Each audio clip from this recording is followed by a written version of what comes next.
AT Sippers.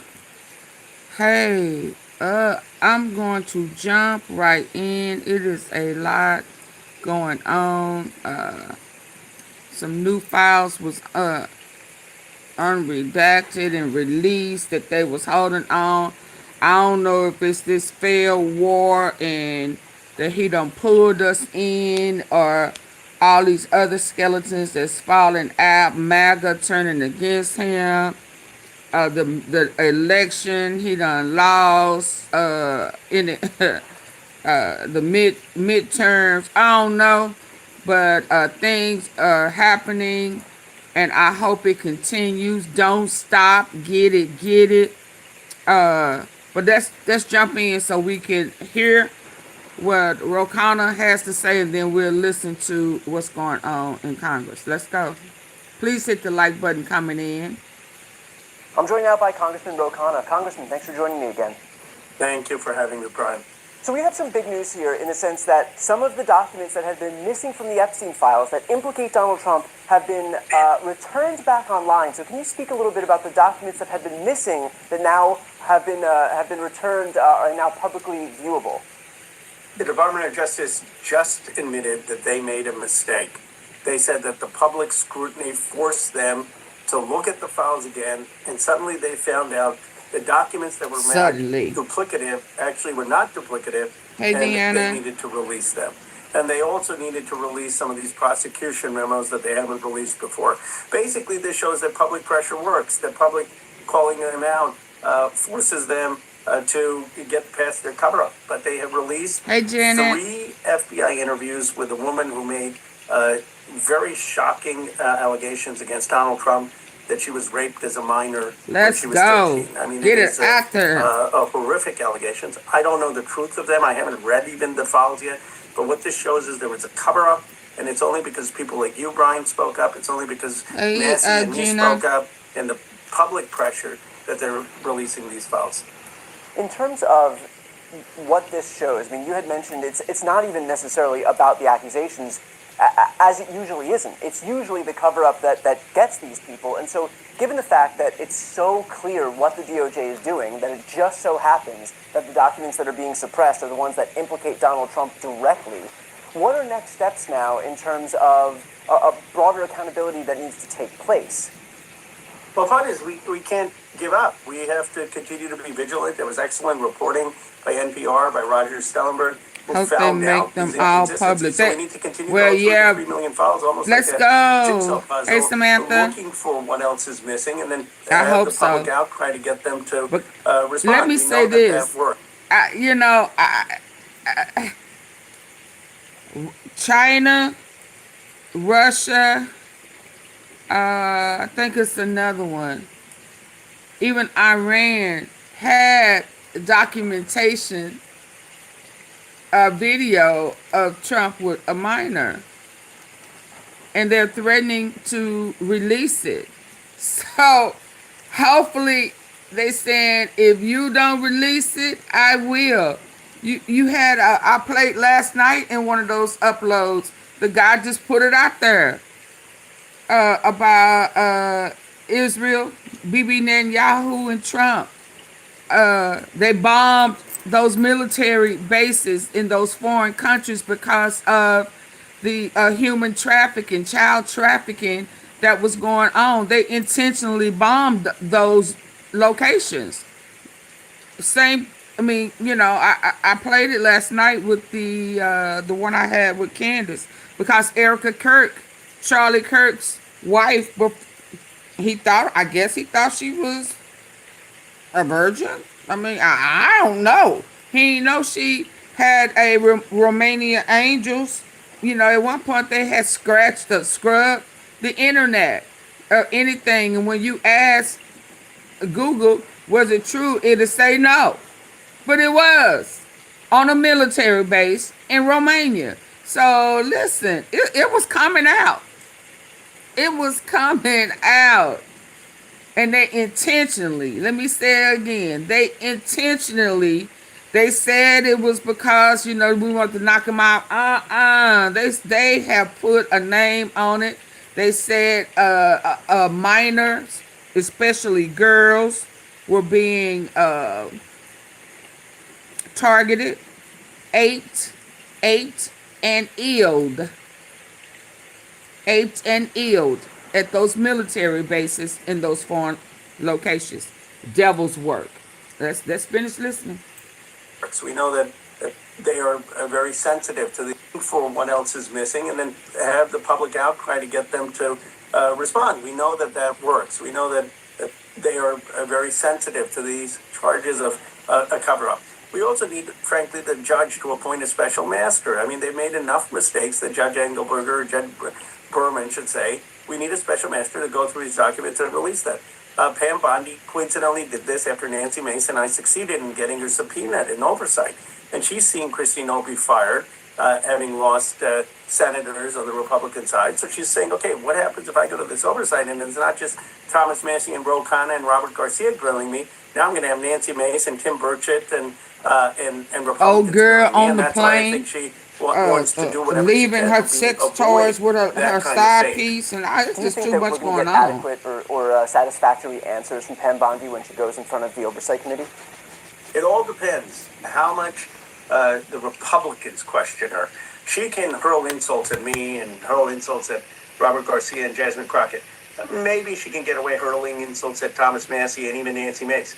But Tim Burchett and Luna, Representative Luna, and if Representative Boebert, and if suddenly 5, 6, 7 Republicans start to turn on her, then she's going to have Christine O's fate. Then Donald Trump's going to look at this and say, wow, she's lost the confidence. And she saw that. It's not coincidental that Mace and I forced the vote yesterday, that we won the vote, that 5 Republicans are so defected, and then today we get the documents. I mean, these things are not coincidental. What does this show? That building coalitions like I have done with Mace and Massey and Marjorie Taylor Greene, and building public pressure works, that we have won again and again and again against Trump's lawlessness. We have forced him again and again to bend to our will, and it should be a model for other areas as well. In the Holy Land, thousands struggle each Gotta day. outsmart them. Gotta get ahead of them. Holocaust survivors and families. What does the fact that Kristi Noem is now out of her job in the aftermath of being questioned, to your point, it wasn't the line of questioning from any Democrats that really did her in. It was. I think that people can admit it was probably the line of questioning from Republican John Kennedy that served as the basis for what would ultimately, become the issue that led to the end of her job. And so, what does the fact that we see that these administration officials are not immune from pressure? Yeah, he gnawed down on her. Bondi and her handling of the Epstein file. And made her. It says that the way to hold snitch Donald on Trump accountable Trump is to break the MAGA coalition. It is to find enough Republicans willing to speak out about their betrayal. That's what we need to do when it comes to the illegal war in Iran. Unfortunately, we got 2 Republicans, Warren Davidson and Massey. And baby, when they realize how many people, U.S. military men and women that really have passed away instead of that bogus ass 6. I mean, even if we think about the military bases that was hit, caught totally off guard, wasn't expecting it, didn't know that they really, well, they probably knew that they knew, but didn't think that they would factor that in. What about those people? You tell me wasn't nobody on duty? Yeah. So why the numbers haven't changed? It's still stuck on 6. Yeah, that's stage. And then they done tricked them and got decoys, and they thinking they target decoys. Whatever it was that they blew up and didn't move. Why? Because it was a picture. And they listen. He needs to get on his knees, ask God for forgiveness, beg some of the people, experts that they fired who know how to strategize in wars and get them prior victims that he done groomed and put in office to do whatever it is that he needs to get on his knees. If not for us, do it for your kids, your grandbabies. Do it for the people that you love that are still in the United States. Okay? because you don't give a rat's ass about us. You are not American first. You are America first. You are Israel first. You got so many deals and shit with Israel and Bibi Netanyahu until you can't think anything about us. We ain't put money in your pocket. As far as you concerned, we the reason why you broke. You can't even get a bond. And you know that you headed to jail. You know that your cryptocurrency, yeah, you finna either have to get up out of here, or we want everything that you have, cause you owe us. You owe us for stealing. You're a thief. And shame on the people who look past you being a thief, a recent thief, and a recent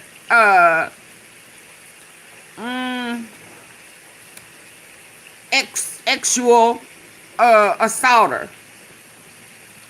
Yeah. Shame on you for compromising, thinking that you was gonna get a tax break, and so forget everybody else. Shame on you. Not thinking about anyone but yourself. You're traitors of the U.S. You was okay with average people, middle class, and the below the poverty. You didn't care anything about commoners. But you say you're a Christian. Yeah, I just have a problem with that. That's a heart problem. That's a heart condition. You need to get your heart right. Let's go. You need to look for more. That's what we did, of course, in Epstein, where the dam is totally cracked. And that's what we did with Noam, where even John Kennedy is saying, look, I can't have ICE killing American citizens. I can't have you lying about your funds and where your money is coming from in terms of putting out your own image across the nation. The Democrats need to build these coalitions to hold Pam Bondi accountable, get her fired, and to hold Trump accountable. Well, you had mentioned Iran, and I actually want to move over to that topic briefly. This War Powers resolution failed, and so is that going to be it in terms of being able to thousands of people Congress have died. Its authority? Does that mean that Donald Trump can now just basically has a clear runway to invade foreign countries, overthrow their governments? Like he definitely don't want. Can y'all please hit the like button as you enter in? Now he has basically a blank check to do so wherever he wants because Congress good afternoon, Auntie. Hey, Purple Groovy. To assert any authority? No, first of all, we had a strong vote. I mean, Massey and I led this. Absolutely. But we got all Democrats other than 4. That's extraordinary. We had Josh Gottheimer if he can do it for Putin, you better get on your knees for God. Debbie Wasserman Schultz vote for this. And it was because of the partnership with Hakeem Jeffries, who showed incredible leadership.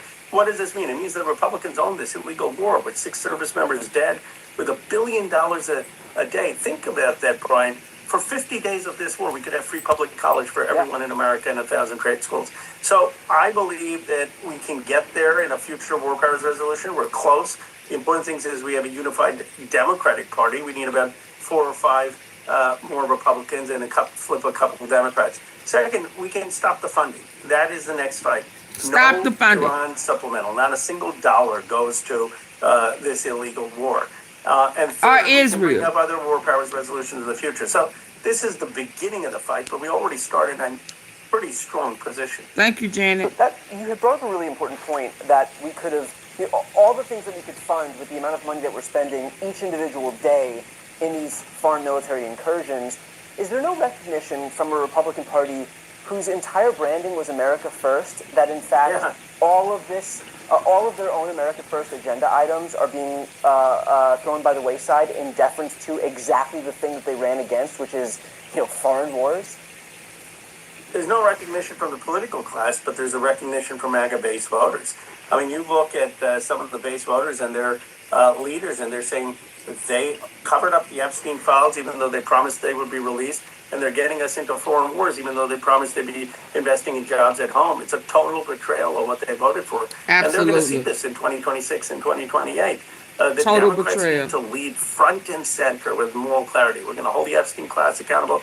We are the party taking on the corrupt elites who have corrupted the government. We're going to say no wars. We're the party that is going to get us out of these overseas wars, be the anti-war party, and invest in the jobs and healthcare and childcare and housing of people in America, in our communities. This is the clear time for the Democrats to have the moral clarity and moral high ground and win back people who voted for Trump. I mean, AI can now build a website in 90 seconds, while the only AI most people over 40 know is ChatGPT. What should they... So I want to move over to one last topic here, and that is, as far as foreign affairs are concerned, you had expressed support for selling one of NVIDIA's strongest chips, that's the H200 chip, to China. Now, the way I had thought about this, and I'm not super up on NVIDIA's chips, is that it doesn't seem rational on its face to give some of our strongest IP to a foreign adversary, a competitor, especially one that has a reputation for ripping off American IP. And so, can you explain a little bit of your justification for supporting sending these chips over to China? Absolutely. I am opposed to sending Rubins and Blackwells, the things that have 2-year, 3-year leads.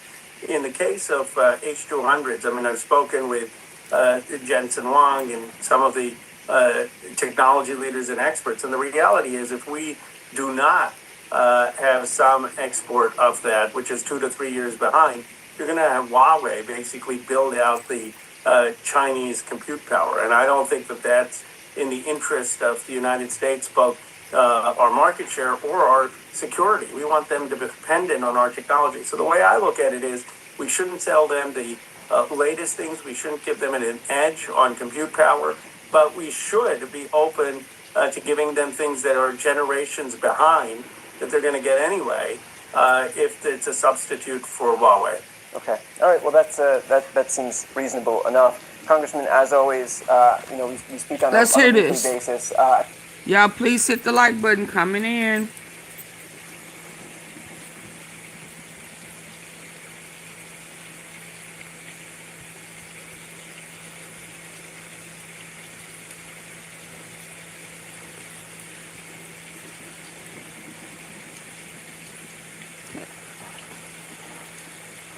How's Jarrell? How's Jarrell?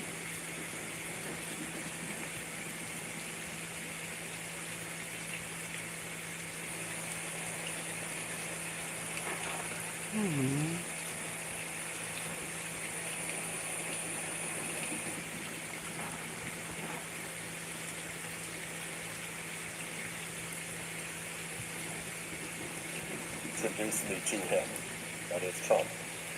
And she introduced me to him with a clear message of my being with him, in the same way that she had trafficked me and brought me to Jeffrey Epstein, end quote.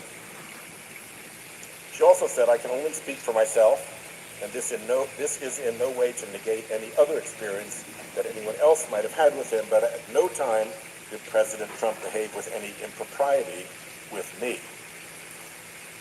The same woman accused Epstein of sexually abusing her when she was a teenager in a 2019 interview with NBC.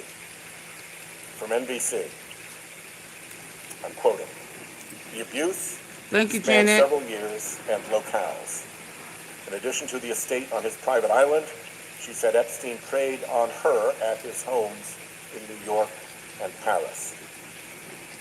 According to Craig Unger's book, American Compromat, and I'm quoting here, Trump was often the center of Maxwell's attention, and women who entered Trump's orbit sometimes ended up being associated with both Trump and Epstein, spending part of their time living in a Trump Tower condo and part in Florida at Mar-a-Lago or one of Epstein's homes. Among them was a Russian model and beauty pageant contestant whose journey from the world of beauty pageants and modeling to Trump's Mar-a-Lago. I'm not really a cupcake, but I am super baked. Instantly cannabis. Food is third-party tested, so you know it's safe. And it ships legally and discreetly to your door, so you can say hi to your neighbors without... The story continues. In the early 90s, before coming to the United States, the woman had placed well in a number of beauty pageants, coming in second in Miss Russia, 1993, and winning the 1994 Miss Baltic Sea title that year. In 1995, she left Moscow, spent 6 weeks learning English in St. Petersburg, that's St. Petersburg, Florida, not Russia, and was profiled in the Tampa Tribune as reigning Miss Russia. And before long, she met Donald Trump. Quoting here, notwithstanding the fact that Trump was still married to his second wife, Marla Maples, the woman moved into a 30th floor condo in Trump Tower on Fifth Avenue. There, according to an item in the New York Post, her lavish accommodations were taken care of courtesy of an unidentified sugar daddy. She spent time with both Trump and Epstein. Flight logs released by a federal judge in New York in 2019 showed that in February 1999, the woman, then 27, flew on board Epstein's Gulfstream, the so-called Lolita Express, with Maxwell and Prince Andrew from Epstein's Little St. James, aka Pedophile Island, back to Florida. End quote. Trump has tried to distance himself from his former friend, the monstrous pedophile who is believed to have abused at least 1,000 women and girls. It's worth taking a look at how the friendship between Trump and Epstein allegedly soured. There are varying accounts as to whether Trump ever banned Epstein from Mar-a-Lago over his recruitment of spa workers from the resort. But we know the falling out was at least in part related to a bidding war between Trump and Epstein over a Palm Beach mansion in 2004. Trump won and purchased the property for $41.3 million. Just 4 years later, and after modest renovations, Trump sold the mansion to billionaire Russian oligarch Dmitry Rybolovlev for $95 million. At the time, it was reported to be the most expensive residential property sale in United States history.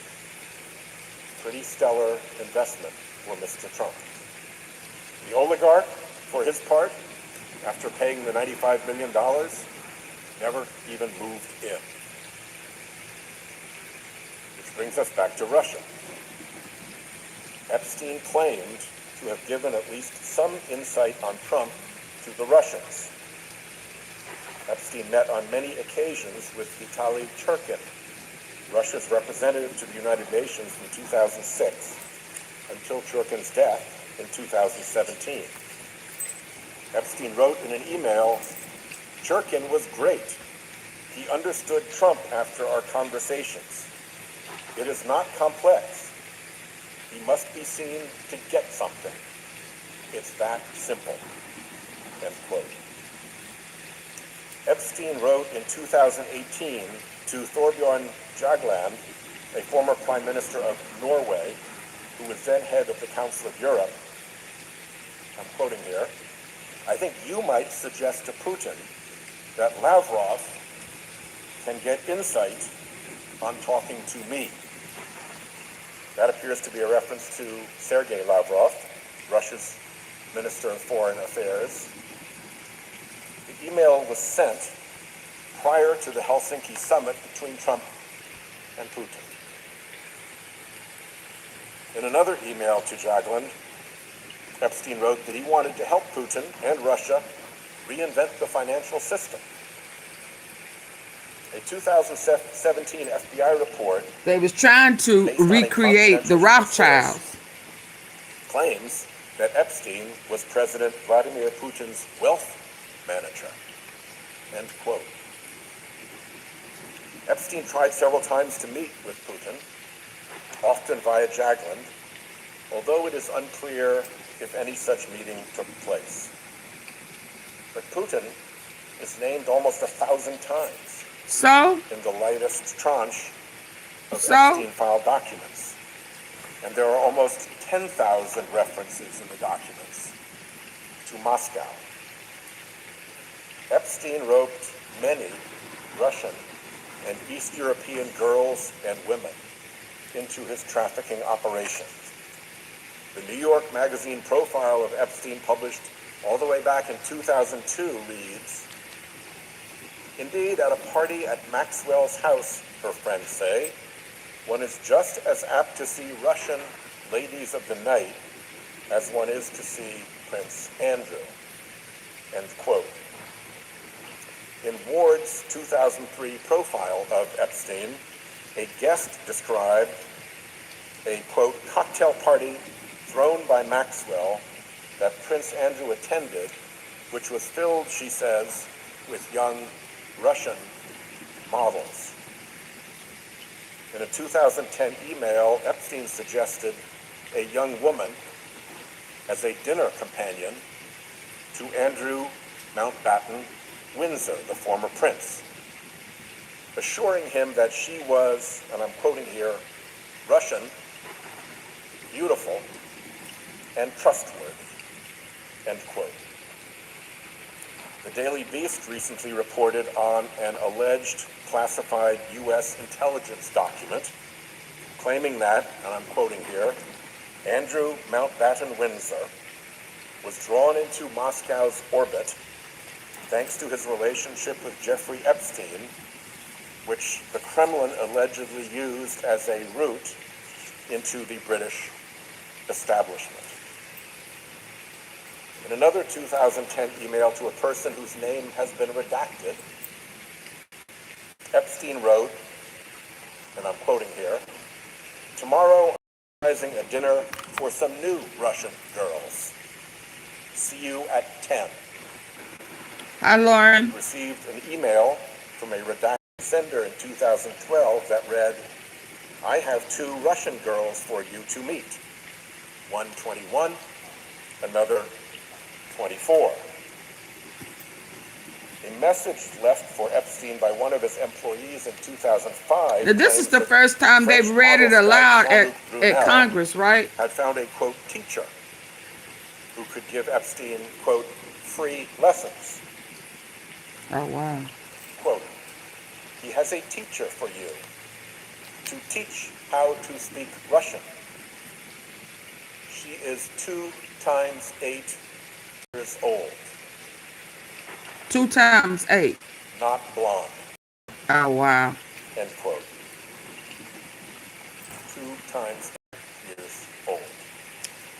I mean, According 16. to American Compromise, A minor. in addition to whatever legitimate careers Brunel may have fostered, as a model scout, he also allegedly hired scouters to identify, procure, and transport underage girls, many 15 years of age and under, hire them to give, quote, massages, and traffic them.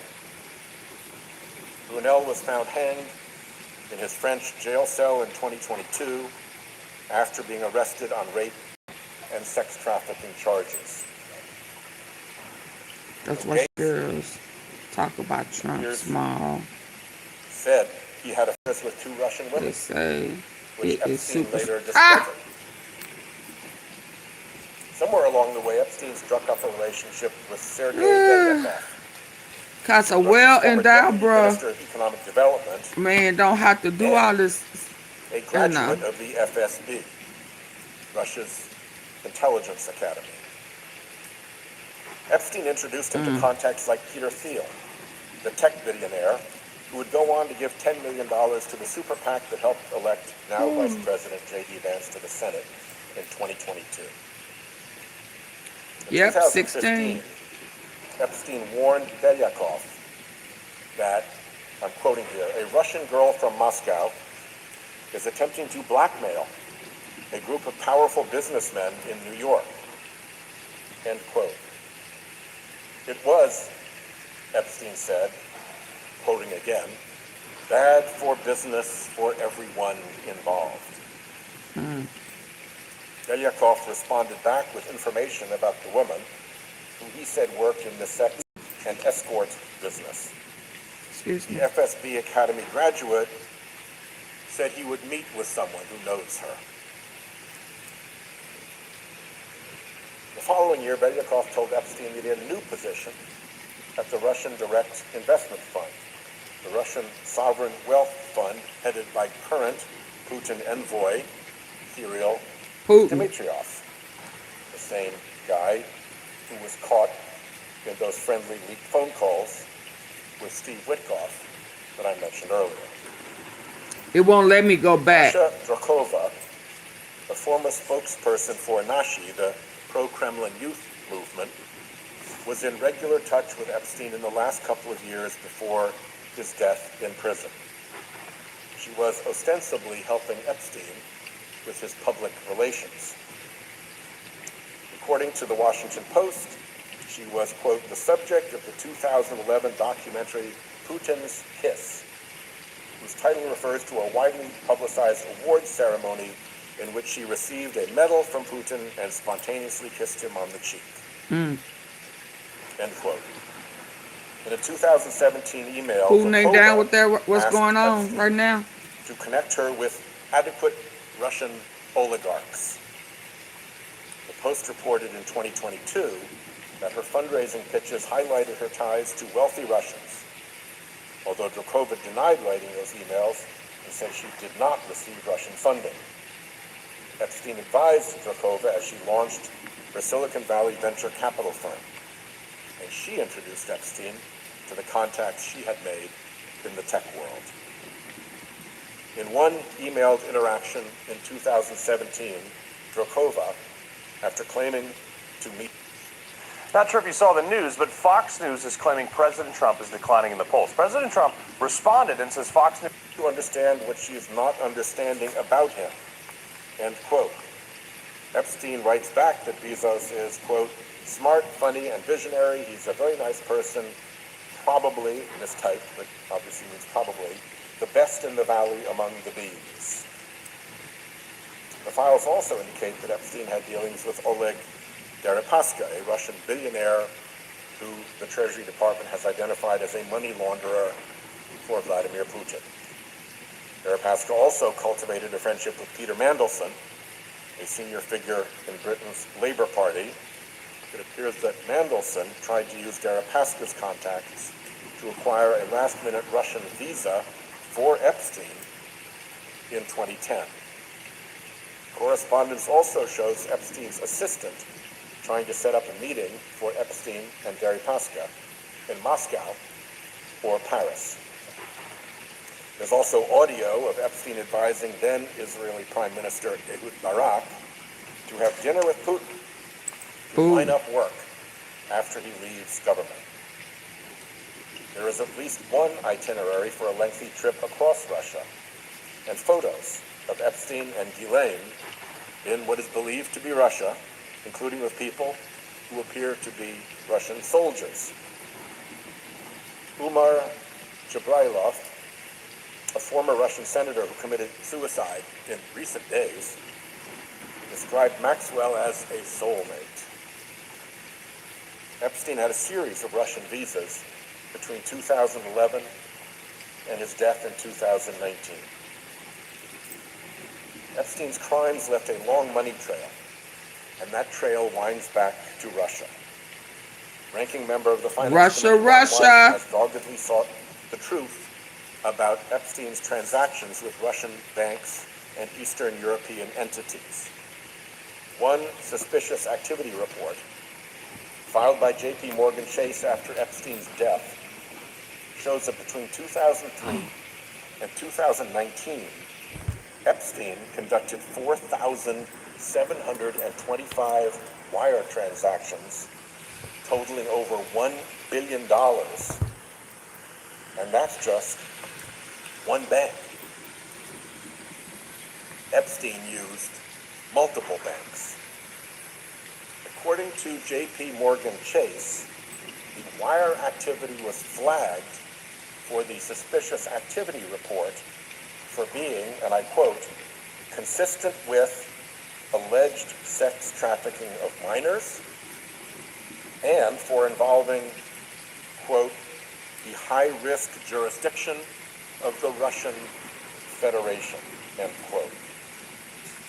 CNN notes that two accounts included in the suspicious activity report were linked to now-sanctioned Russian banks Alpha Bank and Sberbank. Also named in the suspicious activity reports, Maxwell, associated entities like Brunel's MC2 Model Management, and various women and girls. Let's go back to the journalist Vicky Ward. Sources who range from former arms dealers to former spies, and also Hoffenberg, suggest that Epstein, who lacked any sort of moral compass, decided to compromise influential people by recording them doing things they wouldn't want made public. And once he got out of jail, in the last 10 years of his life, Epstein bragged to various people, including journalists, that he was advising a whole assortment of foreign leaders, who included Vladimir Putin, Mohammed bin Zayed, Mohammed bin Salman, various African dictators, Israel, the British, and of course the Americans. He also told several of the same people that he was making a fortune out of arms, drugs, and diamonds. I'm still reading the same quote. He was known in the intelligence world as a hyper-fixer, somebody who can go between different cultures and networks. Epstein was, of course, known for his parties, which he insisted on hosting in his various mansions, where he could completely control the environment. Many of Epstein's victims have said they believed they were recorded. Virginia Giuffre wrote in her posthumous memoir that Epstein had a huge library of videotapes and a room in his New York home where monitors displayed real-time surveillance footage from his properties. Quote, he explicitly talked about using me and what I'd been forced to do with certain men as a form of blackmail, so these men would owe him favors, she wrote. Another survivor said Epstein once walked her through his mansion, pointing out pinhole-sized cameras. He boasted that they were in every room.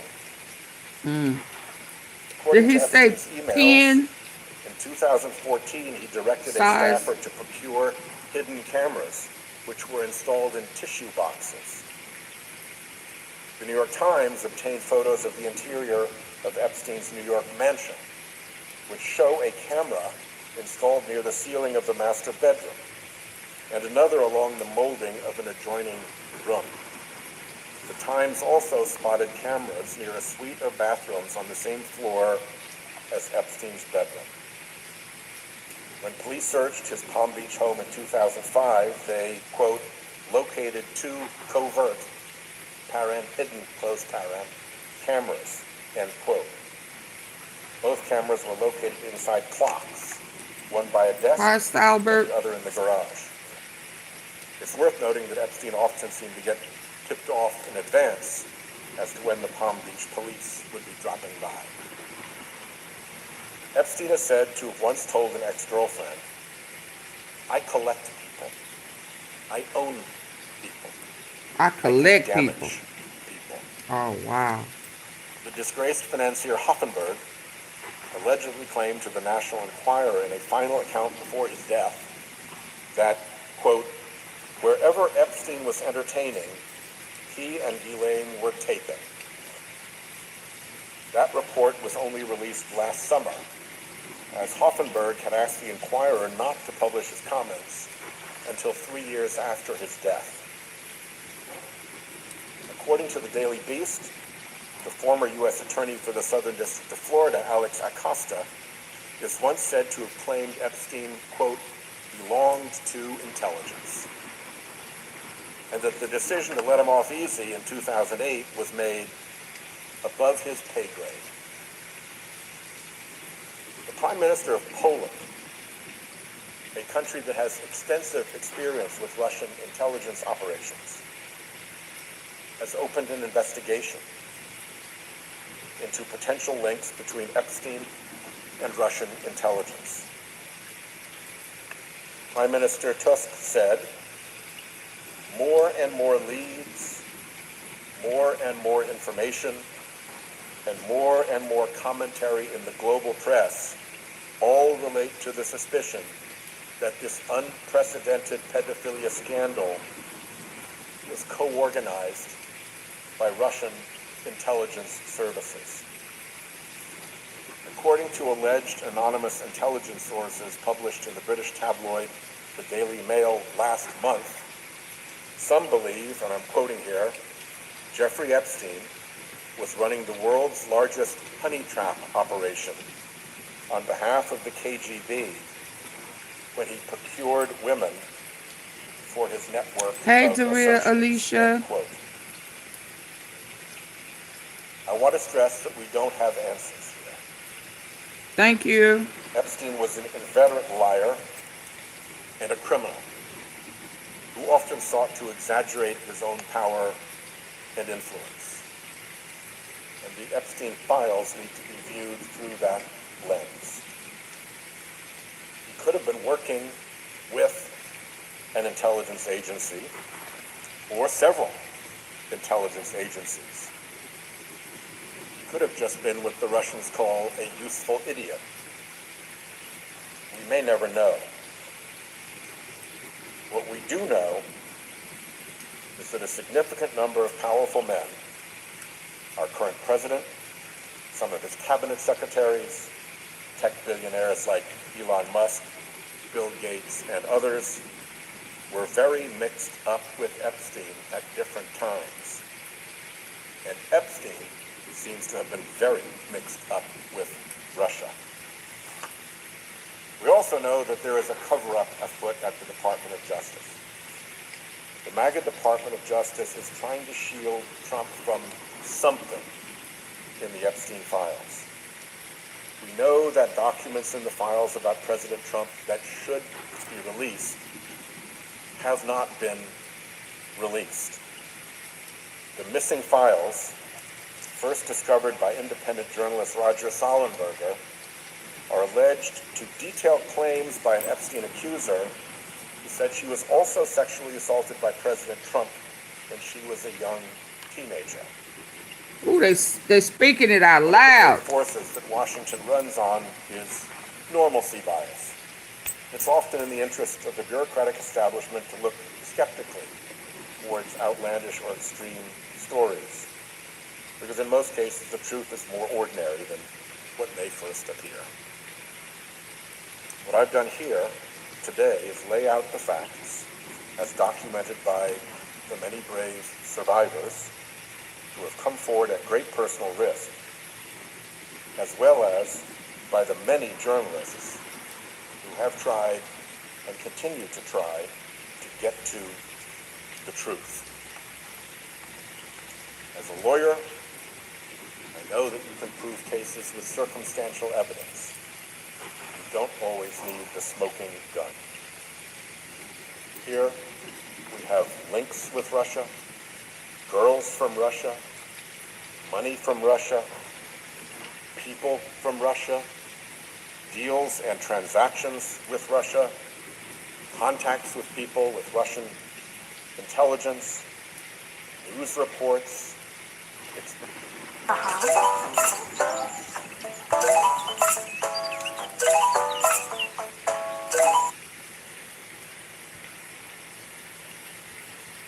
It was the spring of 2019. Public and media interest in Special Counsel Robert Mueller's report. Pause for a minute. Can y'all hit the like button? It looks like a couple of hours ago it was breaking news. Authorities are investigating a bomb threat reported Friday morning near the Earl Cabell Federal Building in downtown Dallas. This is about the second, I think there was a fire or an explosion in Miami. We're under red alert. Red alert. So. Summarized the report's findings. The letter declared that Russia and the Trump campaign did not collude to steal the election. The press, ravenous for any news of the long-anticipated Mueller report's conclusion, largely accepted Attorney General Barr's narrow, carefully worded conclusion, and not yet having access to the full report, blasted the Attorney General's summary around the world. Trump himself declared, all caps, no collusion. He said he had been cleared of the Russia hoax, a term he reserves only to describe things that are true, like climate change.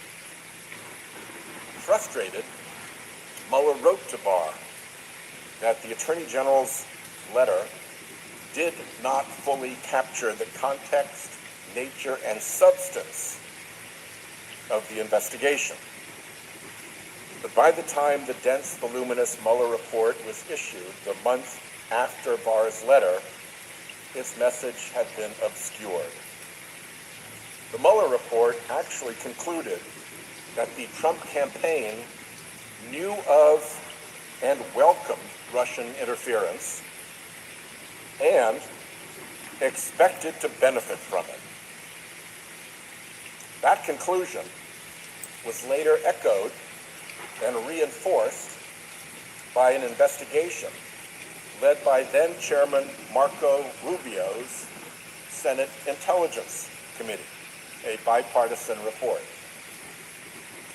But Barr's scheme had largely worked. Many in the media and in the Democratic Party seemed to internalize that the Russia speculation had perhaps gotten out of hand and that perhaps we had been wrong to believe there was a troubling connection between Trump and Russia after all. But were we? Let's take a look at a sampling of what Trump has done for Russia just lately, and usually at the expense of American interests. There are many, but here's a top 10. 1. After Trump and Vice President Vance theatrically chastised the heroic Ukrainian President Zelensky in front of TV cameras in the Oval Office last year, Trump paused our weapons shipments to Ukraine. 2. In July, during the worst Russian bombing campaign of the war until that point, Trump paused an already funded weapons shipment for Ukraine, including the Patriot interceptors that protect civilians from Putin's savage attacks. 3. That same month, Trump's Treasury Department stopped imposing new sanctions and closing sanctions loopholes, effectively allowing dummy corporations to send funds, chips, and military equipment to Russia. Leaked phone calls show that White House envoy Steve Witkoff and Putin envoy Kirill Dmitriev have worked together closely behind the scenes on a peace deal favorable to Russia. 5. Last summer, Trump rolled out the presidential red carpet for the Russian dictator on American soil, with a summit in Alaska that yielded, unsurprisingly, no gains toward ending the war in Ukraine. 6. Trump's vice president traveled to the Munich Security Conference last year to parrot Russia's anti-Western talking points, pushed by right-wing groups that Putin has long funded and used to create political strife in Europe. 7. Trump installed Russia apologist Tulsi Gabbard as his director of national intelligence, much to the glee of Russian state media. 8. Upon the confirmation of Trump's Attorney General Pam Bondi Department of Justice shuttered its anti-kleptocracy work that had successfully targeted Putin's Russian oligarchs. 9.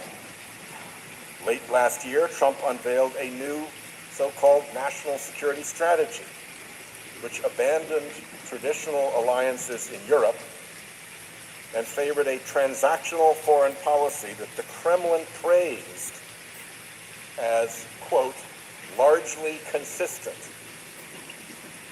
with Moscow's vision and desires.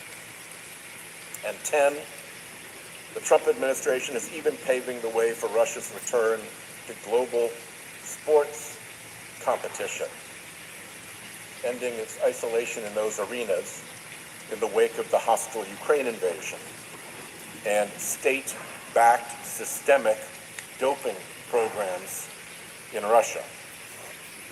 Did That's he a say top 10, sending weapons and but the funds list to Russia goes on. to help with?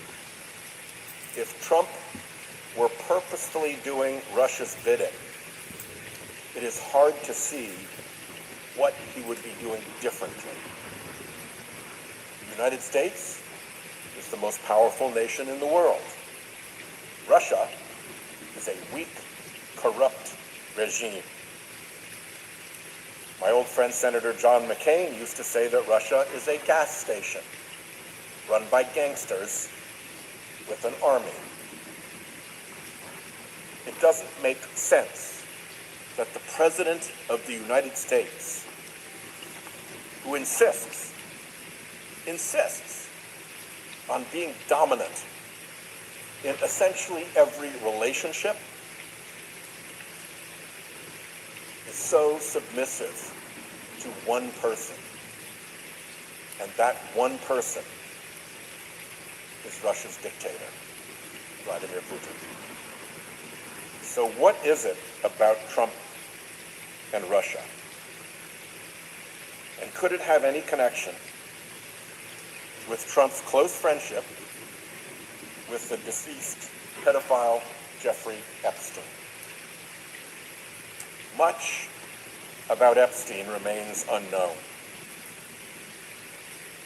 But the survivors who have come forward and the millions of emails released through the bipartisan Epstein Files Transparency Act have shed some light on the operation of the late financier's global pedophile ring. And over, it touches Russia. When recently asked by a reporter about the Epstein files, Trump said in part, "It's just a Russia hoax." Again, hoax, the word he uses for when something is true. But the most telling part is that Trump's mind, asked about Epstein, immediately went to Russia. Russia. Russia, Russia, Russia! I should start by pointing out that Epstein's ties to foreign intelligence may never be fully known. It's a murky world. He had links to officials in the United States, Russian and Israeli governments, and many others. But it's worth looking at those ties to Russia, a nation so hostile to the United States. Epstein's career began in the mid-1970s at the prestigious Dalton School in New York City, where despite dropping out of college, 21-year-old Jeffrey Epstein was given a position teaching high school mathematics to the children of some of New York's wealthiest families. Perhaps of note, the outgoing headmaster at the time of Epstein's hire was Donald Barr, the father of future Attorney General Bill Barr, and a former intelligence officer during World War II. The elder Barr was known for making unconventional hires at Dalton. After a couple of years, Epstein was able to leverage the elite connections he made at Dalton to a job at Wall Street investment bank Bear Stearns, where he rose quickly through the company. However, after getting caught fabricating his resume, using the company credit card on expensive gifts for his Hello, girlfriend, Maureen and and ultimately Shay. providing privileged stock Gets packed. information Here we to a go. girlfriend, With another among other 9/11. unscrupulous Yep. behaviors, Epstein called it quits and started his own financial firm. Those early scams were just the start. Shortly thereafter, Epstein fell in with... Sorry, hold on. Fell over.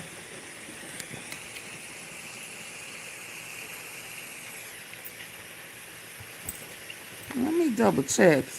What's going on? My lights are not going up.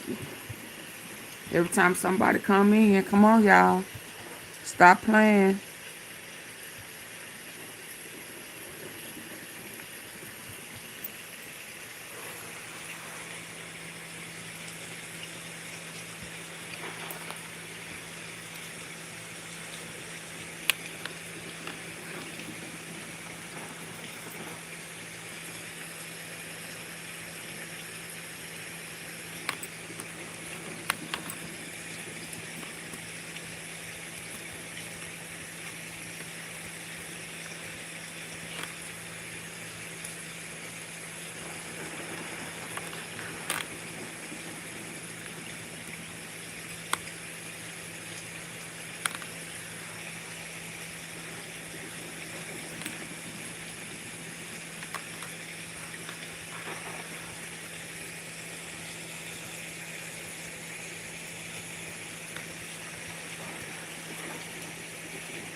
I'm waiting on y'all to get the lights up, please.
Okay, I just put up a poll.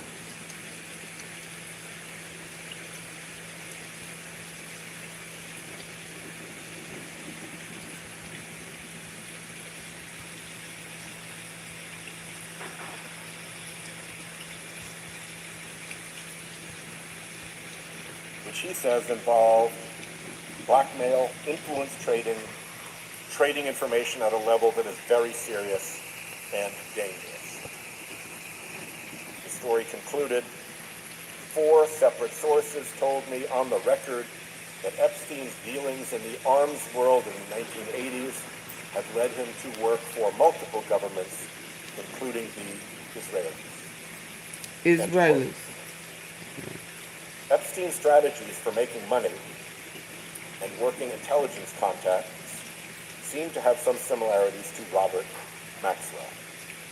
For the record, Epstein a profligate liar, once told Ward that he never met Robert Maxwell or Lease. At some point in the 1980s, Epstein struck up a friendship with a fellow brash New York businessman by the name of Donald Trump. Author Michael Wolff has said of Trump and Epstein, they shared everything. They shared their airplanes. They shared women between them. They shared constantly business and financial advice. End quote. There are many photos, he said. In 2002, I've known Jeff for 15 years. Terrific guy. He's a lot of fun to be with. It is even said that he likes beautiful women as much as I do.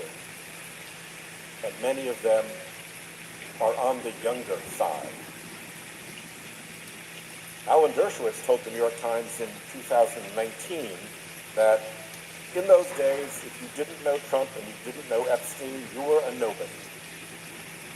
Dershowitz was the well-known lawyer who served both on Epstein's defense team when he was charged with having sex with minors back in 2006, and on Trump's impeachment defense team. The Wisconsin fish fry is made to be shared, and we'd love to share it with you at Culver's. So frequently that he believed Epstein was Trump's Hey, best Howard. friend. That same man described an incident where Trump brought Epstein and a 19-year-old girl to the casino gaming floor. Epstein once took a model to Trump Tower, where she says Trump groped her while laughing with Epstein.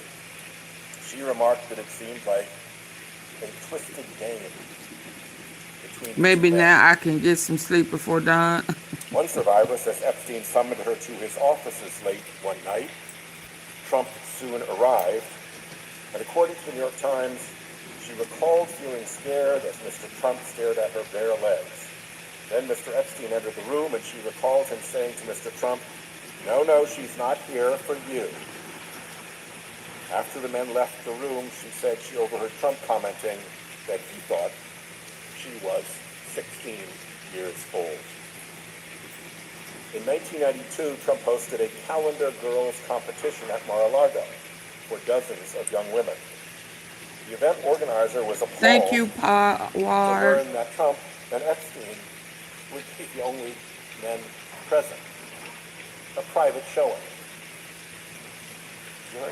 During Maxwell's trial, one of Epstein's victims said he took her to meet Trump at Mar-a-Lago when she was 14. 14. Maxwell recruited 16-year-old Virginia Giuffre from the spa at Mar-a-Lago. Giuffre was abused by Epstein and trafficked to other men in Epstein's orbit. Trump said in 2025, "I think Giuffre worked at the spa. He stole her." He being Epstein. In 1997, the UK tabloid The Daily Mirror, formerly owned by Robert Maxwell, claimed that Trump was dating a 20-year-old British model and that Ghislaine Maxwell had introduced them at a party. The tabloid notes Trump met the model at a party in Manhattan. Several American millionaires already had their eyes on the model, but she was there with Robert Maxwell's daughter Ghislaine, who has introduced several of her attractive friends to the property development. Trump. According to the Mirror, after their meeting, Trump flew Madam Maxwell and the model south to the Sunshine State, where they enjoyed a happy weekend together.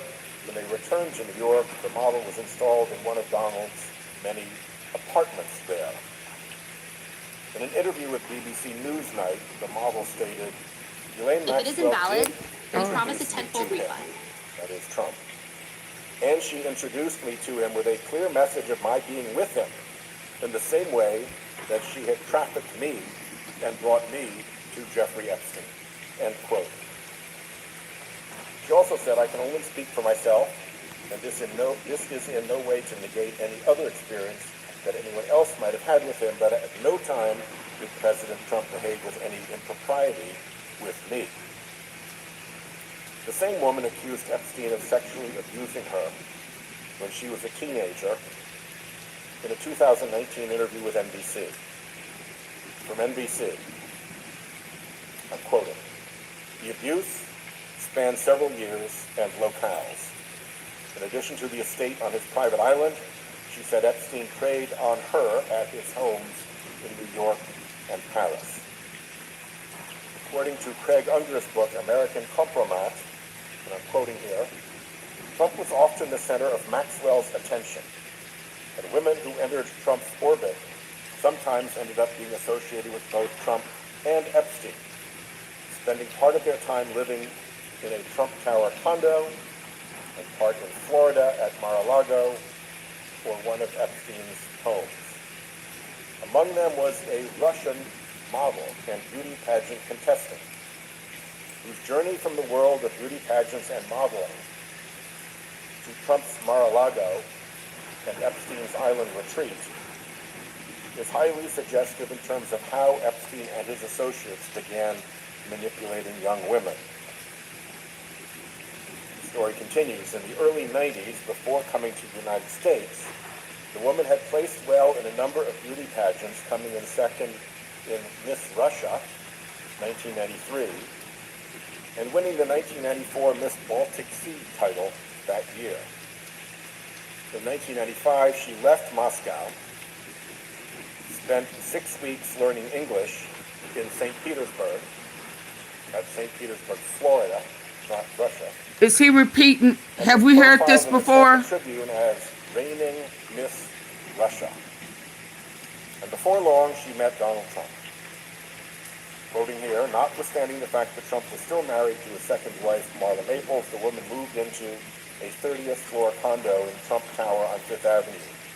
There, according to an item in the New York Post, her lavish accommodations were taken care of courtesy of an unidentified sugar daddy. Oh. She spent time with both Trump and Epstein. No, I Flight ain't heard logs that. released by a federal judge in New York in 2019 showed that in February 1999, the woman, then 27, flew on board Epstein's Gulfstream, the so-called Lolita Express, with Maxwell and Prince Andrew from Epstein's Little St. James, a.k.a. Pedophile Island, back to Florida. End quote. Trump has tried to distance himself from his former friend, the monstrous pedophile who is believed to have abused at least 1,000 women and girls. It's worth taking a look at how the friendship between Trump and Epstein allegedly soured. There are varying accounts as to whether Trump ever banned Epstein from Mar-a-Lago over his recruitment of spa workers from the resort. But we know the falling out was at least in part related to a bidding war between Trump and Epstein over a Palm Beach mansion in 2004. Trump won and purchased the property for $41.3 million. Just 4 years later, and after modest renovations, Trump sold the mansion to billionaire Russian oligarch Dmitry Rybolovlev for $95 million. At the time, it was reported to be the most expensive residential property sale in United States history. Pretty stellar investment for Mr. Trump. The oligarch, for his part, after paying the $95 million, never even moved in. Which brings us back to Russia. Epstein claimed to have given at least some insight on Trump to the Russians. Epstein met on many occasions with Vitaly Turkin, Russia's representative to the United Nations from 2006 until Turkin's death in 2017. Epstein wrote in an email, "Turkin was great. He understood Trump after our conversations. It is not complex. You must be seen to get something. It's that simple. End quote. Epstein wrote in 2018 to Thorbjorn Jagland, a former prime minister of Norway, who was then head of the Council of Europe. I'm quoting here. I think you might suggest to Putin that Lavrov can get insight on talking to me. That appears to be a reference to Sergei Lavrov, Russia's Minister of Foreign Affairs. The email was sent prior to the Helsinki summit between Trump and Putin. In another email to Jagland, Epstein wrote that he wanted to help Putin and Russia reinvent the financial system. A 2017 FBI report, based on a confidential human source, claims that Epstein was President Vladimir Putin's wealth manager. End quote. Epstein tried several times to meet with Putin, often via Jagland, although it is unclear if any such meeting took place. But Putin is named almost 1,000 times in the latest tranche of Epstein file documents, and there are almost 10,000 references in the documents to Moscow. Epstein roped many Russian and East European girls and women into his trafficking operation. The New York Magazine profile of Epstein, published all the way back in 2002, reads, "Indeed, at a party at Maxwell's house, her friends say, one is just as apt to see Russian ladies of the night as one is to see Prince Andrew." End quote. In Ward's 2003 profile of Epstein, a guest described a, quote, cocktail party thrown by Maxwell that Prince Andrew attended, which was filled, she says, with young Russian models. In a 2010 email, Epstein suggested a young woman as a dinner companion to Andrew Mountbatten Windsor, the former prince, assuring him that she was, and I'm quoting here, Russian, beautiful, and trustworthy, end quote. The Daily Beast recently reported on an alleged classified U.S. intelligence document claiming that, and I'm quoting here, Andrew Mountbatten Windsor was drawn into Moscow's orbit thanks to his relationship with Jeffrey Epstein, which the Kremlin allegedly used as a route into the British establishment. In another 2010 email to a person whose name has been redacted, Epstein wrote, and I'm quoting here, "Tomorrow I'm organizing a dinner for some new Russian girls. See you at 10.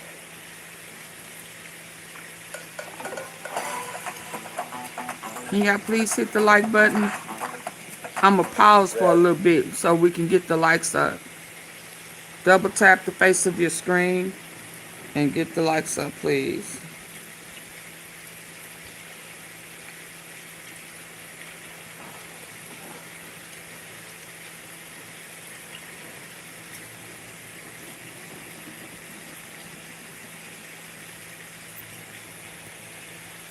Come on, get the likes up. And asking for a ceasefire. And just in case, because I'm planning on, See any reason why we should Trump is lying, trying to act like they asking for a ceasefire. And every time they attacked us at the middle of negotiations. So there is no request for a ceasefire by us, and there is no request for the negotiation with the U.S. From us. We have never sent any messages to them. Right now you're saying Iran does not want a ceasefire. We are not asking for a ceasefire. And we don't see any reason why we should negotiate with the U.S. When we negotiated with them twice, And every time they attacked us at the middle of negotiations. So there is no request for a ceasefire by us, and there is no request for the negotiation with the U.S. From us. We have never sent any messages to them. Right now, you're saying Iran does not want a ceasefire. They do not want a We are not ceasefire. asking for a ceasefire. Yeah, I saw that. It's coming, Janet. Why we should negotiate with the U.S.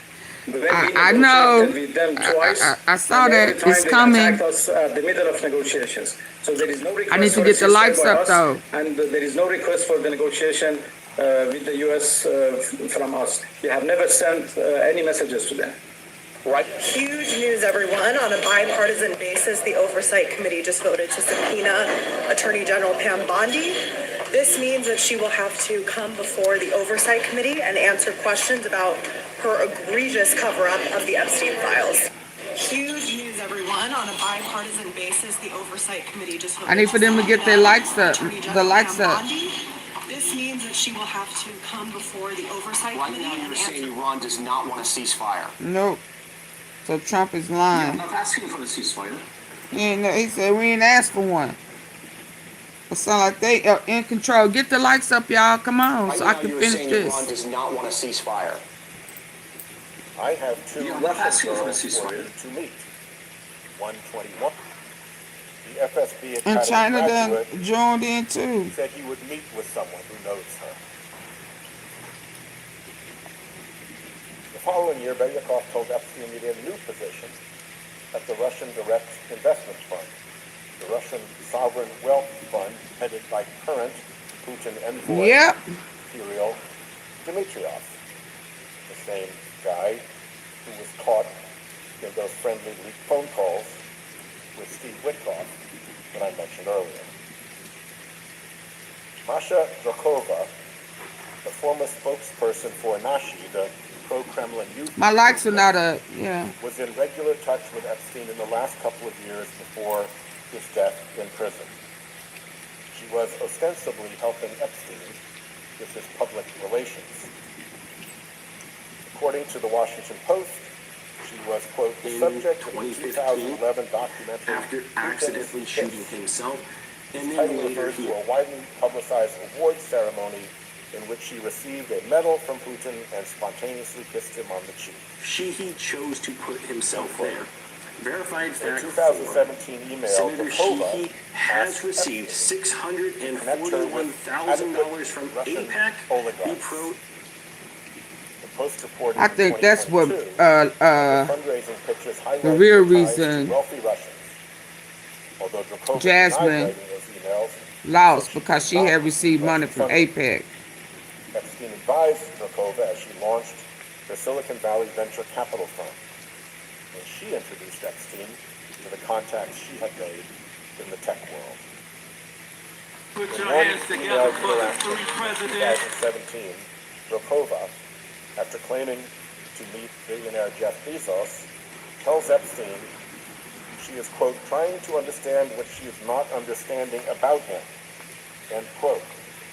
Epstein writes back that Bezos is, quote, smart, funny, and visionary. He's a very nice person, probably, this type, that obviously means probably, the best in the valley among the bees. The files also indicate that Epstein had dealings with Oleg Deripaska, a Russian billionaire who the Treasury Department has identified as a money launderer for Vladimir Putin. Deripaska also Put your hands together for the three presidents. President Bill Clinton, President Joe Biden,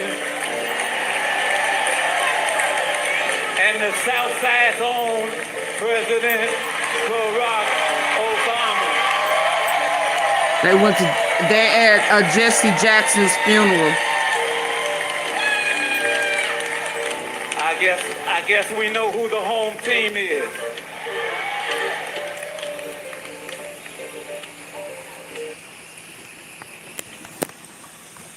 Yes, indeed. Wow. He needs to be impeached. Yep. Let me get to some other stuff. Hold on. I'm not gonna give up. Yeah, it's free. It absolutely is free.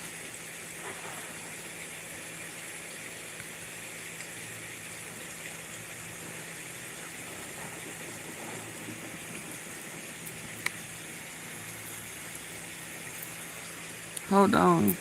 Shh. Operation Epic Fury. Oh yeah, Operation. Hold on. It's pretty upsetting when you can pay for a certain amount of download and the upload speed doesn't. It's time now for today's press review, and I'm joined in the studio by Elitsa Gadeva. Elitsa, papers across the world, of course, continuing to follow this new war in the Middle East. What have been the highlights? What got your attention? He's calling the ground troops to war. With Spanish daily Man. News here. That headlines with some numbers. It says that 2 out of 3 Spaniards oppose the war in Iran. However, 61% support sending a ship to Cyprus in response to the Iranian They got allegations against Trump emerges. The European Union. And then Hold French on, paper man. La Croix here headline. As Donald Trump's war against Iran is spiraling out of control, we are getting this information, and we need to, of course, verify Hey, it, Mrs. but Tom. information that the U.S. Army has abruptly canceled a major training exercise for the headquarters element of the 82nd Airborne Division at Fort Bragg in North Carolina, fueling speculation within the Defense Department that soldiers specializing in ground combat and a range of other missions may be sent to the Middle East to join the war against Iran. Sources are telling this to the Washington Post. As you may know, the 82nd Airborne operates a brigade combat team consisting of several thousand soldiers, which alongside elements of the U.S. Air Force are kept on high alert, allowing them to undertake an airborne deployment on 18 hours notice with no prior warning. Permissions as varied as seizing airfields and other critical infrastructure to evacuation, known more commonly as the Immediate Response Force. And this follows, I think, the Trump regime falsely leaking to members of the press that the Kurds were doing a ground invasion of Iran, to which the Kurdish leaders said that's absolutely false. Now, we have a lot of military reporters just trying to get information about what the hell is going on. Thomas Novelly explains, 2 days ago, I asked CENTCOM detailed questions about space operations and forces in the region. I just got one response back today. See attached our Operation Epic Fury fact sheet. It's the 72-hour fact sheet. The war has been going on for 6 days. And as the war continues to go on, seems like Russia and China have already been drawn into this thing, providing details about where American military assets are located. According to 3 U.S. officials who spoke to the Washington Post, Russia has provided Iran with intelligence on locations of U.S. ships, aircraft, personnel, and assets in the Middle East in what has been described as a pretty comprehensive effort. When asked earlier this week about the influence of China or Russia in the conflict with Iran, Secretary of Defense Pete Hegseth responded, they're not really a factor here. In addition to intelligence support and targeting data provided to Iran by Russia, the United States has also received intelligence suggesting that China may be preparing to join the ongoing conflict in the Middle East, providing Iran with financial assistance, spare parts, and missile components. 3 people familiar with the matter told CNN China relies heavily on Iranian oil and has reportedly been pressuring Tehran to allow a safe passage for vessels through the Strait of Hormuz. And Donald Trump called into CNN and many other reporters today to say on a scale from 1 to 10, he believes the war in Iran is a 12 or a 15. Then he called Jonathan Karl at ABC and said, don't you love my, quote, performance? Did you love my performance? Direct quote. In Venezuela, my performance in Iran is better, isn't it? Then Donald Trump's been posting images of Bill Maher all morning. He keeps posting these weird images of Bill Maher. Oil prices through the roof. In the last 9 hours, the price increased $12 per barrel. We're now at $92.50. This could hit $100 a barrel today. And while the United States is also saying that our Air Force bases in the United Arab Emirates really aren't hit and our facilities are fine, we start to see photos like this. and it seems pretty clear that we're just getting lied to. So we got to make sense of this. We're not getting We're being intelligence. lied This to. is the least intelligent. Hold on, let me go intelligent back. We are regime absolutely imaginable. being lied So here to. to help us sort through it, let's bring in Democratic Congress member Jim Hold Hines. on. Lied to. So we got to make sense of this. We're not getting intelligence. This is the least intelligent regime imaginable. This is why they So here wanted to help us, control the our kid media. and our facilities are fine. We start to see photos like this, and it seems pretty clear that we're just getting lied to. So we got to make sense of this. We're not getting intelligence. This is the least intelligent regime imaginable.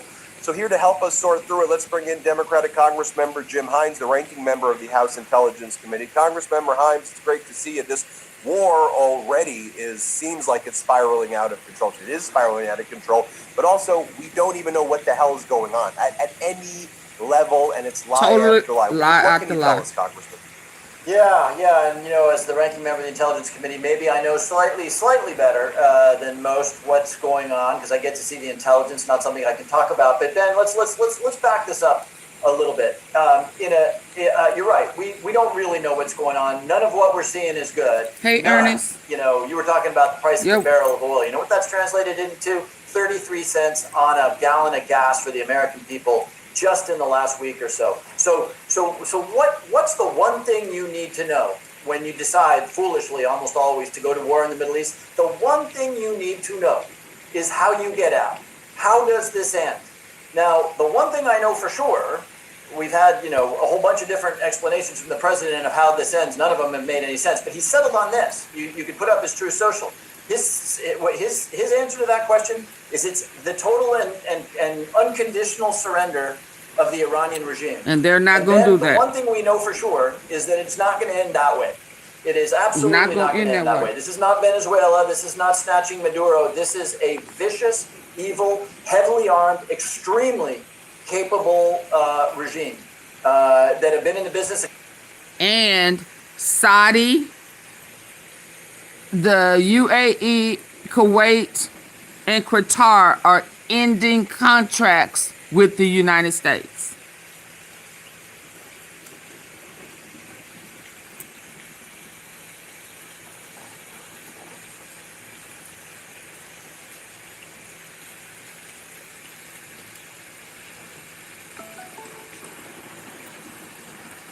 They're ending contracts with the United States. They are considering canceling future investment plans in the U.S. to reduce the... We are in trouble. Not only have he been stealing from everybody, he got us in a war that's not ours. And then these people he done made deals with don't want to deal with him no more. But let's finish listening. Killing Americans for a very long time. And so the one way this does not end is through unconditional surrender. And sadly, all of the other alternatives are pretty ugly. Anyway, the one thing we know for sure is that this president really has gotten himself into something that he doesn't begin to understand. Stop being... I was hear his you. Post this morning, unconditional surrender. That ain't happening. And what does he think, that he's going to get tweeted back by the Iranian extremist Islamic Republic? He wants us to think that there's only 6 U.S. soldiers what can we do that have for you? been unalive, and it's way more than that. I don't even know what he's thinking, and then he's damaged so many relationships over the past year plus that it's like, hey, can you help us? Yeah, we're not really going to do that. Can you help us? Yeah, we really can't help. No. Now he sees how isolated and alone he is. He's desperate to do this meeting with China. Oh, I do. He said, I don't blame them. Maybe do you? Yeah, I mean, because Trump started it. And people, I could answer for Ernest. Trump started this. And there's still people out there who just say, oh, yeah, that's just going along with it. They're dummies. I get it. Hey, Big L. There are thousands of families and American children. This is not our war. And just like you have Congress people, you have people coming in here saying, yeah, let's go, yeah. No. Iran being enemies. No. They had a deal.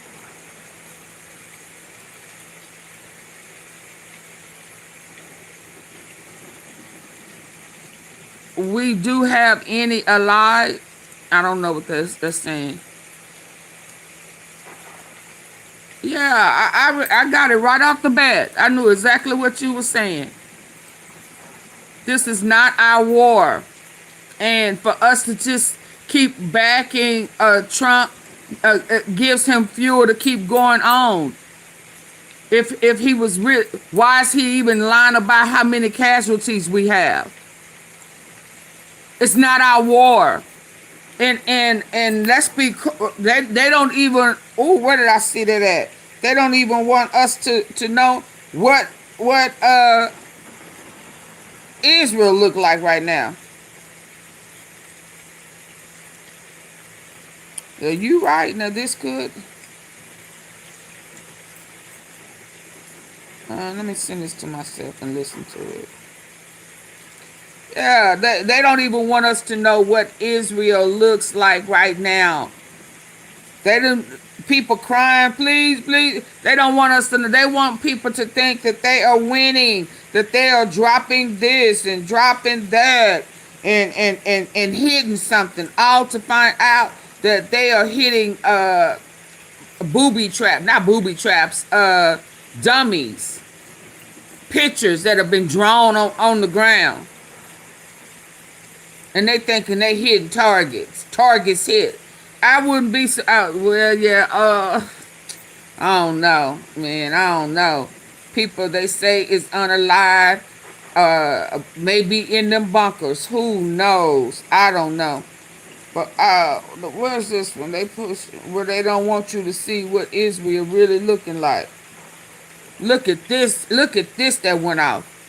Hold on, I mean, I got all type of stuff over here. 80 separate warheads were able to get into Tel Aviv, and all of them had a direct hit. Here is another angle of this insane scene. This, once it detonates, is impossible to even try to shoot down. And these... Holy crap, Iran has launched the Karam Shar missile.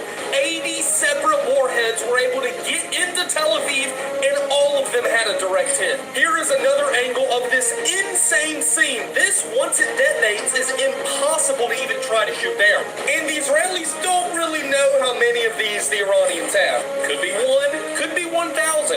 This right here is the scene in Tel Aviv after just one of those 80 fell on it. The missile launches have picked up after actually dropping after the first day. They are rising again. On the contrast, the Americans and Israelis are bombing murals and paintings. Murals.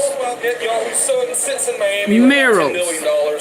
The U.S. is hitting murals. And actually, as I was making this video, pictures, American drawings. shot down over Iraq by militant, and there's now a $1 million bounty on that American pilot's head. There's a manhunt for this guy in the deserts of Iraq, so probably not good for him. More and more ballistic missiles are getting through into Israel right now, meaning one thing: Israel is running out. Holy crap, Iran is... That's what's going on right now. But I got a picture of what is the Israelis are dealing with right now, and it ain't good. In front of the Chinese soldiers who stand at attention for Donald.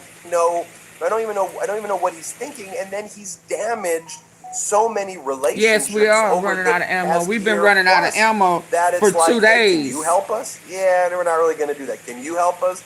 Yeah, we really can't help you. No. Now he sees how isolated and alone he is. He's desperate to do this meeting with China, this state visit, and Xi Jinping knows that for Donald Trump, he just wants to go to Beijing, stand in front of the Chinese soldiers who stand at attention for Donald Trump, and so Trump's willing to take away all of the commitments to Taiwan simply to just show up in China. Xi Jinping knows that. Xi Jinping's out there likely working with Russia to help Iran target American assets, and Donald Trump's out there rating this a 12 of 15.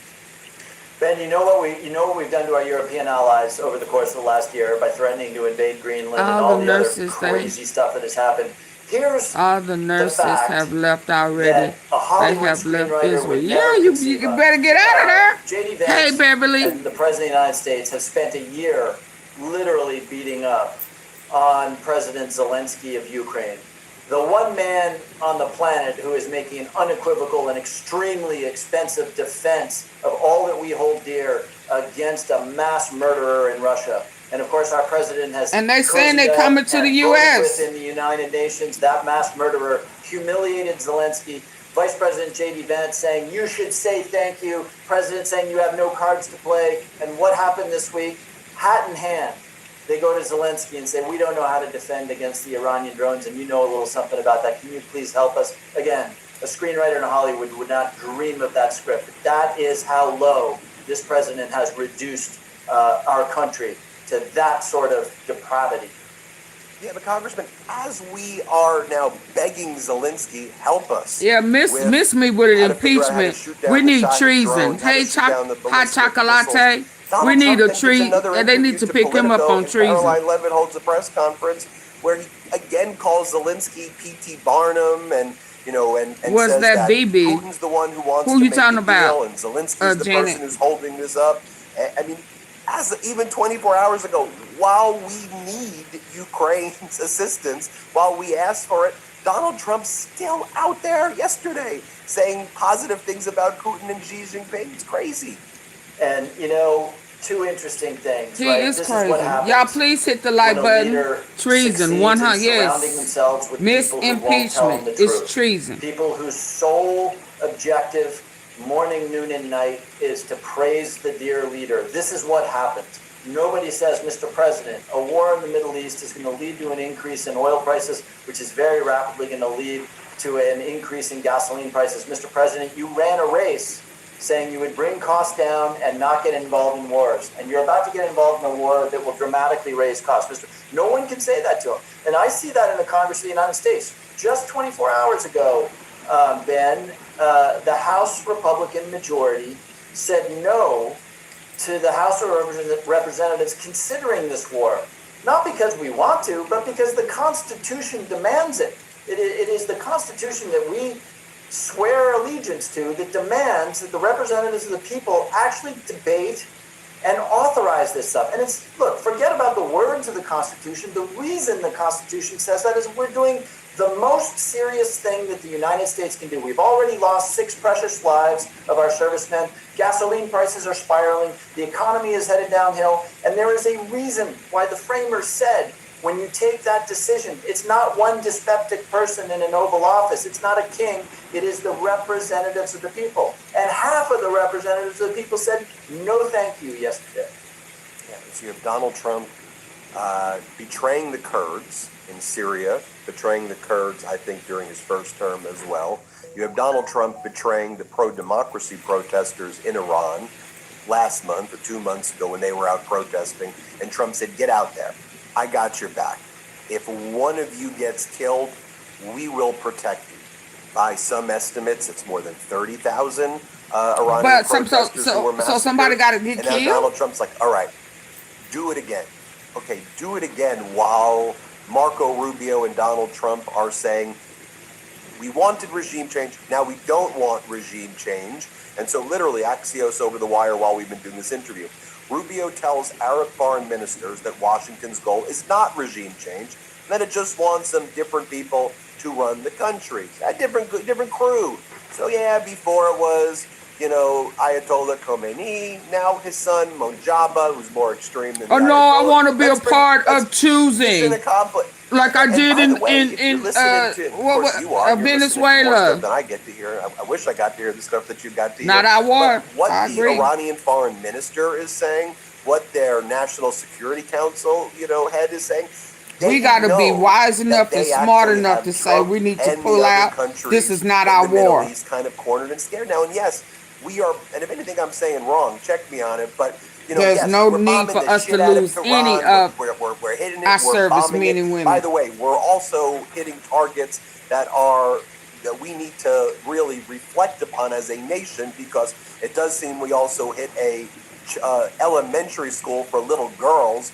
And I don't know if that's also caused by AI picking out these targets, because there was an Iranian Revolutionary Guard Corps building nearby.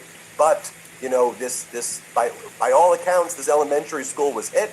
And tragically, 165 little girls and their teachers got killed in this thing. But yeah, we are bombing Iran. But what actually seems to be happening, there's more radicalization there, and it's not achieving any, fundamental military. I don't know what talk to us and make sense of this for me. Well, back to your point about betraying the Iranian people, I have a theory on how this ends, and I'm willing to make a small bet on it. The next couple of weeks, you're going to see oil go across 100. In fact, it may happen today, $100 a barrel. That is going to translate into very high prices at the pump for the American consumer. God forbid, but there's some chance we're going to see additional loss of life in our service members in the region. Projections for the economic growth are going to go down because that happens when you can't get oil. And at some point in 3, 4, 5 weeks, the president's going to realize, and he's going to look at the numbers, and he's going to say, this is really not tenable. And he's going to declare victory and walk away. And what he's going to say And it won't be a victory. We said we're going to get rid of the Navy. The Navy's at the bottom of the Persian Gulf. We're going to get rid of the missile launchers. That's a little harder. We got rid of a lot of them, but we did that. Oh, and by the way, we set back the nuclear program that 6 months ago I told you was obliterated, but now it's set back. Anyway, and he's going to say, our great patriotic, now we're going to make Iran great again, and he's going to declare victory and walk away. And maybe the attention of the American public will fade, but what will have been achieved is that you will have replaced a very bad supreme leader, killed him, replaced him with his son, who is more radical than he is, and by the way, committed to the creation of a nuclear weapon. You will have a wounded animal of a vicious regime, and if there's one thing more dangerous than an animal, it's a wounded animal. And you will have stirred that, if I can continue to use too many metaphors, you will have kicked that hornet's nest literally adjacent to the arteries that allow for 25% of the world's energy consumption to move. So that's the scenario I see. And at the end of the day, one of the most tragic elements of that will be that the people who suffer most will be the Iranian people, who briefly, because of the expectations that this president set, briefly saw freedom, only to have it snatched away and to find themselves now under the rule of somebody who was much more vicious than his father ever was. Say that again. As this continues to spiral out of... But what will have been achieved... Didn't Donald make fun of the military? Oh, he don't care nothing about him. Replaced him with his son, who is more radical than he is, and by the way, committed to the creation of an economic growth. He want to be able to choose our totally replacement. And at some point in 3, 4, 5 weeks, the president's going to realize, and he's going to look at the numbers, and he's going to say, this is really not tenable.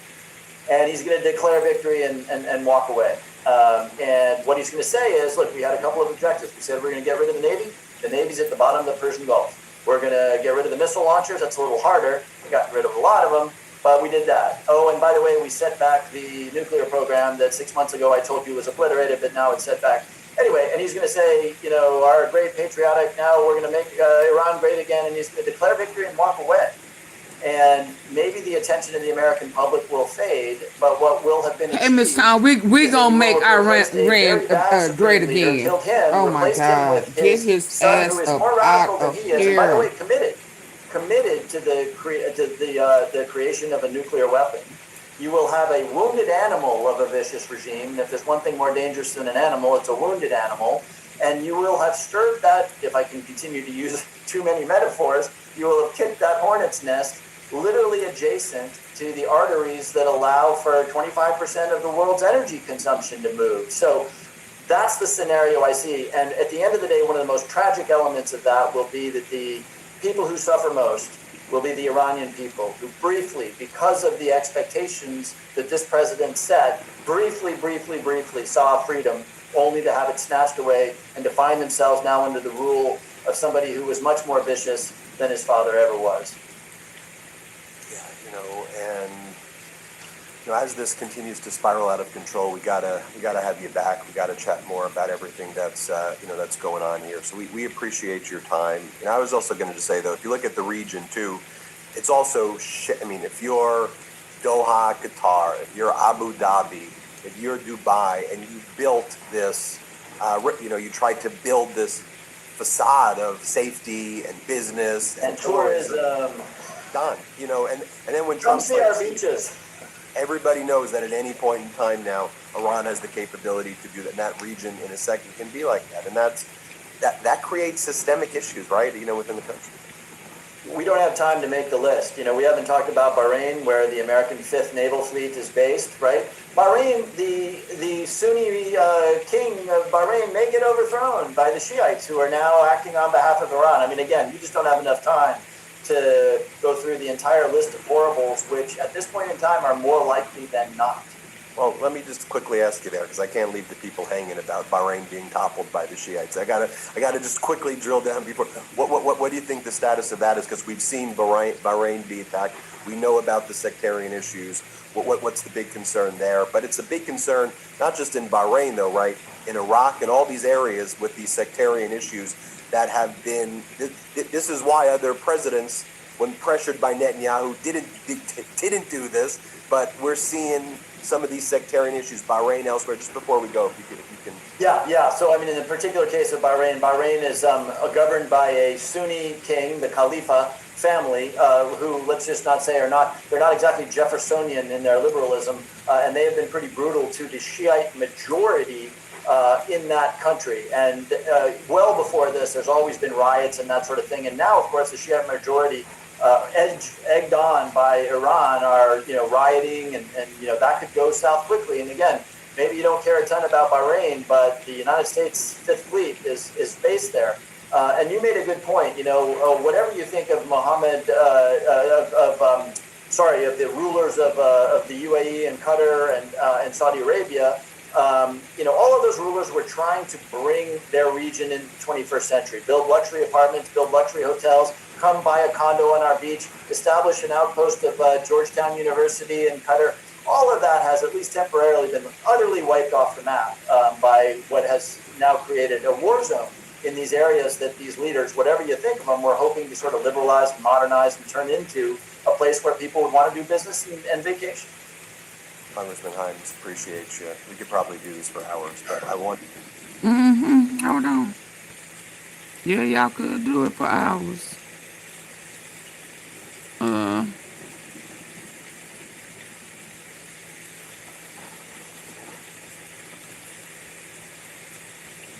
Yeah, I don't want to go back to that. Hold on.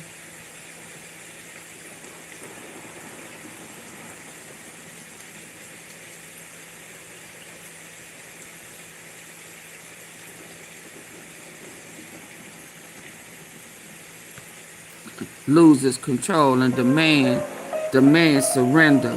Fool, you bit off more than you could chew. My GA, thank you for your attention to. Donald Trump is panicking. The war against Iran is spiraling out of control.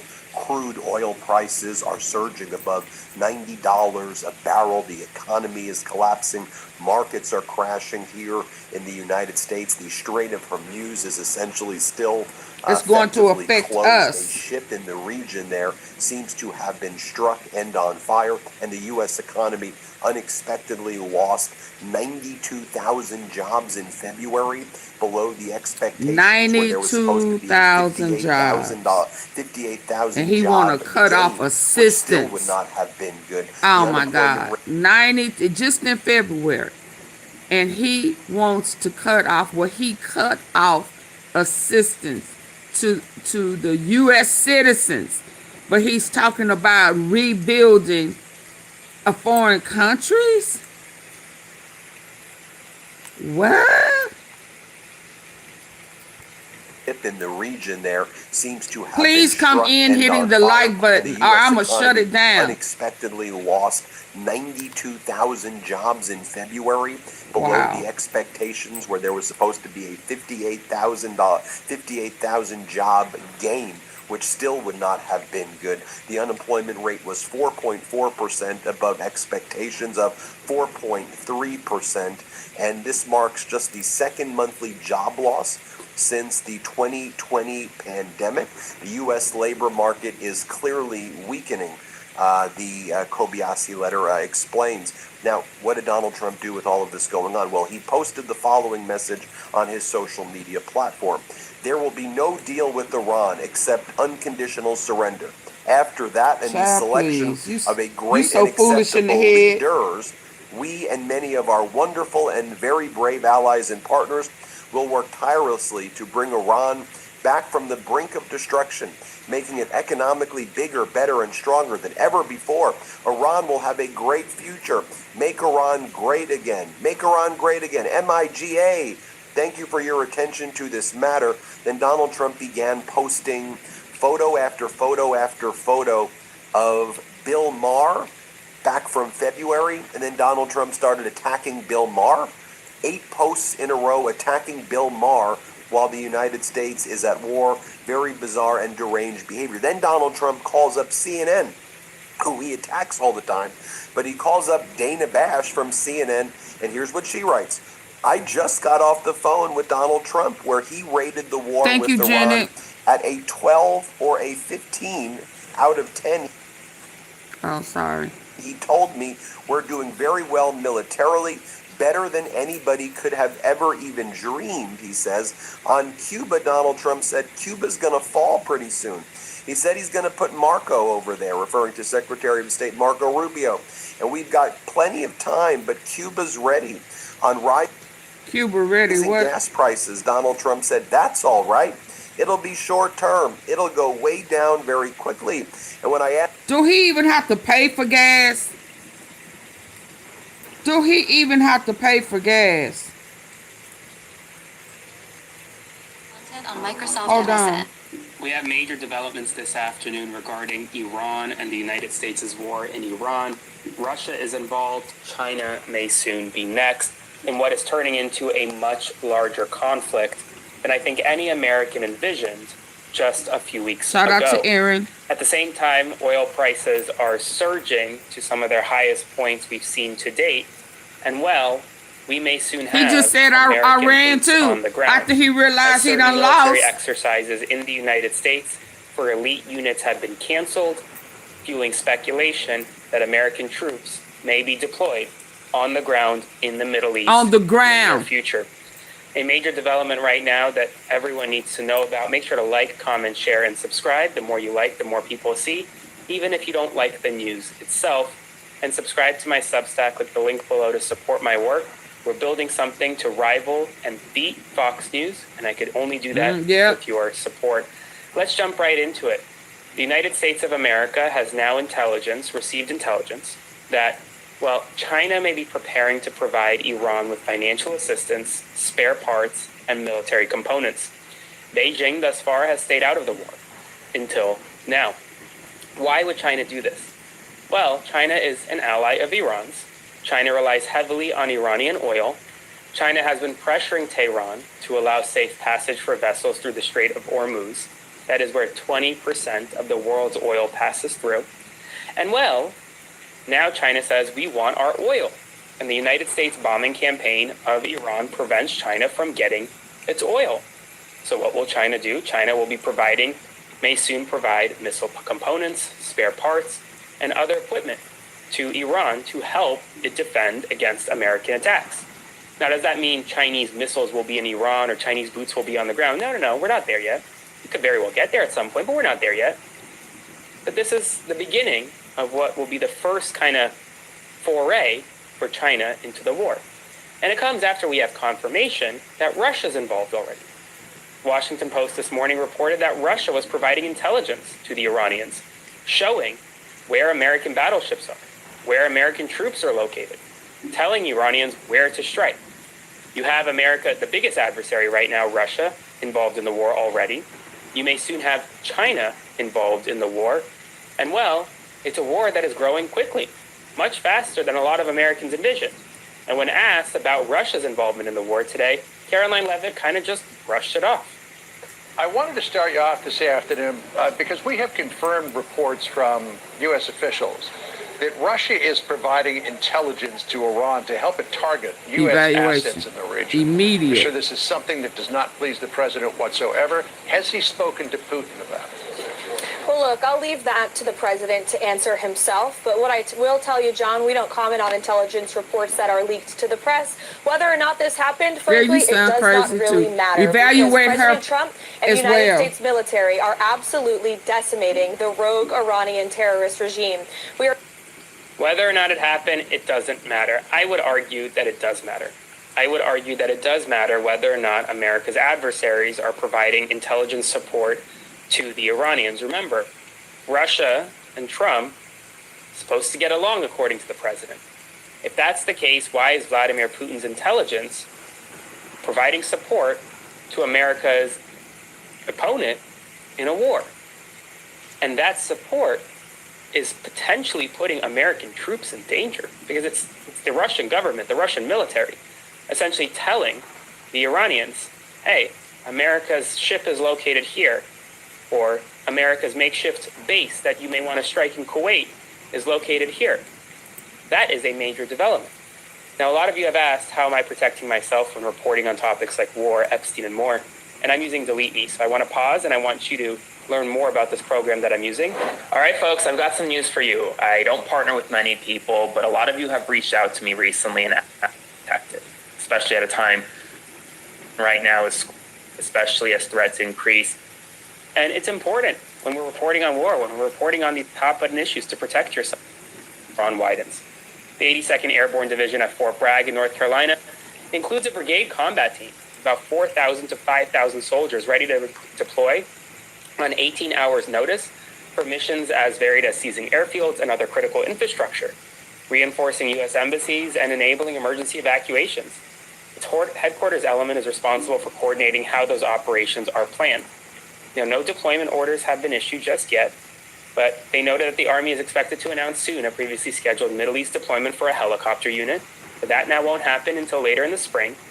But the unexpected change of plans, the unit's headquarters staff was told to stay put in North Carolina instead of joining the training exercise in Fort Polk in Louisiana, has heightened expectations that the division's immediate response force could be called upon. Quote, "We're all preparing for something just in case."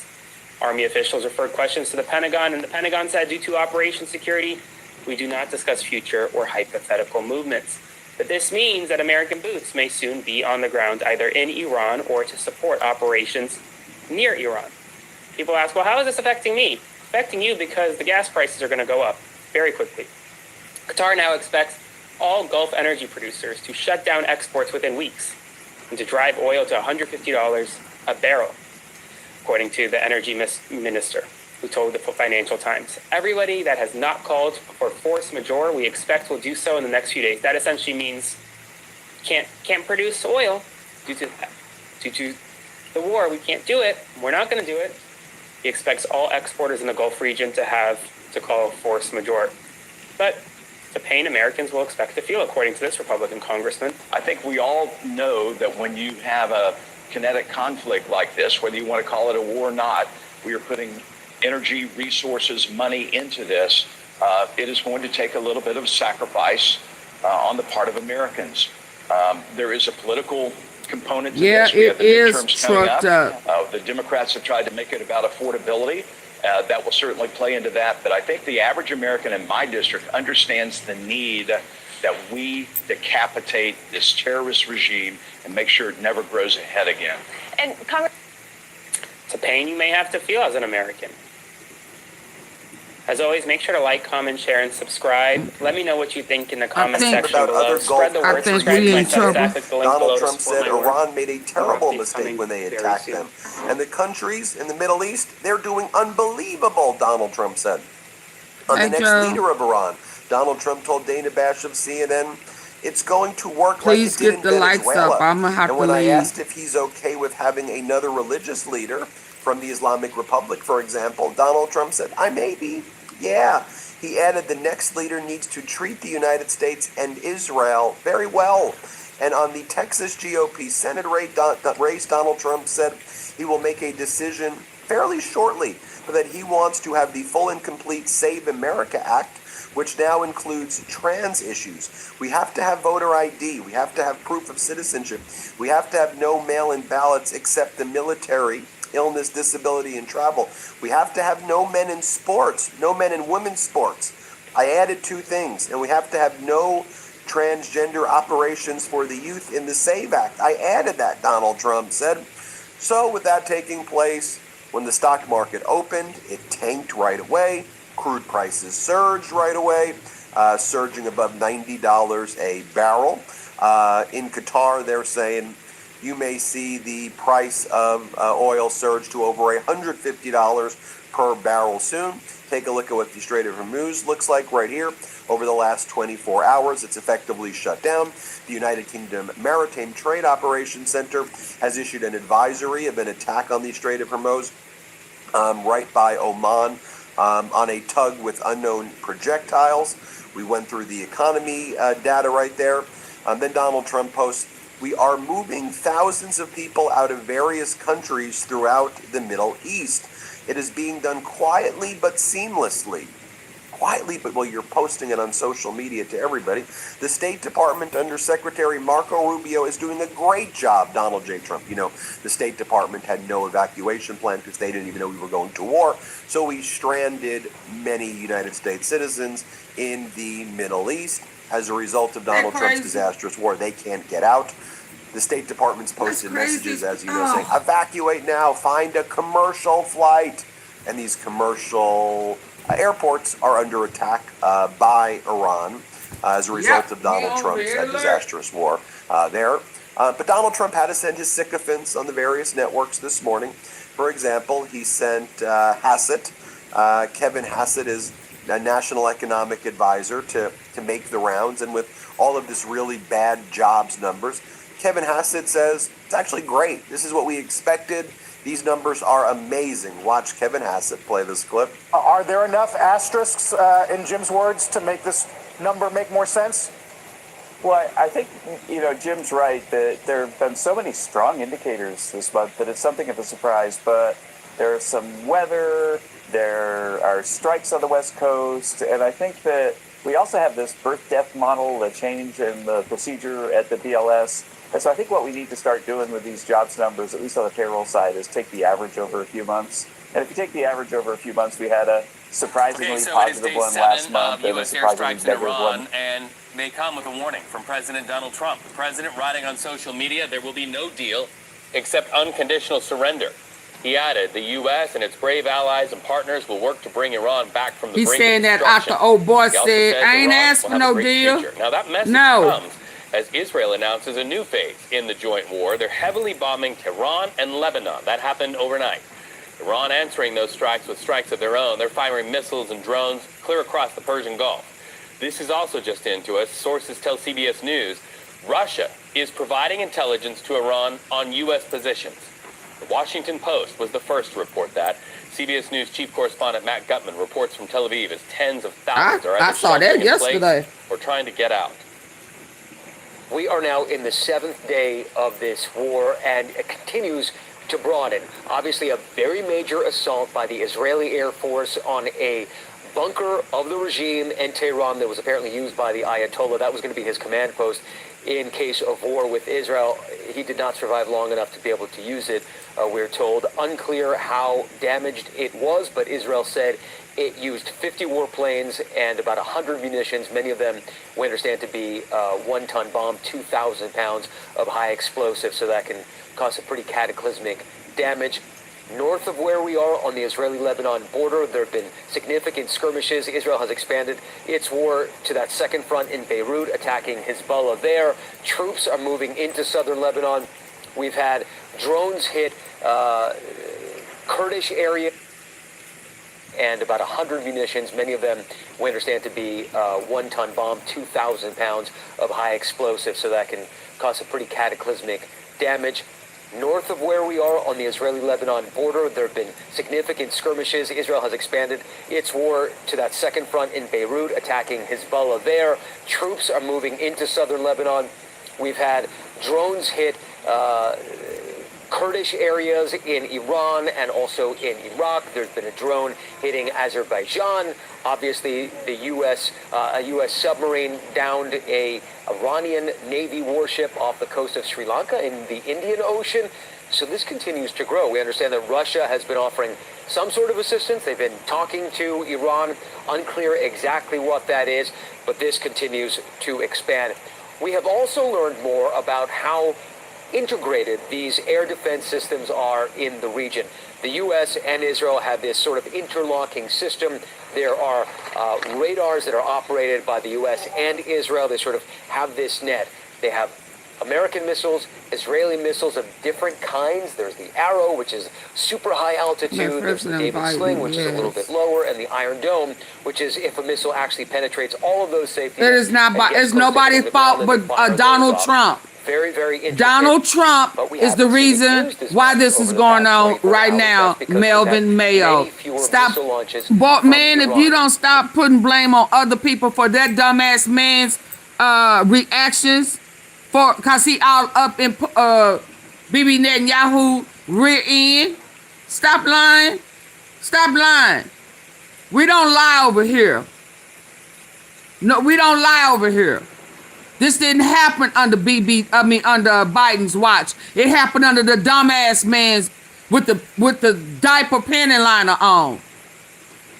Yeah. So we not gonna lie. That's what's wrong with y'all now. Y'all wanna go along to get along. Just shut the. Let me help you.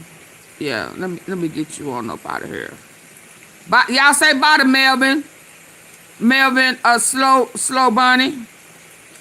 I timed you out, but now you gotta go. Yeah, yeah. Blame everybody except the person who didn't even go through Congress. Y'all kill me bringing up other people. He is the only person that didn't go through the proper chain of command. The hell is wrong with y'all? It is his fault. Hey, Peter, this is bull crap. And it's way more than 6 people that have been unalived. He's the one that called the war, and he's the one who is getting our people unalive.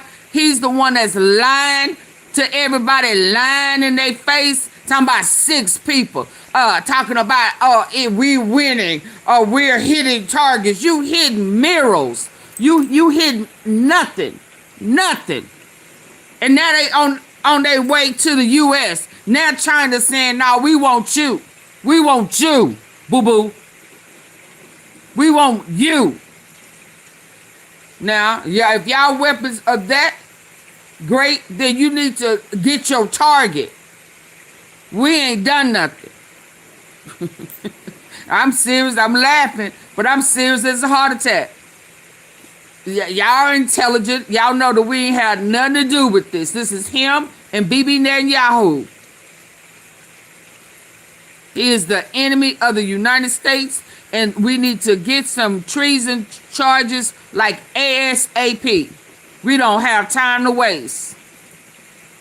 Yeah, the more the true Epstein files are released, the more dangerous he is going to be to us. Take him, put him out of his misery. He got heebie-jeebies and shit on the back of his neck, all on his hands. He can't walk and talk right. He's slurring. Put his ass out of his misery and leave us alone. Shit.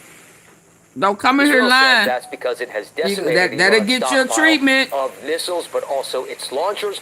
They say their capacity to launch those missiles is down by 80%.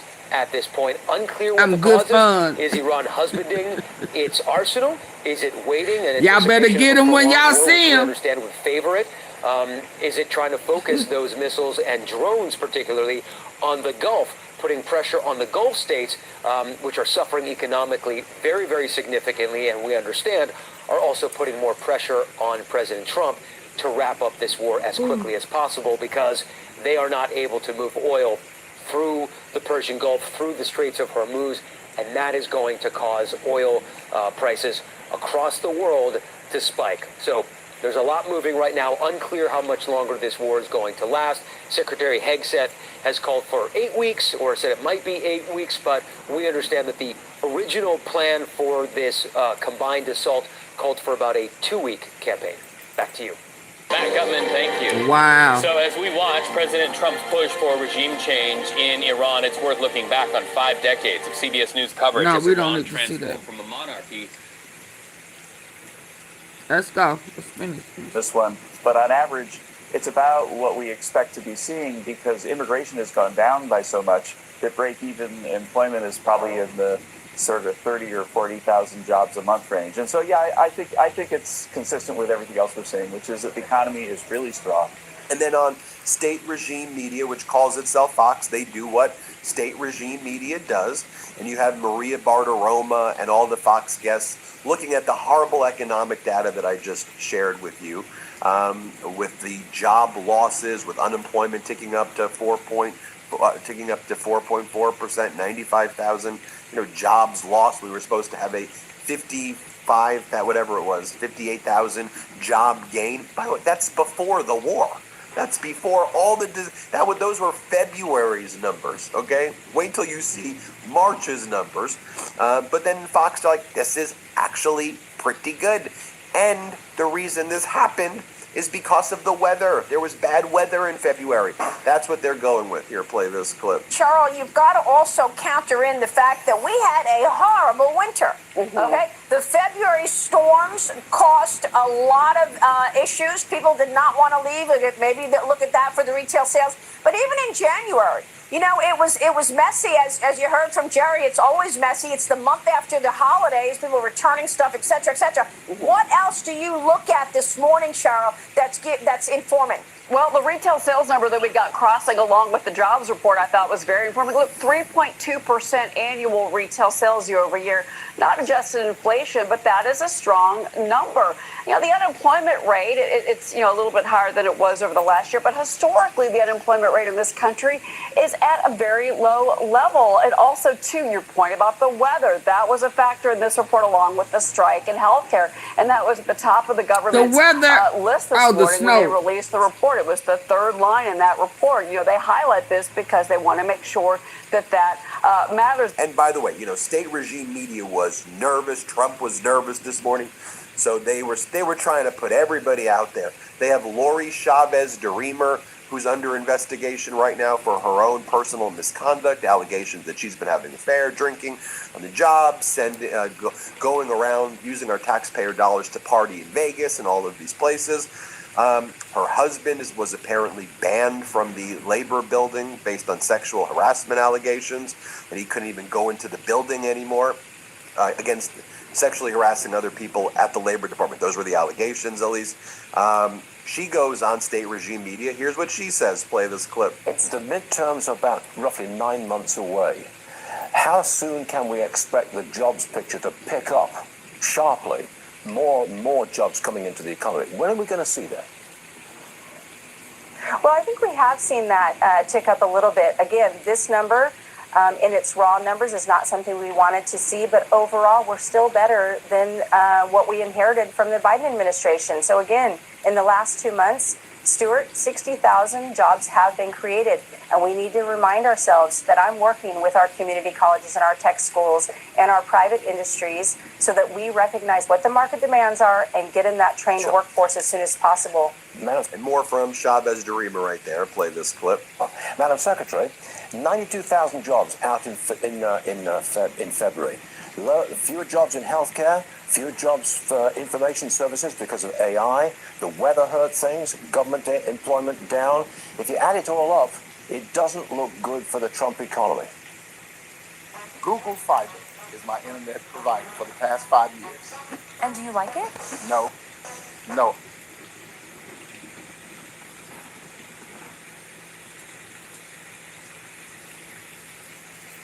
I love it.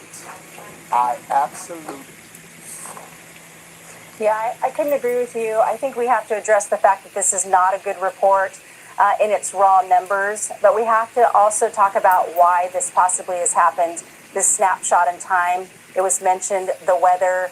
We saw healthcare numbers go down. We saw a record strike in California, over 30,000 jobs lost there, but that has been resolved, so we're hoping to see those numbers tick back up next month. But overall, we've gained 60,000 new jobs over the last 2 months. So this is important for us to recognize what the message is here, what the noise is, and how focused the Labor Department is in making sure that we can bring back those jobs in construction, manufacturing. We're seeing the confidence go up. We've seen the investments that the president has made. I've said it over and over again. The president and I talk. We visit on this often. It's important to him We're laser focused to make sure that we have that skilled workforce, and it's just going to take some time. So we're recognizing what happened this month, and we're going to stay laser focused to bring those jobs numbers up. Yeah, as this one account says, the labor secretary is under investigation for having an extramarital affair with a staff member. Her husband is barred from the building where she works because he's accused of sexually harassing 2 women. And her top 2 staffers just got fired for unethical behavior.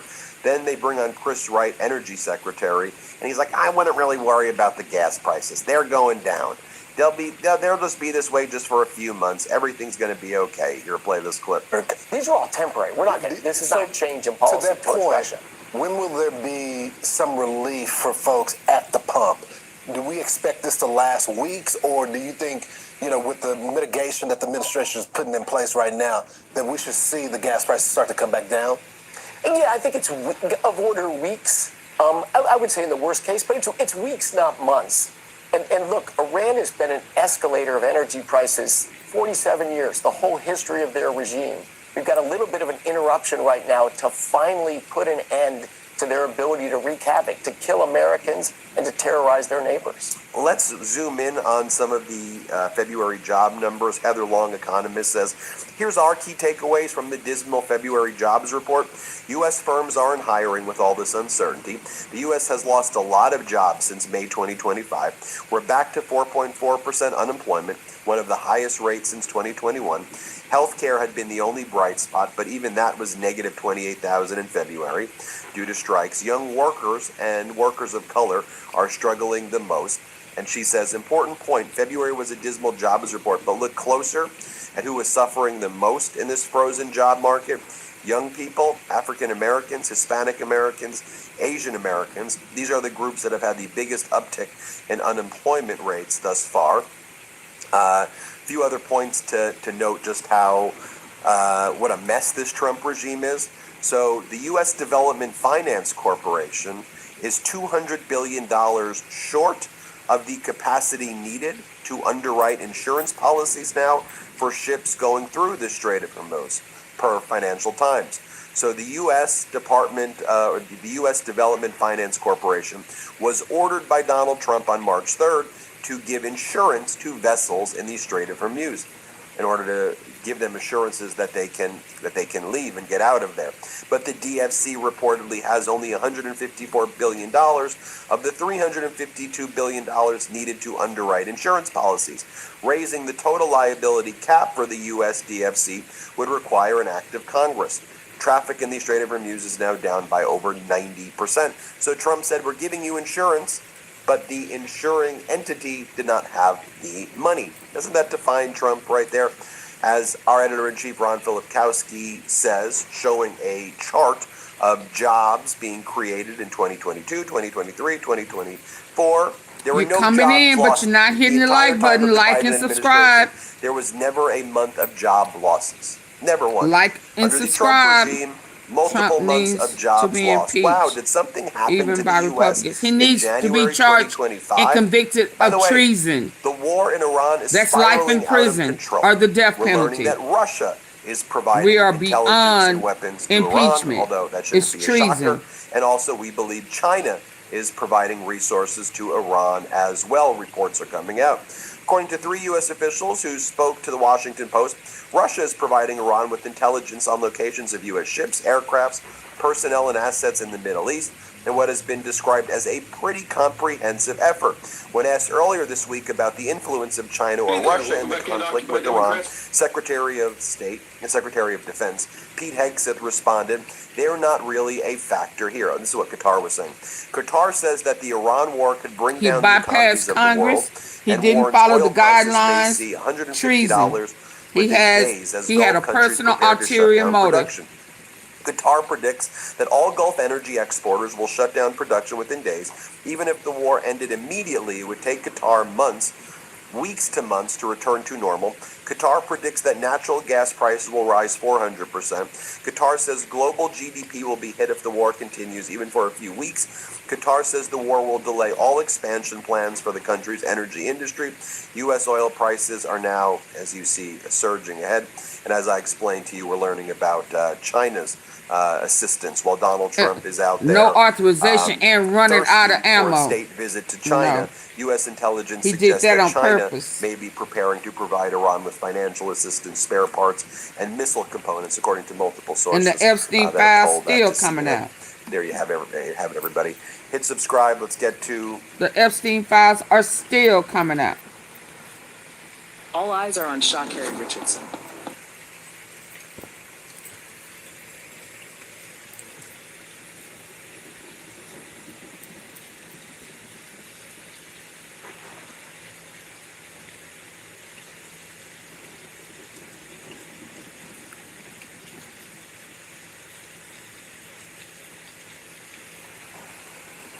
Is this, which one is this one I'm listening to? Okay, since the lights are not up, this is gonna be my last go round on this go round.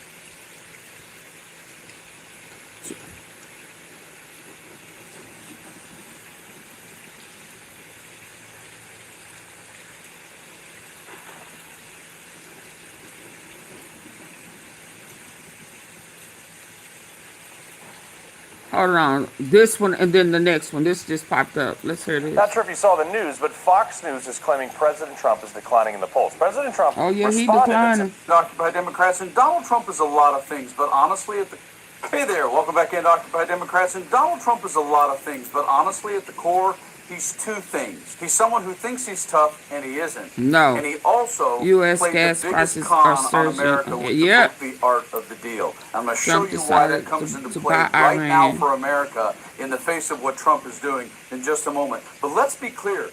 Go back to 2016 real fast. Annabella, and remember Democrats, what he was I'm begging listening. Russia and Putin Shut up, for girl. right here? Shut up. Russia, if you're listening, Shut I up. hope you're able to find the Shut the hell up. 30,000 Miss Tom, when they come in on here blaming the Democrats, get them out. And Putin plays his insecure ego like a Please, violin. I missed it. Always letting him think he's right and that they're bestest pals. This. We surely hear that Mr. Trump says he will resolve all burning issues within several Lied. days, including But the it's Ukrainian crisis. Democrats' fault. We cannot Girl, help but you feel almost made me happy call about you it. out With your all of name. that, I had a very good relationship with Putin. What do you make of that? Do you welcome Well, his I support? like that he said that because that means what I'm saying is right. Yet here's the truth about Putin invading Ukraine, all the while having Donald continually believe that somehow their relationship is a good one. Totally false. I'm not happy with what Putin's doing. He's killing a lot of people. I would get a deal worked out. And I don't know what the hell happened to Putin. Yeah, Donald? Let's be clear. You have never gotten those two in a room. I would get him into a room. I'd get Zelensky into a Never. room. And I'd bring them together, and I'd have a deal worked out. I've known him a long time. Always gotten along with him. But he's sending rockets into cities and killing people, and I don't like it at all. I kept Yeah, them right. from doing anything.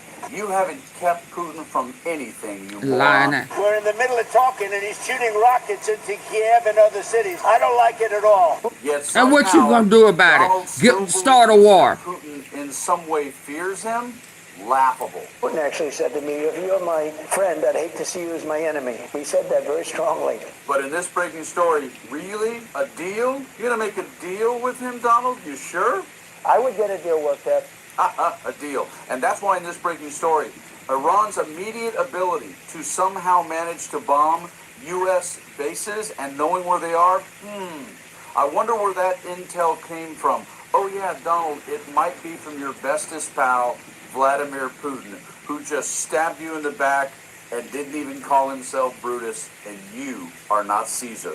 Check this breaking story out. Russia helping Iran target U.S. forces for strikes, Washington Post reports. Russia is providing Iran support in targeting U.S. forces, according to an exclusive new report from the Washington Post. Citing 3 people familiar with the ongoing conflict, the Post reported the suspicion that Russia is providing technical assistance to Iran in helping to identify and target U.S. forces to strike. Since the U.S. and Israel launched strikes on Saturday against Iran, 6 U.S. service members were killed in Kuwait by an Iranian drone. It does seem like all they able to report is 6 people, and it's been way more than 6 people that have been unalive. To U.S. support. Deal with him, Donald? You sure? I would get a deal worked out. Russia is providing Iran support in targeting U.S. forces, according to an exclusive new report from the Washington Post. Citing 3 people familiar with the ongoing conflict, the Post reported the suspicion that Russia is providing technical assistance to Iran in helping to identify and target U.S. forces to strike. Since the U.S. and Israel launched strikes on Saturday against Iran, 6 U.S. service members were killed in Kuwait by an Iranian drone. It does seem like it's a pretty comprehensive effort, one of the people familiar with the situation said. Another said Russia's support for Iran may boil down to U.S. support for Ukraine, a country Russia has invaded and battled for years. You probably under top the assistance that we're top comments instead of live comments. I think they were very happy to try to get some payback. According to the officials, Russia is providing Iran with targeting information to attack U.S. forces. Secretary of Defense Pete Hegseth appeared to push back on this, however, saying Iran allies Russia and China are not really a factor here. The Iranian regime is being absolutely crushed, White House spokesperson Anna Kelly said. Their ballistic missile retaliation is decreasing every day, their navy is being wiped out, their production capacity is being demolished, and proxies are hardly putting up a fight. President Donald Trump had laid out a time frame of a few weeks for his military operation against Iran, but he's also warned it could expand beyond that and end up including other countries like Cuba. The strikes thus far have killed much of Iran's leadership, including the country's supreme leader. Trump said this week that he expects Iran to respond, possibly with attacks on American civilians. I think they're worried about that all the time, he said. We think about it all the time. We plan for it. But yeah, you know, we expect some things. Like I said, some people will die. When you go to war, some people will die. None of this, and I mean absolutely none of this, should surprise anyone. The truth of the matter is, Donald Trump for a long time has tried to portray that he's a tough guy and tight with Xi and Kim Jong-un and everybody, and certainly Vladimir Putin, his bestest pal, who he really wants to emulate so badly, but he can't. And Putin, walk in the park, just as many people. All you got to do is pat him on his orange head and tell him he's fabulous, and he'll do anything. But the reality is, who do you think Russia does business with every day? And he never has to have his fingerprints on anything. It's just accidental that but he can't. And Putin, walk in the Kim Jong-un and everybody, and certainly Vladimir Putin, his bestest pal, who he really wants to emulate so badly, but he can't.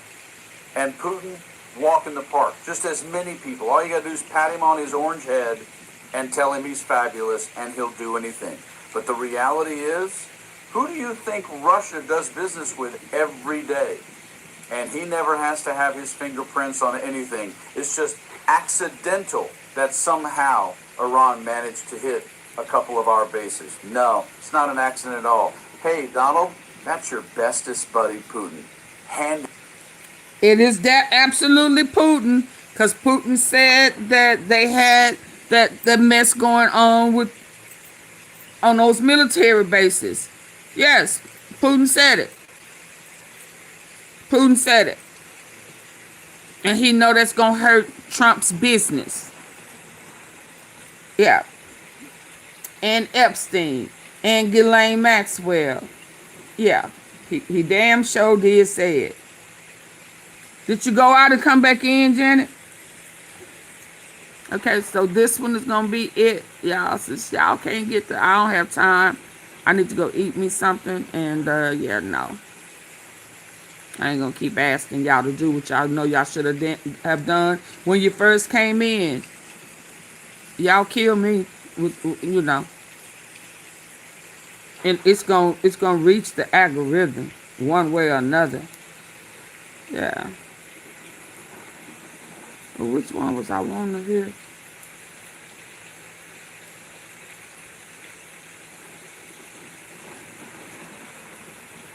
Hold on.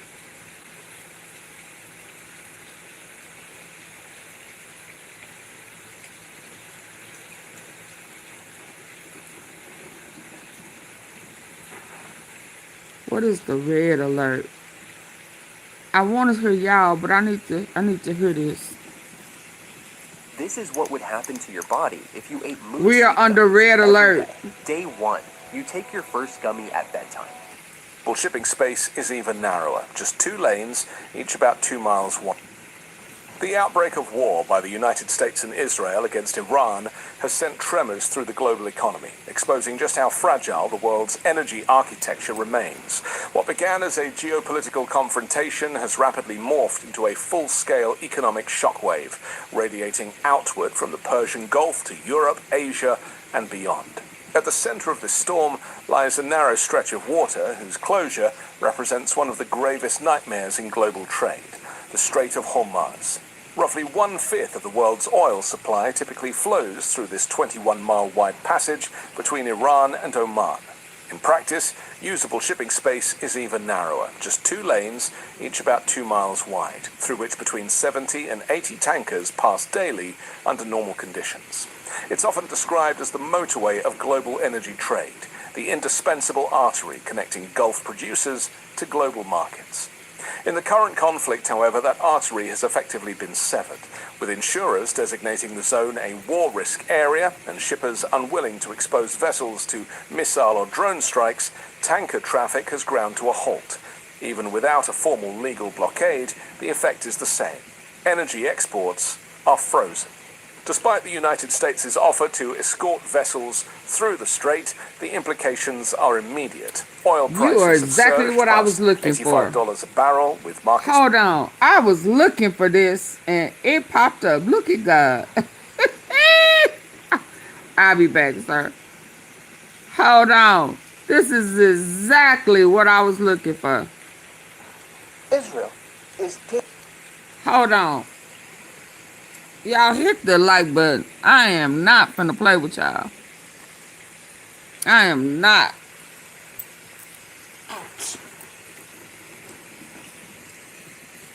Can I play?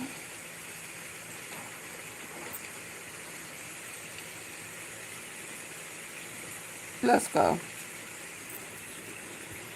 Taking a bloody good hiding. But you don't know it. You don't know it for 2 reasons.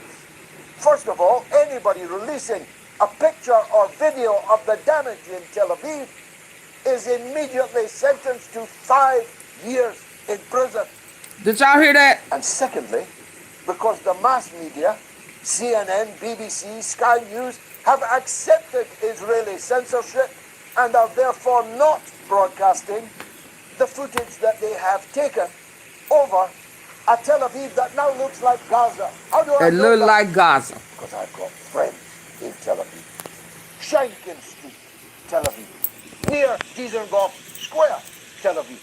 And they've been walking around, and it's they who tell me from their own mouth that Tel Aviv now looks like Gaza. How could it not? Because the air defenses over Tel Aviv are no longer operational. The Iranians are hitting at will with the most powerful ballistic missile. 50 ballistic missiles hit Tel Aviv last evening alone. They're also lying to you about the number of American casualties. How can all these CIA bases, all these American embassies, all these foreign bases of the United States, how can they all have been hit and destroyed with only 4 dead Americans? It's not possible. I'm going to take a flyer, and it's this. It's not there possible. Are approaching 1,000 dead Americans, and they can't be hidden forever.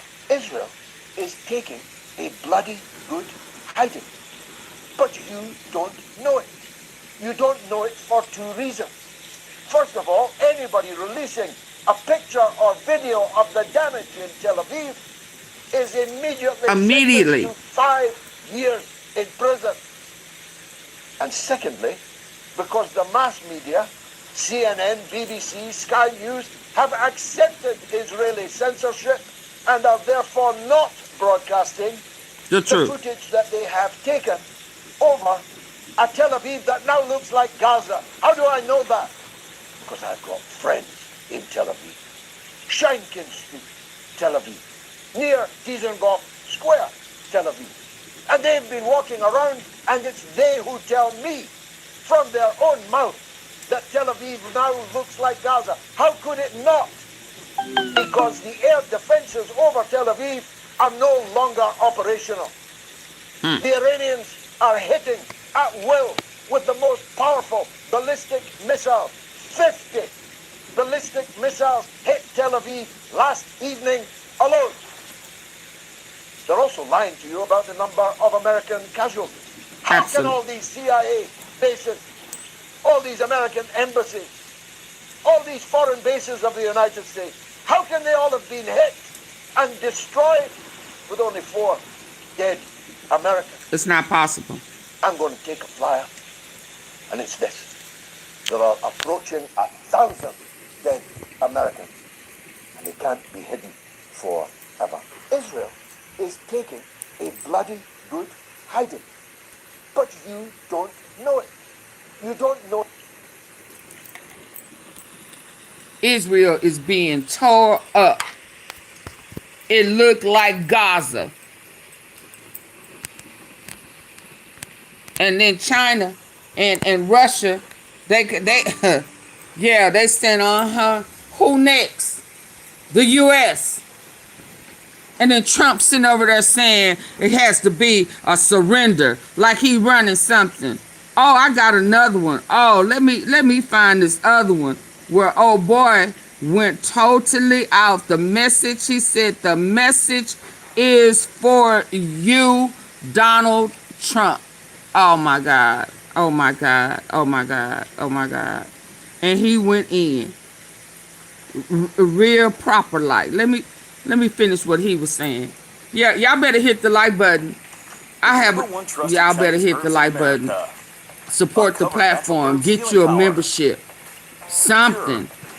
With market speculation intensifying around the psychologically critical $100 mark. Yet oil is only part of the story. Natural gas markets have reacted, and they will believe it. Qatar, responsible for roughly 20% of global liquefied natural gas exports, has no viable export route that bypasses Hormuz. When Qatari energy operations pause, Europe and Asia feel the shock almost instantly. In recent trading sessions, European natural gas prices have doubled. What initially appeared to be a contained confrontation between Israel, the United States, and Iran has evolved into something far broader. Gulf states, long striving to position themselves as stable business hubs, insulated from regional turmoil, have been pulled towards the epicenter. Missile strikes on Saudi energy infrastructure and threats against key oil cities such as Dhahran underscore the vulnerability of the region's economic crown jewels. For countries like Saudi Arabia, the United Arab Emirates, Kuwait, Bahrain, and Qatar, the crisis is not merely about oil revenue. It strikes at the foundation of their modern identity. Over the past decade, these states have invested heavily in diversifying their economies, marketing themselves as financial centers, tourism destinations, and expatriate havens. Dubai, for example, hosts thousands of foreign businesses and a large expatriate workforce drawn by tax advantages.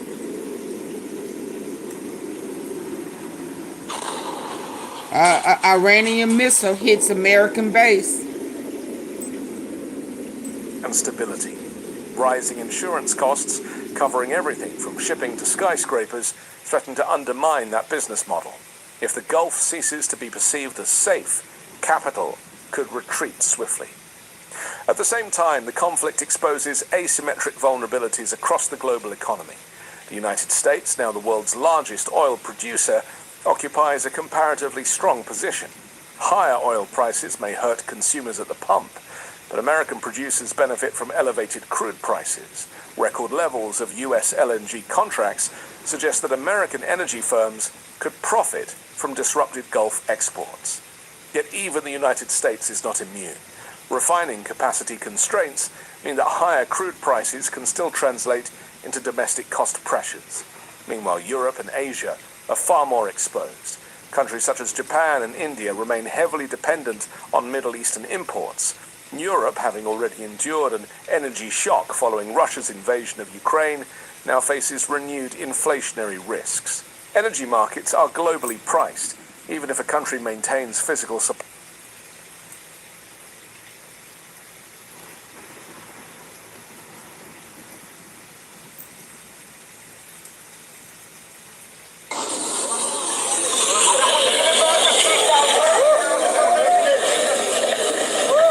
This is what they don't want us to see.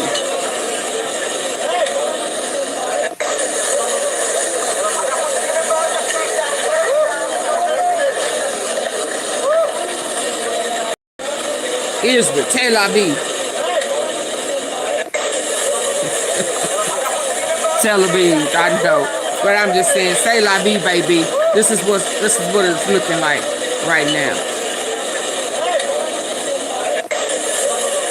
Hold on.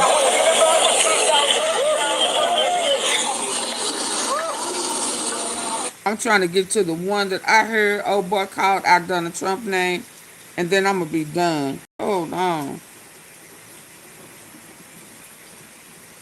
I'm doing a little shopping here. Oh no, not that one. I thought I named it.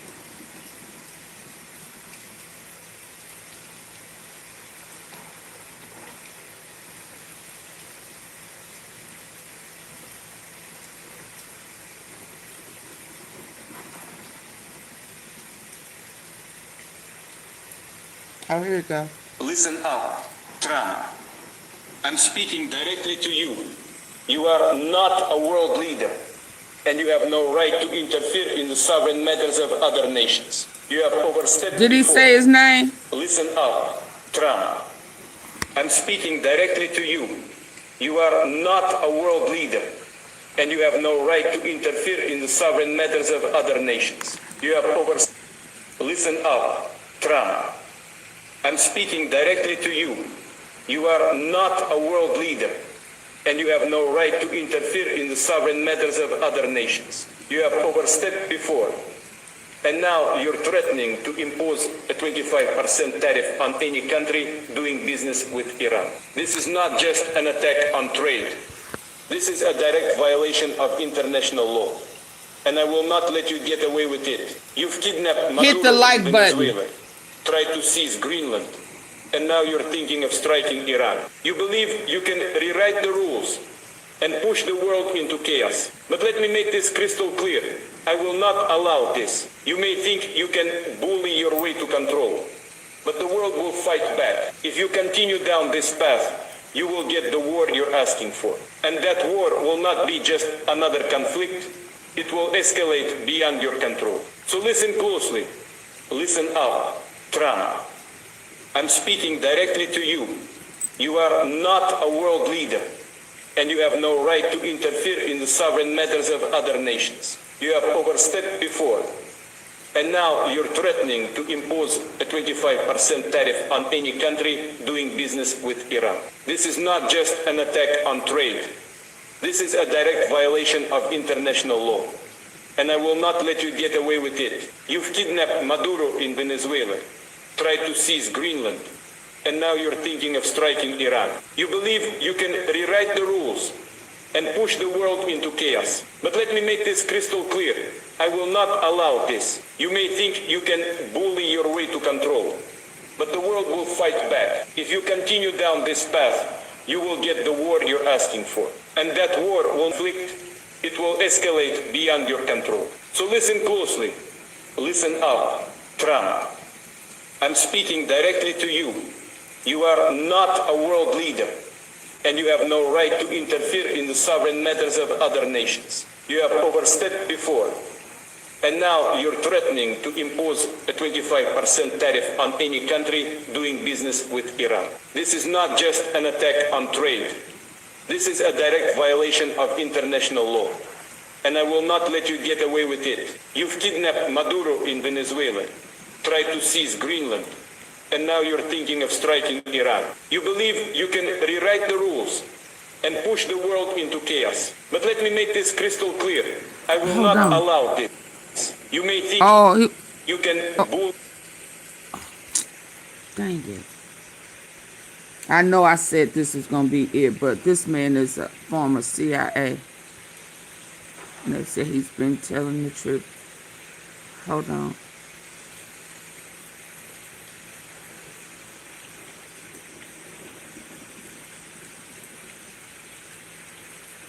Y'all be playing too much for me. Hold on. Wish I would have known about this sooner. Definitely could have helped me in the past, but at least I can use it now. Yesterday, I saw my checking account was under $100 balance. They plotting against Trump, I know but they need to get Welcome Trump, for the first time not to us. the mother of all talk shows. I don't know if you heard my Hold on. monologue, Hold on. but Hold on. I also want to put this up on the screen as we talk about some of those outside sources that are impacting this ongoing conflict. This is now being reported by the Associated Press that Russia has now provided Iran with information that can help Tehran strike the United States military, according to its sources with the Associated Press. And so that's sort of the biggest information we've had within the last hour. The first indication that another major U.S. adversary is now participating, even indirectly, in this war, according to officials familiar with the matter. So I now want to bring into the conversation to discuss this and so much more, Stefano Rittendale, the Chief Intelligence Officer for Artorias. Stefano, thanks so much for being with us here on Live Now from Fox. Thank you so much for having me. Well, this was a major development as we're talking about some of the players who are watching all of this ongoing there in the Middle East. This conflict, which started between the United States and Israel, launching a joint strike in Iran, has now possibly spread to include other countries like Russia involved as well. What are you watching for as this new information is coming out? Well, I think the Russians are pretty much consumed with the situation in Ukraine. Obviously, we saw in 2024 when Bashar al-Assad was overthrown and that the Russian was absolutely powerless to save him. It's important to note that the Russian played a key role in keeping him safe for over a decade from the rebels. But the war in Ukraine has really consumed them. But it's not really surprising that they're giving intelligence support to Iran, that then Iran can leverage to conduct a lot of strikes against U.S. forces and interests across the Middle East. Russia does have very significant signal intelligence capability, imagery intelligence capability, but a network of people as well that they would gladly pass on to Iran as a way to kind of solidify their alliance with Iran and kind of hit back at the United States for our support with Ukraine. So I think this is not necessarily surprising, but I think we have to be very clear that Russia will not get militarily involved in this conflict. We have no indications showing that Russia will militarily defend Iran. They will probably continue from the diplomatic and an intelligence support and also take advantage that maybe there might be a rise in oil prices for their own budgetary reasons. But that's the extent of what we're seeing Russia's support to Iran at the moment. All right, and so as we're talking about this, some of the additional reporting has now come out that since the war began on Saturday, Russia specifically passed Iran the locations of U.S. military assets, including warships and aircraft as well. This is according to other officials who are watching all of this unfold in the region. I have to ask you, Stefano, we do know that assistance now possibly brings in the fact that one of America's chief nuclear-armed competitors, again, is contributing directly in this. What do we know about the nuclear capabilities of Russia, and would they be able to aid Iran at this point to try to get back what Iran has lost during some of these ongoing attacks? Well, obviously, Russia is one of the largest nuclear powers and very well extensive history of using and developing nuclear weapons, obviously. But in context with Iran, we did see after the 12-day war last year between Israel and Iran, Russia wasn't really able to provide that much support to Iran to rebuild their military capabilities simply because, again, they're consumed with the situation in Ukraine, and a lot of their own military domestic production is going to fulfill those requirements because Russia is suffering significant amount of casualties in its war in Ukraine. So, tens of thousands of Russian soldiers are dying every month, significant toll on aircraft, tanks, and armored personnel carriers, to name a few. And Russia really has to prioritize that, but that doesn't limit completely Russia's ability to provide some level of support to Iran, even if it's just intelligence support or some equipment. It's important to note that Iran's military is very much dependent on Russia's military technology, and any loss that Iran has in that department, it's very hard for them to replace it because of the issues that I highlighted earlier with Ukraine. So Russia will continue to provide intelligence. They probably are enabling some of the strikes that we're seeing in Iran, but it's not really a determinative factor for much else. And right now, Iran's on the rope, and clearly President Trump has indicated that regime change is the priority. And speaking of President Trump, before we get to some of the latest comments that he made, he put out a statement on social media. I still want to stick with some of those international factors as well. China, we've all been watching to see how they would be playing a role, if at all, in this conflict. I'm going to get back to that other one. Right, so there was an interesting report earlier from CNN that indicated that China is maybe debating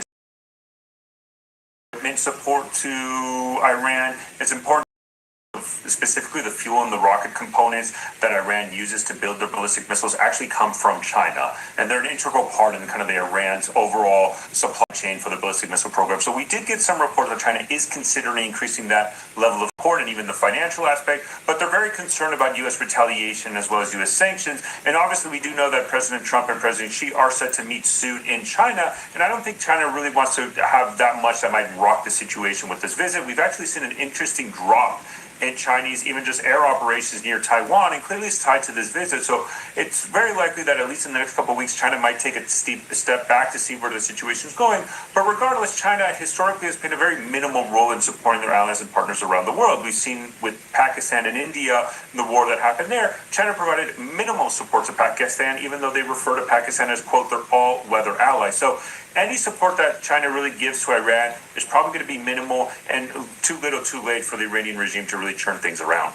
Going to be something to continue to watch as we're looking at those international factors. But Stefano, I want to pivot to what President Trump said a bit earlier today. Putting this up on the screen for folks at home. This is a Truth Social post that he put out there saying this: there will be no deal with Iran except unconditional surrender. After that, the selection of a great and acceptable leader. We and many of our wonderful and very brave allies and partners will work tirelessly to bring Iran back from the brink of destruction. I want to stick really there with that first part, talking about unconditional surrender. From what we're watching in some of the military actions ongoing there in the region, is that what the U.S. is seemingly indicating with the approach that they've been taking? I mean, I think what's clearly done is the U.S. military is doing in Iran is what we would consider domination, an absolute domination, right? Their goal is to really destroy, not even just degrade, but absolutely destroy Iran's ballistic missile program, their UAV forces capable of conducting strikes, and even to the point where they might be looking the same way to do that with the regular military and the IRGC. Look at the Navy, for example, right? Iran's Blue Water Navy, those ships that are able to travel around the world, has basically been destroyed, and we're probably seeing a very similar aspect with their small boats and their Brown Water Navy, much more closer to the Persian Gulf, that are being sunk. And so the Iranian Navy, for and all of itself, has been traveled around the world, has basically been Iran's Blue Water Navy, those point where they might be looking the same way to do that with the regular military and the IRGC. Look at the Navy, for example, right? Iran's Blue Water Navy, those ships that are able to travel around the world, has basically been destroyed, and we're probably seeing a very similar aspect with their small boats and their Brown Water Navy, much more closer to the Persian Gulf, that are being sunk. And so the Iranian Navy, for and all of itself, has been destroyed, similar to the Air Force. So I think the U.S. This is not even our Israel war. are following that campaign plan, and that could basically be tied into this idea of unconditional surrender, where even the White House has kind of said subsequently from that Truth Social post, indicating that the unconditional surrender doesn't necessarily have to come from the Iranians. It could be an assessment from the U.S. of basically the destruction of the Iranian military and the decapitation of the leadership, which we know a lot of members of Iran's senior leader have been killed already in joint U.S. and Israeli operations. All right, and so we're putting up some video footage there on the screen of some of these ongoing strikes there from Israel and the United States as that video is being released to us. And we, as always, appreciate Stefano Rittendale for joining us here on Live Now from Fox, breaking down the very latest, again, that indication that Russia might also be aiding with information there in Iran, going to be something to follow. Thanks so much, Stefano. Thank you so much for having me. This is, honestly, this is it right here. Oh, look, I'm getting a call from one of those unknown numbers. I gotta go. Have you tried I'm hungry. I'm over here watching Captain E. Welcome for the first time to the mother of all talk shows. I don't know if you heard my monologue, but I was opining. Thank you. I was opining that the sneak attack on the Iranian frigate off the coast of India just a few hours ago, and boasted about already by the Eastern Command of the American Navy and by the Secretary of War, Pete Hegseth, marks a significant development in the war, both territorially and materially in many ways, not to mention morally. What's your take on that? Oh, I think it's a sign of panic. They found a target they could hit, and they hit it, and now they're going to cheer about it. But it only takes us deeper into an abyss that we're already hip deep in. Sure, it's it's a ridiculous situation to be in, all in the name of a country that's worthless. And we've been doing this now for half a century, and we finally got caught short here. The Iranians are well armed. What has struck me the most about all of this is the absolute ignorance of knowing anything about the Iranian people, how they respond to things. They've been there for 47 or 49 years now, and we've never once seen them run from trouble. Those of us old enough to remember the war between Iran and Iraq, they were extraordinarily brave people, extraordinarily willing to risk their lives for their country, and none of that seems to register in the United States because we take our orders from the Israelis. And as long as that continues, the blood of Americans will be lost for absolutely nothing. There is a complete Say that again. In the United States because we take our orders from the Israelis. Yep. And as long as that continues, the blood of Americans will be lost for absolutely nothing. For nothing. There is a complete collapse of historical knowledge in policymakers all over the Western world, not just in your country, but in mine. The British Foreign Office, once the repository of vast treasure trove of knowledge about the region and its peoples, is now run by teenage scribblers who are friends of Israel of one kind or another.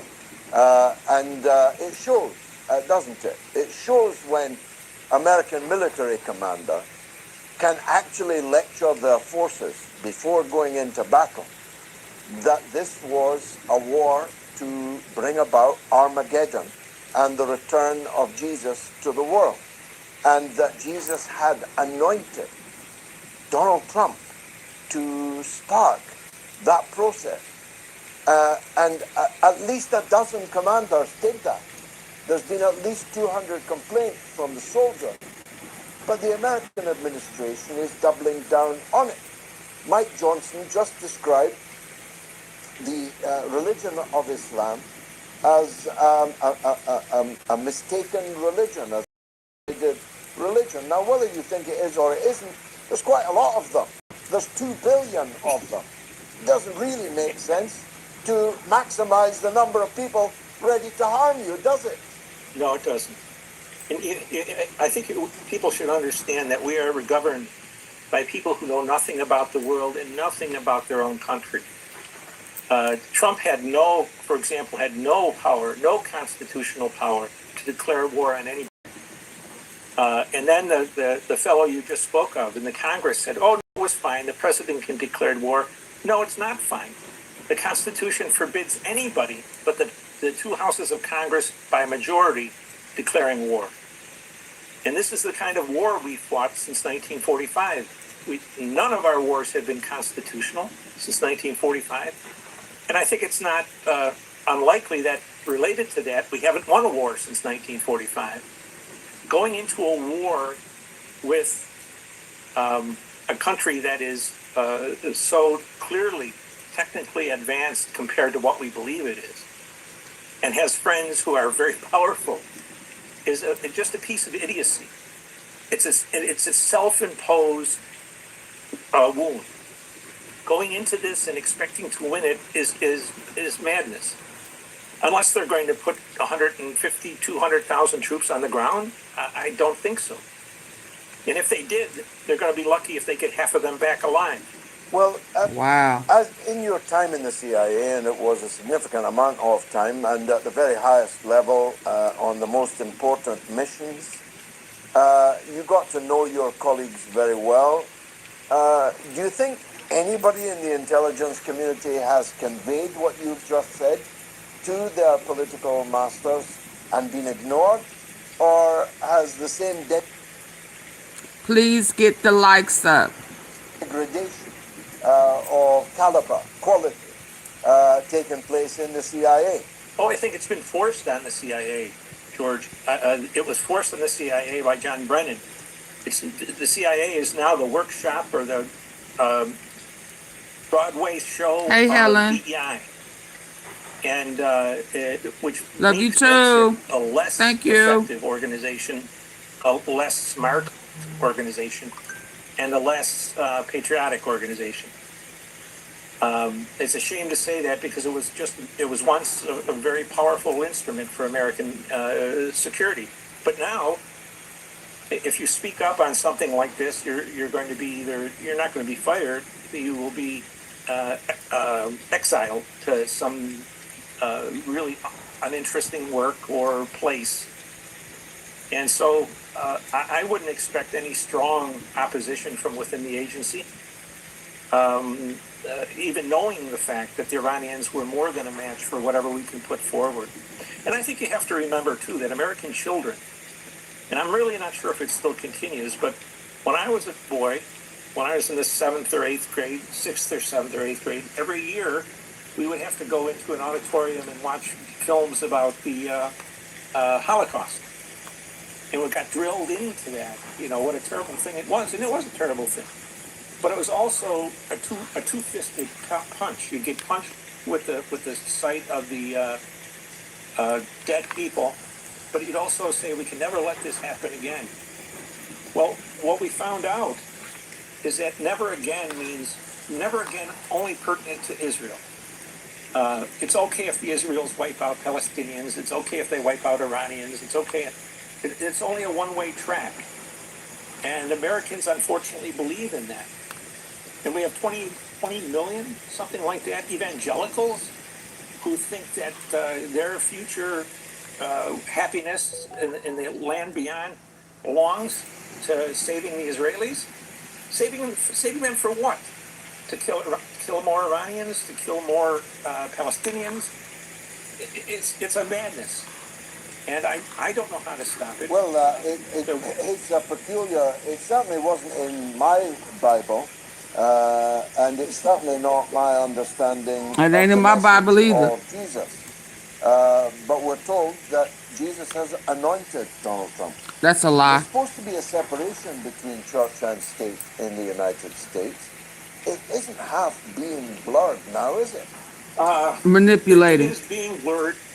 It is being the effort within the United States by several organizations, not least of all IPAC and the other Israeli billionaires, is to denigrate Christianity and to make it a less Absolutely. People need to hear this. The voice of the evangelicals is a voice of terror. It's a voice of subservience to another country. It's a voice of treason. A voice of treason. And, there go treason. What we can do about that, I don't know. But it's crossed right into the government. Well, on the good, the good news, Doctor, is that in polling this week, for the very first time, more Americans sympathized with the Palestinian cause than with the Israeli cause. So I think that there's a lot of strength in the argument that Netanyahu knew this was his last window to do this. And Donald Trump knows that with the imminence of the loss of power in November, almost certainly, that it was his last chance to do it also. And we're marching to the tune of people who deliberately chose that date, Saturday, as the commemoration of Purim, a Jewish religious festival which celebrates the Jews killing 75,000 Iranians. 75,000. Yes. Are we going to will this war continue until it's 75,000? Or do you think there's any chance that it will stop before that? Well, I hope there's a chance, sir, but I doubt it. I think they're in for the long haul. And they're going to run up against the wall where the only thing they can do, the ships won't work, the airships won't work, the attacks from the air won't work. They're going to have to land troops, and the Iranians will chew us up. It's a big country. Wow. It's a mountainous country. The one thing that Americans have squandered is the fact that they have the two greatest allies on this earth, and they're called Pacific and Atlantic. There's no one that's going to come here and invade us.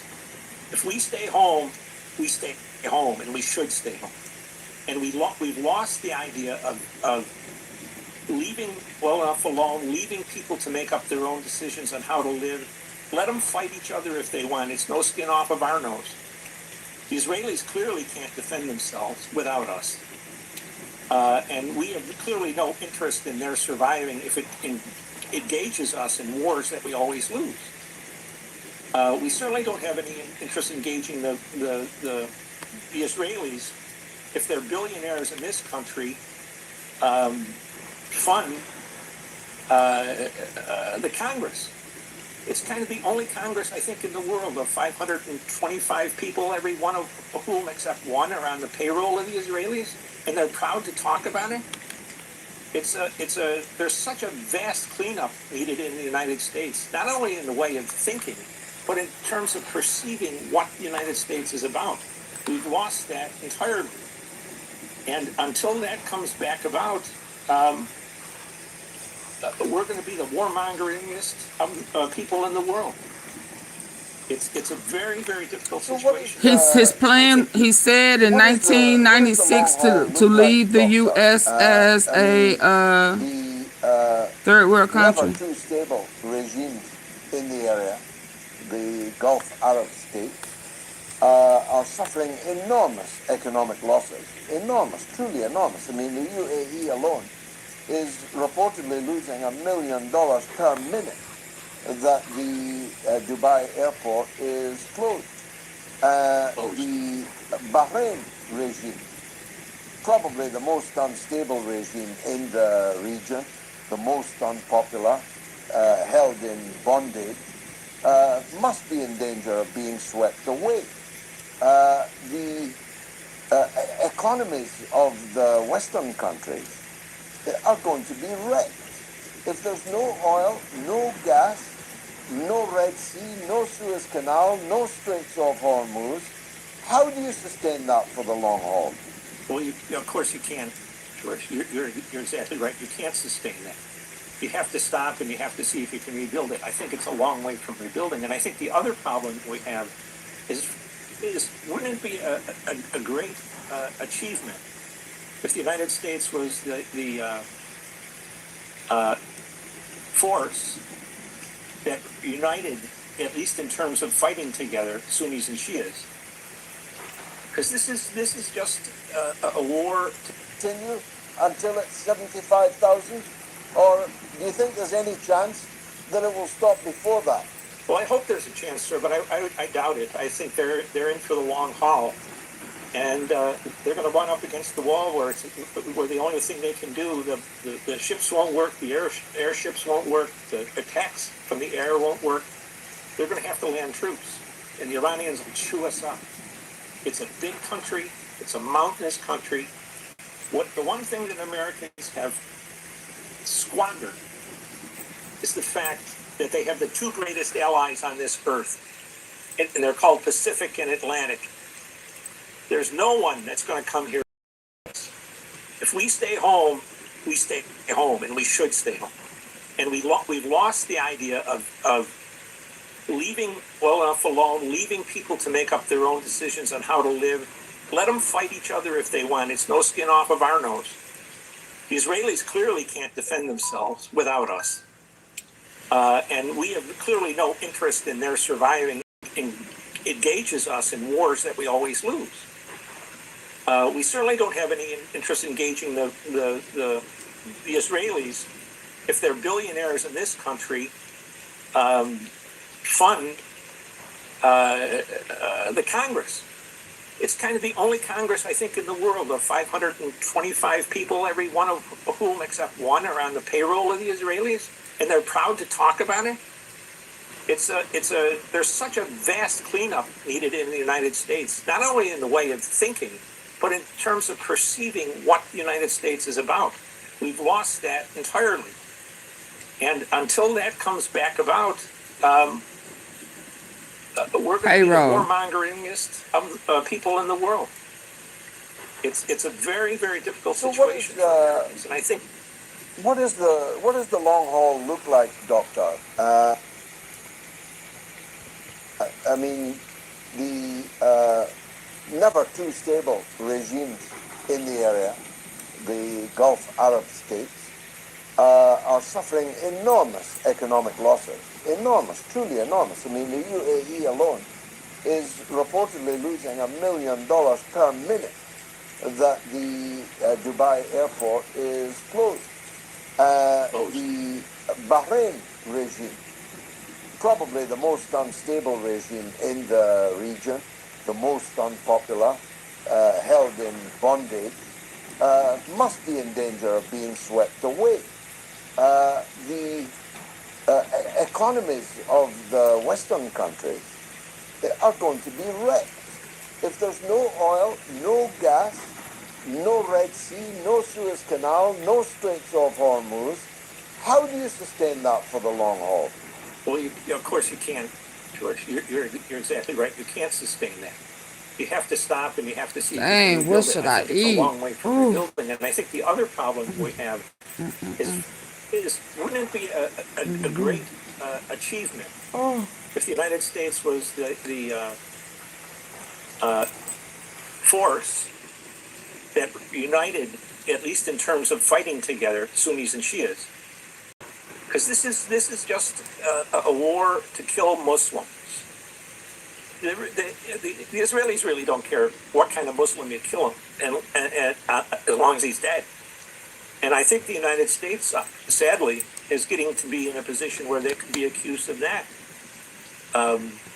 Like you said, briefing your troops or your crews about the necessity of Israel winning so we can all be whatever we're supposed to be is a madness. Those people should be relieved from command. Not just because It's not our war. they're commanders and that's not their responsibility, or because of the separation of church and state, but there's probably They try to very few lie and people say in the this was American God. Army, Navy, Air Force, or Marine Corps who joined up to risk their Like lives he anointed. for Israel. The devil is a lie. There's probably a few. There's some evangelicals there. But I mean, America has to begin to look out for itself. Absolutely. When I downloaded my first Amen. Energy Fiber, Let the it church blew my say mind. amen. It was the fastest connection We I've ever ain't had. being selfish. We're just being wise. Yeah. And you worried about a country that done lined your pockets.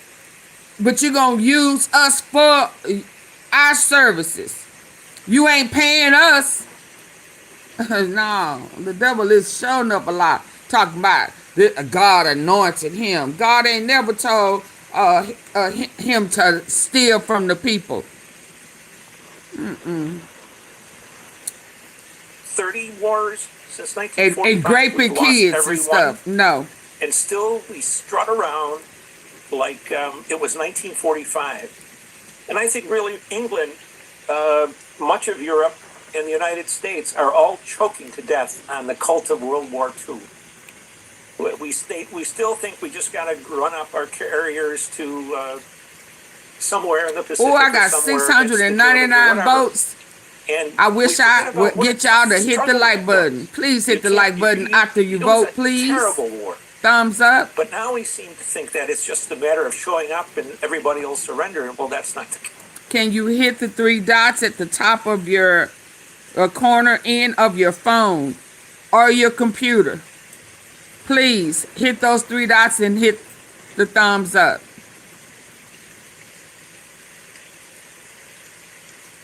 After you vote, go hit those three dots at the top corner and hit the thumbs up for me.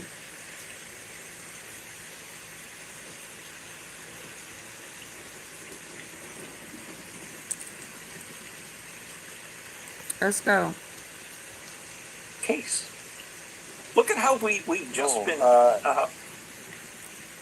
Dr. Michael Shore. I was just going to say, sir, how ignorant we have been of the Muslim world and the advances it has made in the last 10 years, 20 years in technology. And now we're seeing it in Iran. They're not, they're not what they used to use abusive terms about them, sand warriors or whatever it was. And now they're sharp people. And, just from your everyday life, if you meet Iranians in the street or if you meet them as a friend, they're very sharp people. They're not fools and they're not cowards. But to listen to the American government under this government, under Biden, under most governments in the last 30 years, you're going to think they're just desert watchers. Absolutely. Now, what's your belief about the level of American casualties? It seems to me fantastically incredible, literally incredible, that in all of this damage that has been done to American embassies, CIA stations, military bases and the rest, that the Americans have lost only 4 dead. I think it is exponentially larger than that. If you do, I would be shocked if it wasn't, sir. How are they going to hide that? Well, how many Americans have gotten killed fighting in the war in Ukraine? Special services, seconded officers to there. I'm sure we've lost hundreds of people, and we haven't admitted one casualty in the Ukraine. They'll try to hide these, but as you say, just from watching what's going on and seeing the films of it, it's very hard to believe that 4 is the number. I don't know how the number is, but it's got to be many multiples of that, I would think. The other thing that strikes me... Well, the Iranians claim 800, and they haven't been found out lying about the war so far. So far they haven't. Of course, we've been through all this in Gaza, all this deliberate obfuscation of number and false attribution of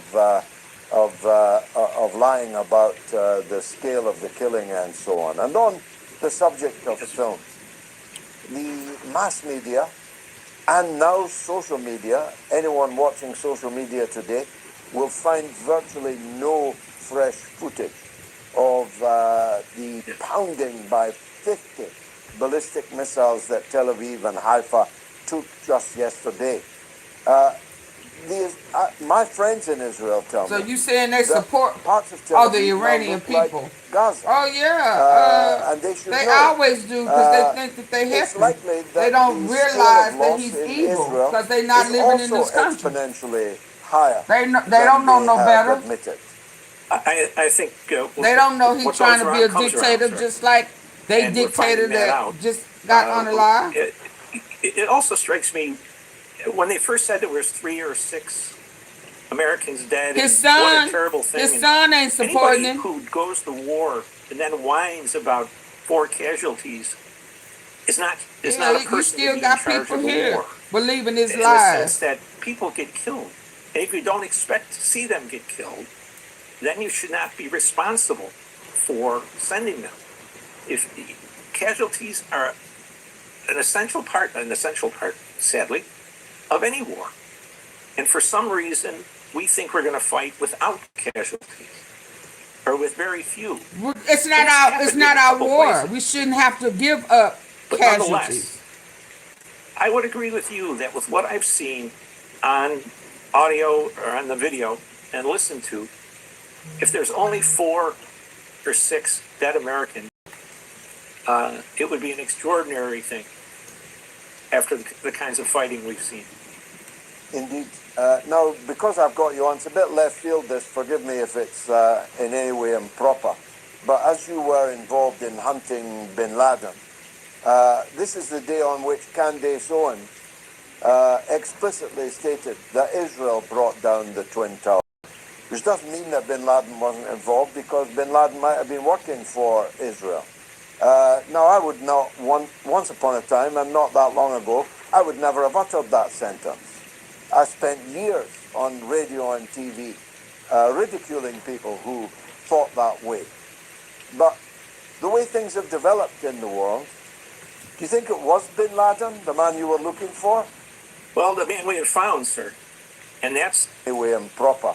But as you were involved in hunting bin Laden, this is the day on which Candace Owens explicitly stated that Israel brought down the Twin Towers, which doesn't mean that bin Laden He wasn't involved, said because bin Candace Laden might have been Owens. were involved in hunting bin Laden. This is the day on which Candace Owens explicitly stated that Israel brought down the Twin Towers, which doesn't mean that bin Laden wasn't involved, because bin Laden might have been working for Israel. Now, I would not, once upon a time, and not that long ago, I would never have uttered that sentence. I spent years on radio and TV ridiculing people who thought that way. But the way things have developed in the world, do you think it was bin Laden, the man you were looking for? Well, the man we have found, sir. And that's the important thing to remember when you discuss 9/11, is that bin Laden survived to operate and do the job if he was the one who did it. And I thought he was for a long time. Now I have questions of whether he did it by himself or not. But Clinton and George Bush had 10 opportunities to kill him, and they refused to do it. Intelligence isn't good enough. No, it's just not the time. It would hurt the stock market. But it seems now that there's reason to think that they wanted him alive, and that is really something that bothers me deeply, and really because it was an inside job. I'm averse to believing it, but I'm beginning to think that there's something going on, or something that went on that I didn't know about. Maybe I should have. But to reject the opportunity, I'm averse to believing it, but I'm beginning to think that there's something going on, or something that went on that I didn't know about. It's in the Epstein files. Maybe I should have. They had a whole committee that Ghislaine Maxwell was asked to be on. And they refused to do it. Intelligence isn't good enough. No, it's just not the time. It would hurt the stock market. But it seems now that there's reason to think that they wanted him alive. They worried about the stock market instead of that is telling us really the truth. Something that bothers me deeply, and really, come on. Unless the Epstein, Ghislaine, the Mossad, I mean, because, bin Laden did get trained, the U.S. trained him. But I'm just saying, they had a whole committee. It's in the Epstein files. Tied to Robert Maxwell, Ghislaine. They had a committee to orchestrate the takedown of the Twin Towers. Come on now, we're not gonna fake the funk just cause he former CIA. A lot of people was duped. We have been duped. Can we say this? They have been lying to us for years, not just about 9/11, hell, about just about every damn thing.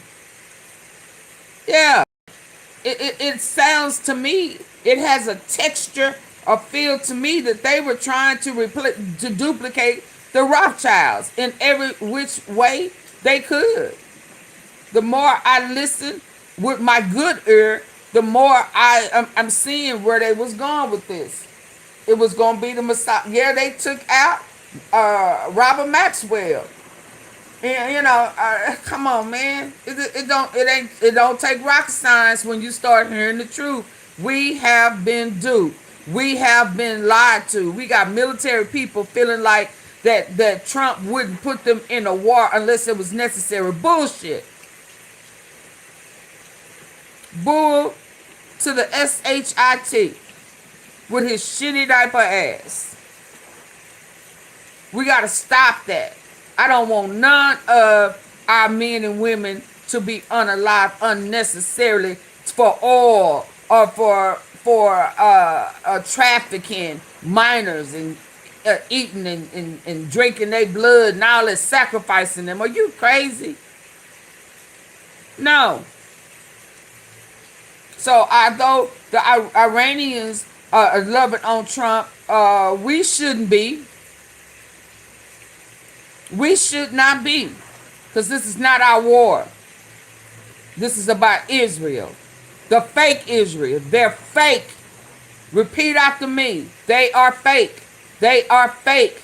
They are fake. They have stole the land, just like they're trying to steal other people's land, other foreign countries' land. This is about stealing everybody's minerals. What the fuck? You want to unalive somebody and then say you want to be a part? No, no, not him. I don't like him. I want to be a part of the replacement committee. Foolishness. Are you crazy? You done took down the leader, and you think that the next in charge, don't you have a vice president? Yeah, but Venezuela didn't go to Venezuela. Let me be a part. That's Venezuela. Because that man probably ain't in jail. We ain't heard nothing else about it. All of that shit is fake and staged. His speed is kicked up. Just like Ghislaine is in Canada. And Epstein is in Israel. Well, hell, they said, but wherever he at right now is under attack. So he may be gone for real this time. Man, we gotta wake up. We gotta wake up. So I'm sorry you felt like at that time that you was a part of the CIA and you didn't never think that you would say that, and y'all done probably cussed folk out for saying that it was an inside job. Woohoo! Yeah, it was an inside job. Looking for?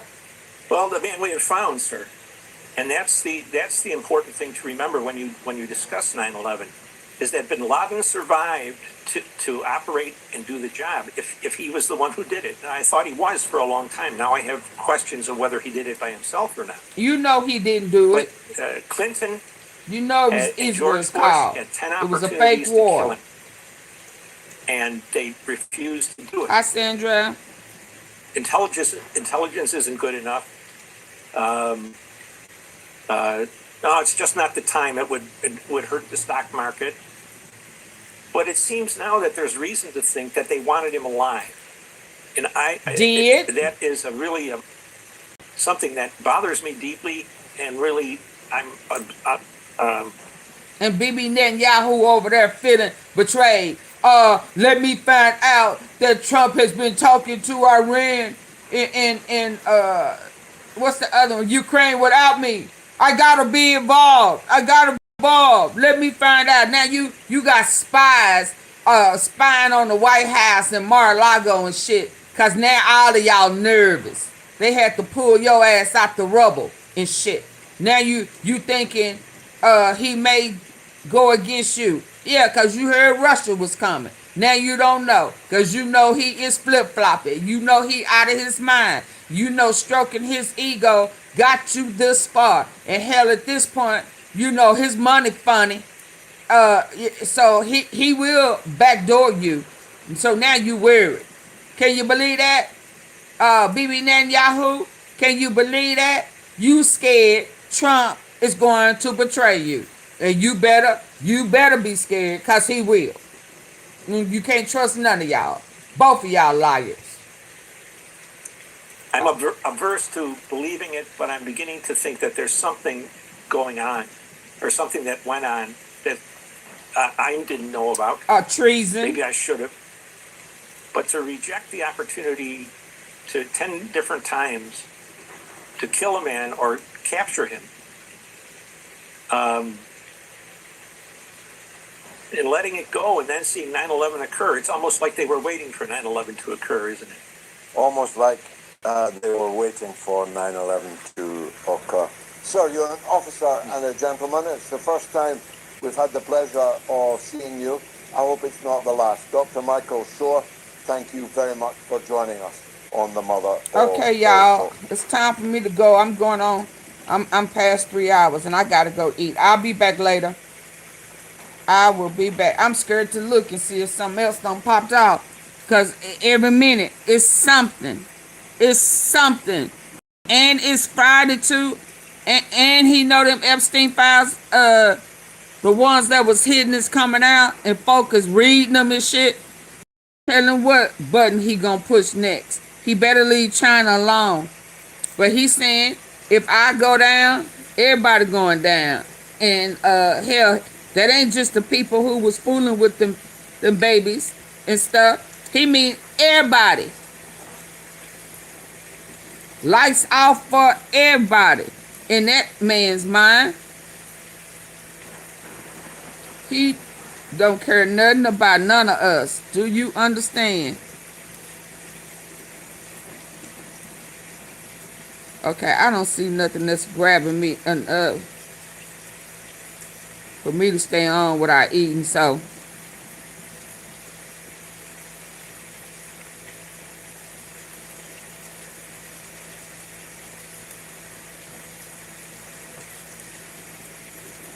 Who are you?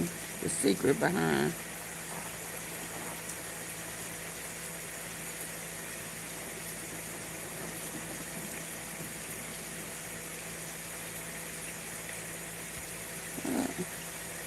Not sure if you saw the news, but Fox News is claiming President Trump is declining in the polls. President Trump responded and says, I don't care what part of the country you live in, check the weather outside now, because hell has just frozen over.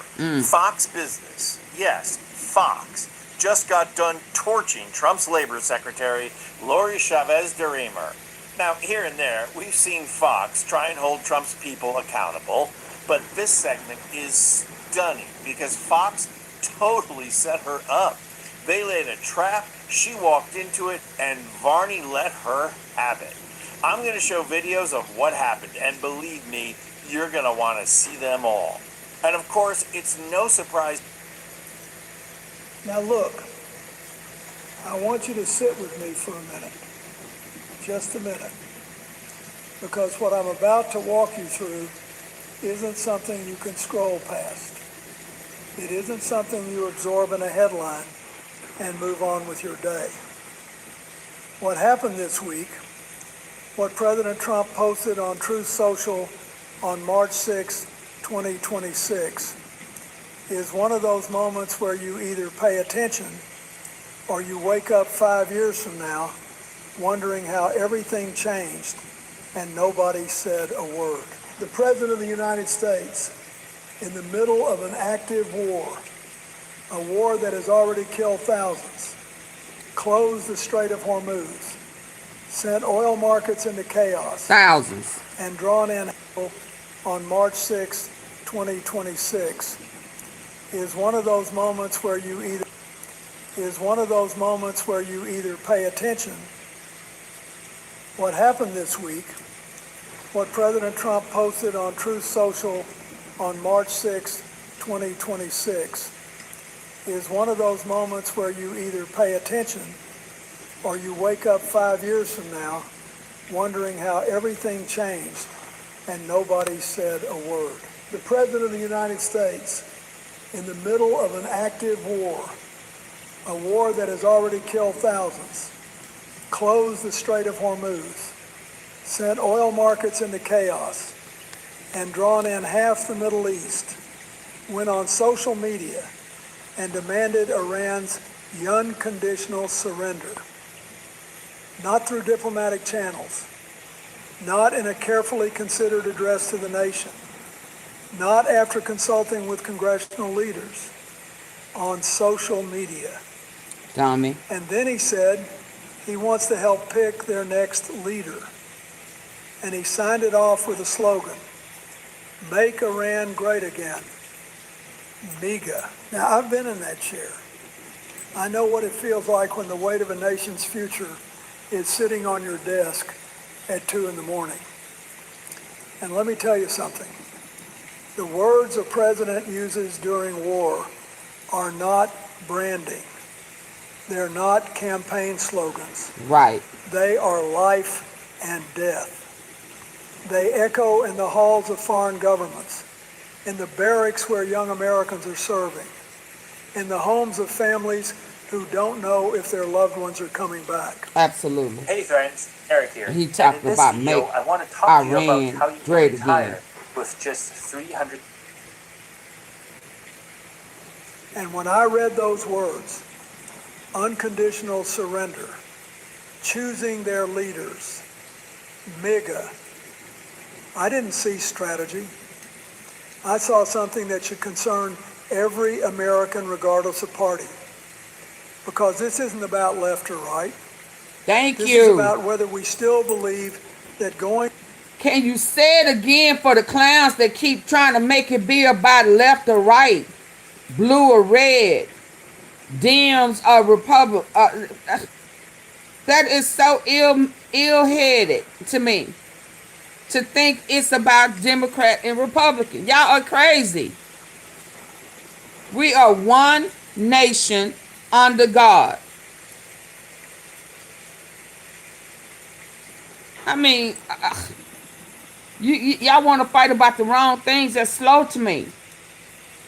Using their leaders, MEGA. I didn't see strategy. You saw a clown. I saw something that should concern every American regardless of party. That's what you because saw. This isn't saw about left or right. This is about whether we still believe that going to war and reshaping nations requires more than a post. And we'll come back to that in a moment.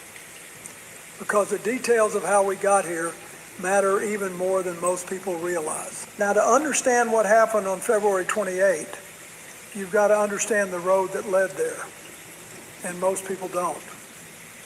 Throughout 2025 and into early 2026, there were nuclear negotiations, indirect talks between the United States and Iran, mediated by Oman, held in places like Geneva.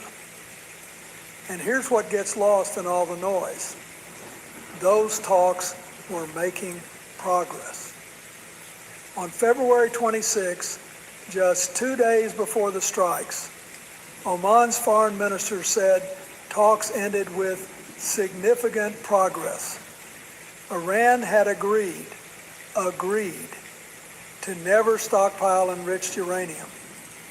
The Omani foreign minister called it a very important concession. Peace, as Al Jazeera reported, was described as within he had the nerve to want the reach. Nobel And Peace then Prize. on February 28, the United States and Israel launched Operation Epic Fury, the largest coordinated military operation in the Middle East since the 2003 invasion of Iraq. They struck nuclear sites, military installations, command structures. They killed Ayatollah Ali Khamenei, Iran's supreme leader of over 3 decades. They killed senior military leaders. Iran retaliated within hours, firing over 400 ballistic missiles and nearly 1,000 drones at Gulf states, at U.S. bases, at Israel. Now let me tell you what responsible diplomatic escalation looks like, because I've lived it. When I authorized strikes against Iraq in 1998, Operation Desert Fox, I briefed Congress, I addressed the nation, I made sure the world understood the rationale and the limits. What I'm describing here is a sequence where diplomacy was producing results and military action overtook it, while intelligence agencies were saying Iran was years, possibly a decade, from a missile that could reach our homeland. That parallel to Iraq in 2003. The rush past diplomacy, past intelligence, it haunts me, and it should haunt all of us. Let me tell you something about language in wartime. It is never casual. Every word carries the weight of history. So let's look at exactly what President Trump posted on Truth Social on March 6, 2026. He wrote, "There will be no deal with Iran except unconditional surrender." At Kinesis, And that's not going to happen. With a passive income paid in gold. Because they told you that they ain't asked for no deal. They ain't asked you for no deal. They ain't scared of you. Iran must select great and acceptable leaders. He said the United States and its allies would help rebuild the country. And he signed it. Make Iran great again, MEGA. Now, let's be precise about what unconditional surrender means in the history of warfare. That term has been used exactly twice in modern history to end the global conflict, against Japan in 1945 and against Germany in 1945. Both times it followed years of total war involving millions of combatants.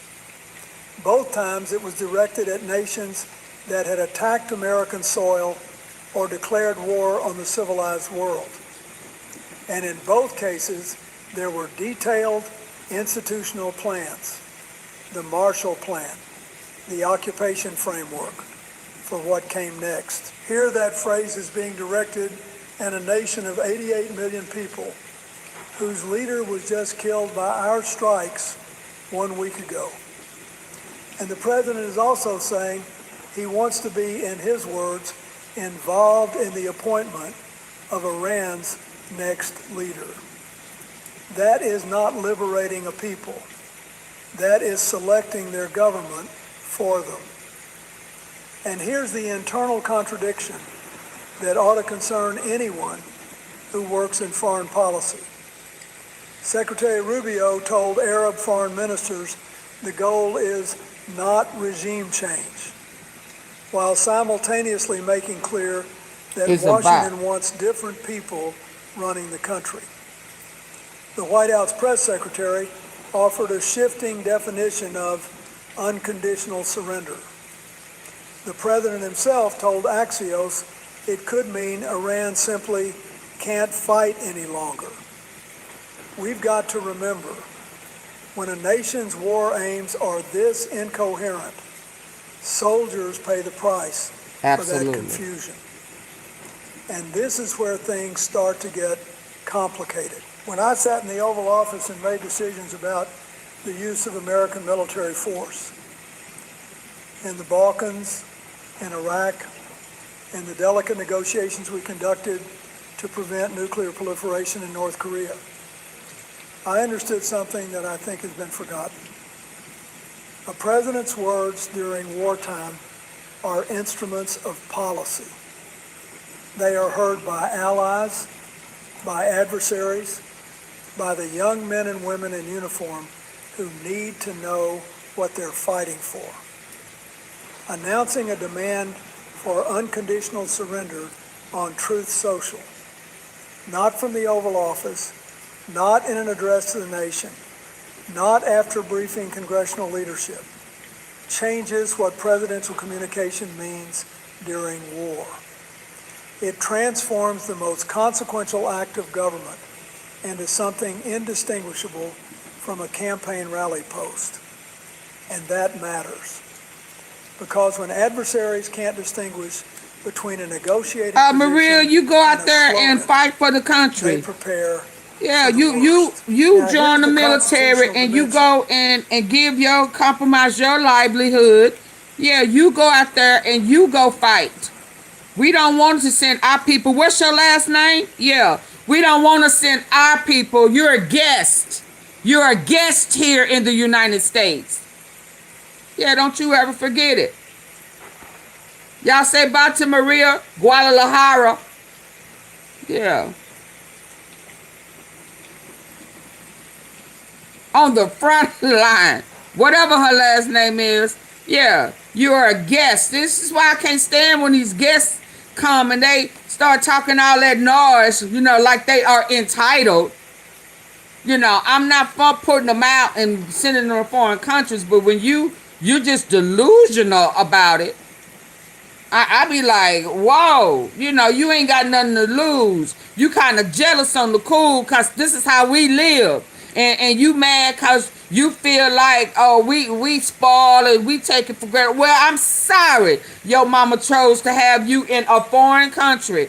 But don't come over here talking that shit and the wit shit, like you got a voice, and you a guest. Take your ass back home. And if not, you put on a military uniform and you get on the front line and you sacrifice your life. Yeah, that's what you do, boo-boo-boo. Yeah, that's what you do. But you ain't gonna talk that thick over here. I'm gonna put that ass out. Okay? Okay. I need to go eat. I'm finna start handing what Specs used to say, Belt BTA. BTA. Now I hear everybody saying. I ain't heard nobody saying it before. Specs, where you at? Yeah. I'm handing out BTAs. Maria just got a treatment. Talk about let's go. Yeah, you sacrifice your life. If not, go lay up in the bed with him. Yeah, see how they work out for you. Okay? Okay. Let's go. Adversaries can't distinguish between a negotiating position. All the supporters go to front line. That's right. They prepare for the worst. Now, here's the constitutional dimension, and we've got to take it seriously. Did he say mention or dementia? What you say? What they're fighting for. Announcing a proliferation in North Korea. All right, so yeah, I need to hear you. I need to stop blasting and then folks. watch what happens overnight. Korea.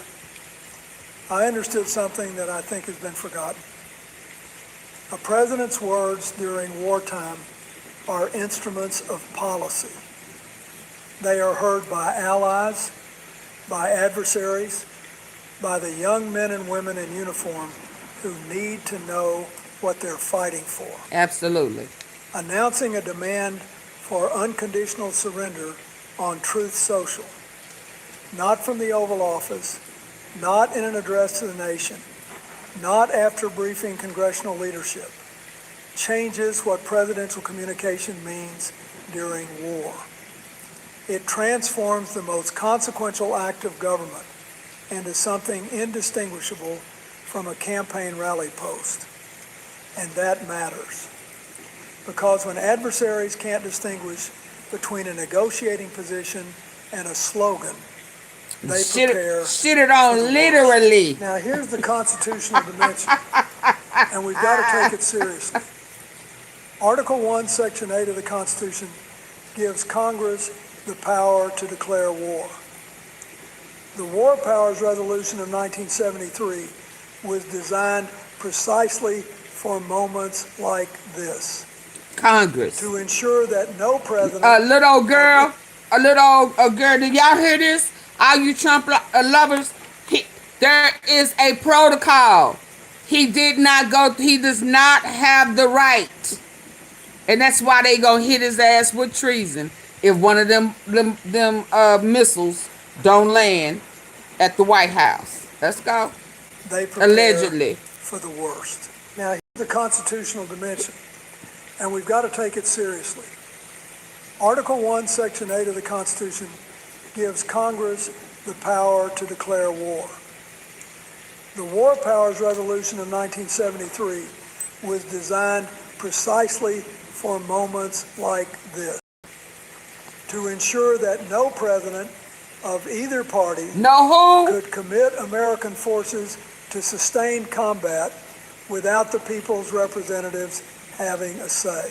Know who, Bill? The House voted on a War Powers Resolution this week. It failed. Yep. But only by a margin of 219 to 212. Oh, wow. 4 Democrats crossed over. Only 2 Republicans voted for it. The Senate blocked a similar measure along party lines. Democrats, Senator Warren, Senator Van Hollen, and others, have called this war illegal and based on lies. Now, I want to be fair.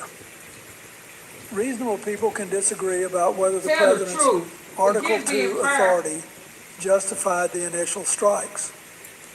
But what cannot be debated is this: an open-ended war with no defined objectives, no congressional authorization, no timeline, and a stated goal that even the administration can't define consistently, that is not how this system was designed to work. That's not partisanship. That's an institutional crisis. Here's the honest truth about what worries me most. It isn't just this war. It's what this war does to the architecture of American governance for every president who comes after. Think about the precedents being set right now. A major war launched without congressional authorization.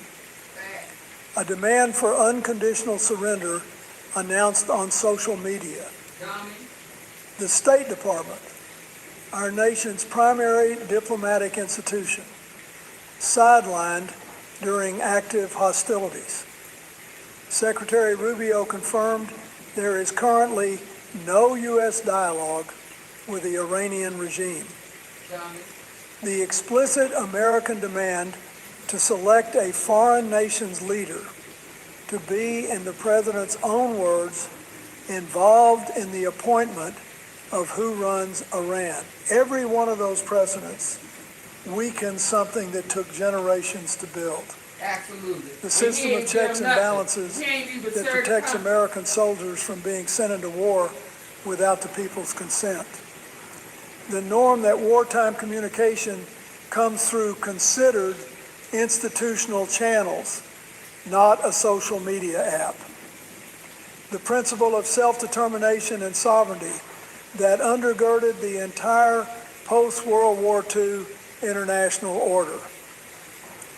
These aren't abstract principles. They are the practical tools that keep American alliances together, protect our moral authority, and ensure that when we ask young Americans to fight, they know what they're fighting for. The United Nations and several nations condemned the initial strikes. NATO had to shoot down an Iranian ballistic missile approaching Turkish airspace on March 4, the first time NATO territory has been directly threatened by this conflict. It's pretty upsetting when you can pay for a certain amount of download and the upload speed doesn't match that. So what I like about Google Fiber is it's the symmetrical speeds. It's the up and the down. I love it. I love my Google Fiber. Dude, Google Fiber is the best.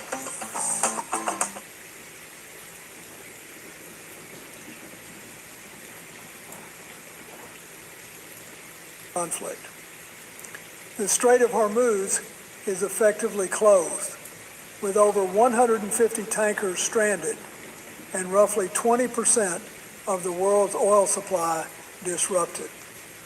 And we still don't have a clearly stated, consistently defined set of war aims from the United States government.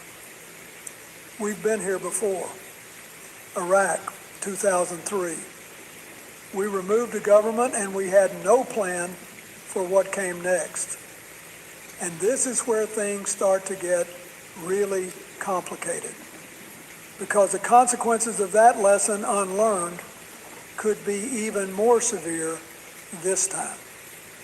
Now look, when something this big happens, you've got to ask the hard question: who benefits and who pays the price? Because in my experience, those are rarely the same people. The Washington Post reported that the strikes came after weeks of lobbying from an unusual pair: Israeli Prime Minister Benjamin Netanyahu and Saudi Crown Prince Mohammed bin Salman. Netanyahu has long argued for military action against Iran. And I've said publicly before, Netanyahu has long wanted to fight Iran because that way he can stay in office. We're hearing the forever. truth, y'all. Let's get down. Let's hear MBS reportedly made Back to multiple the- private that's the phone truth. calls to Right President here. Come Trump on. over the past month, pushing. Hit the like button. Support the platform. Help me reach my goal. We getting the truth right now. Let's go. I asked y'all to hit the like button. Self-determination and sovereignty that undergirded Hit the like button. Hey, Money Trucking. Y'all gonna make me show y'all I'm not playing. I will end this motherfucker. And then Money gonna send me $1. Thank you, Monty. Yeah, I'm sick of them. I'm bringing y'all the tea and the facts so we won't be slow all our life, believing everything these people tell us, and y'all can't even hit the like button. We'll send a super chat and a super sticker because I done gave y'all my breakfast and my lunch. What the fuck is wrong with y'all?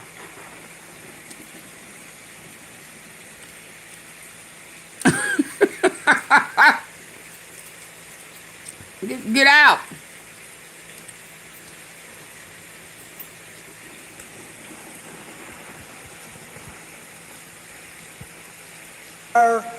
Yeah, baby glad I'm nice. International order. These aren't abstract principles. They are the practical tools that keep American alliances together, protect our moral authority, and ensure that when we ask young Americans to fight, they know what they're fighting for. The United Nations and several nations condemned the initial strikes. NATO had to shoot down an Iranian ballistic missile approaching Turkish airspace on March 4. The first time NATO territory has been directly threatened by this conflict. Wow. The Strait of Hormuz is effectively closed, with over 150 tankers stranded and roughly 20% of the world's oil supply disrupted. And we still don't have a clearly stated, consistently defined set of war aims from the United States government. Because he don't know. He fired all the people. Iraq, 2003. We removed the government and we had no plan for what came next. And this is where things start to get really complicated. Because the consequences of that lesson unlearned could be even more severe this time. Now look, when something this big happens, you've got to ask the hard question. Who benefits and who pays the price? We pay the price. Because in my Trump experience, benefits. Those are rarely the same people. The Washington Post reported that the strikes came after weeks of lobbying from an unusual pair. Israeli Prime Minister Benjamin Netanyahu and Saudi Crown Prince Mohammed bin Salman. Absolutely. Netanyahu, rarely the same people. The Washington Post reported that the strikes could be even more severe this time. Now look, when something who gave him a plane, happens, a jet? You've got to ask the hard question. Who benefits and who pays the price? Because in my experience, those are rarely the same people. The Washington Post reported that the strikes came after weeks of lobbying Hot Chocolate. from an unusual pair. Keep up the great work, Auntie. Israeli Thank Prime you, baby. Minister Benjamin Netanyahu and Saudi Crown Prince Mohammed bin Salman. And we saw them both come up in there. When happens, you've got to ask the hard question. Who benefits and who pays the price? Because in my experience, those are rarely the same people. The Washington Post reported that the strikes came after weeks of lobbying from an unusual pair. Israeli Prime Minister Benjamin Netanyahu and Saudi Crown Prince Mohammed bin Salman. Netanyahu has long argued for military action against Iran. And I've said publicly before, Netanyahu has long wanted to fight Iran because that way he can stay in office forever. Yeah, but he ain't fighting. We are. Multiple private phone calls to President Trump over the past month pushing for an attack. Yeah. Despite Saudi Arabia's recent public posture of reconciliation with Tehran. Now, both leaders got what they wanted. But look at who's paying the price. Iran retaliated by firing hundreds of missiles at Gulf states. Heavy. Dubai, Kuwait, Bahrain, Qatar, Saudi Arabia, Jordan, hitting airports, military bases, civilian infrastructure. Over 1,200 Iranians have been killed in 7 days. The Strait of Hormuz is effectively shut down. Oil prices have surged. 150 tankers are stranded. American families are about to feel this at the gas pump and in every grocery aisle that depends on global shipping. And then this morning we learned that Russia is providing Iran with intelligence on the locations of American warships and aircraft. Let me say that again. Russia, the country this administration has sought closer ties with, is helping Iran target our troops. Yes. That's the geopolitical chessboard. And the question nobody in this administration seems able to answer is, what is the end game? Because as Danny Citrinowicz of the Atlantic Council and Israel's Institute for National Security Studies put it, if you demand unconditional surrender, anything short of regime collapse is considered failure. Watch what happens. Oh yeah, and I showed y'all earlier where he said, "Oh, we don't want no ceasefire, fool." So what happens if that collapse doesn't come? Or what happens if it does and there's no plan for what follows? No, because he said you Let me always walk lie. you through what I see Trump as the possible paths from here. And I want to be honest. None of them are simple. Scenario one. Okay, before he gives us those scenarios, I want y'all to hear what they said, the prime minister said, because Trump was faking and shaking and trying to act like, was trying to act like they wanted to talk to him or wanted to, try to see what we can do about this war. And so he came Right now, live. Hold on. He came live and said, now he'll hear in the line. So let me set the record straight. Fire. We are not asking for a ceasefire. I'm not asking for one. And we don't see any reason why we should negotiate with the U.S. When we negotiate. And he said, we don't even see a reason. Well, for what? We winning this thing. And all Trump do is lie. We fell for the banana in the tailpipe twice. There is no 3 times a charm.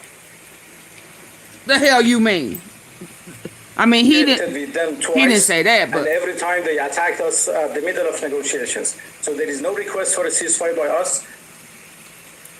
Are y'all listening with y'all good ear? Right now you're saying Iran does not want a ceasefire.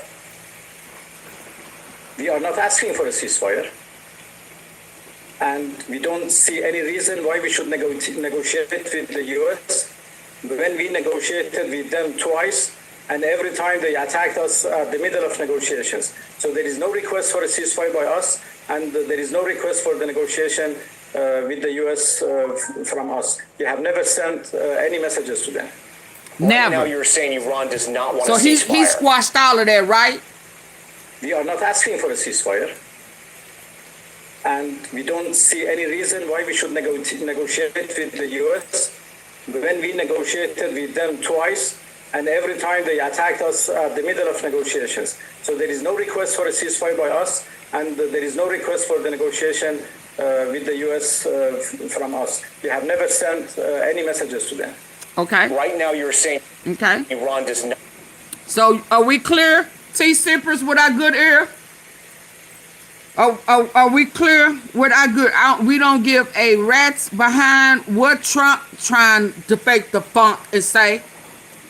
Now he wanted to moonwalk back, and they said nah. Bring that ass here. Bring that ass here. You ain't getting out of this one. We done fell for the banana and the tail. You and BB and everybody else who've been trying to play in folks' face. No, we ain't going there no more. And you damn sure ain't gonna pick our new leader. Hell is wrong with you. Okay. Just so we clear. Let's go. Doesn't come. Or what happens if it does and there's no plan for what follows? Let me walk you through what I see as the possible paths from here. And I want to be honest, none of them are simple. Scenario 1. Iran's military is degraded to the point of functional collapse. CENTCOM says Iranian missile attacks have already fallen 90% since the war's first day. 60% of their missile launchers and stockpiles have reportedly been destroyed. If the regime falls, you have a country of 88 million people, a country with deep ethnic, religious, and political divisions, suddenly without a governing structure. We saw what happened in Iraq after 2003. We saw it in Libya after Gaddafi. We saw it in Afghanistan. Power vacuums don't stay empty. They fill with chaos, with militias, with extremism. Scenario 2, the war drags on. Secretary Rubio told Arab foreign ministers to expect several more weeks. Defense Secretary Hegseth said the campaign has only just begun. President Trump told Reuters he has no time limits. Meanwhile, the conflict is expanding. Hezbollah has re-engaged from Lebanon. Shia militias in Iraq are hitting American bases. A NATO intercept over Turkey has brought the alliance into the picture, and Iran's strikes on Gulf states may draw those nations into direct military involvement. Every week this continues, the economic damage deepens and the humanitarian toll mounts. Scenario 3. And this is the one that keeps me up at night. Oh, Lord. Some negotiated off-ramp eventually becomes necessary. But the language of unconditional surrender has made that nearly impossible. No Iranian leader, not even a reformer, can accept those terms and survive politically. The demand itself closes the doors that wise policy keeps open. During my presidency, I learned that keeping channels alive with adversaries, even when you despise what they stand for, is not weakness. It's strategic wisdom. The refugee crisis, the radicalization, the cost to American credibility and alliances, these consequences are not hypothetical. They are already unfolding. Let me be clear about something before I close. Because let me go back over them three. Even when you're Hold on. Religious and political division, part of regime collapse. Institute for National Security Studies put it. And here, listen. So we're in a very strong position now? You really aren't. You requested Iran for a ceasefire a day after you killed their leader. You thought Iran would do a limited retaliation, but you didn't know Iran wasn't bombing your bases because of the leader you just killed. Something that has become quite clear is that the only reason Iran was holding back in the 12-day war was because of the leader being alive. Now you have unleashed the fury of the Revolutionary Guard, who don't seek winning like you, but seek to inflict maximum damage. They know they can't win. Iran isn't looking to win. They want to go out with honor, and that is a... So we're in a very strong position now? You really aren't. You requested Iran for a ceasefire a day after you killed their leader. You thought Iran would do a limited retaliation. You need to beg a little bit harder. You need to get on your hands and knees. You really aren't. You requested Iran for a ceasefire a day after you killed their leader. You thought Iran would do a limited retaliation, but you didn't know Iran wasn't bombing your bases because of the leader you just killed. Something that has become quite clear is that the only reason Iran was holding back in the 12-day war was because of the leader being alive. Now you have unleashed the fury of the Revolutionary Guard, who don't seek winning like you. See, I can see Bibi Netanyahu saying, you know, we can bomb and do this, get the oil, get in there, change it, and then you can get your Nobel Peace Prize for ending this war. Yeah, come on, this is the only way you'll get a Nobel Peace Prize. And he was like, yeah, you think so? Yeah, you in this war with Israel and Iran, you are destined to get, but some people gotta die. A few people gotta die, Donald. Don. I mean, you know, and he was like, yeah. But how you gonna get? Fuck Congress. I'm gonna do it. Let's go. Push the button. Let's go. Iran was holding back in the 12-day war was because of the leader being alive.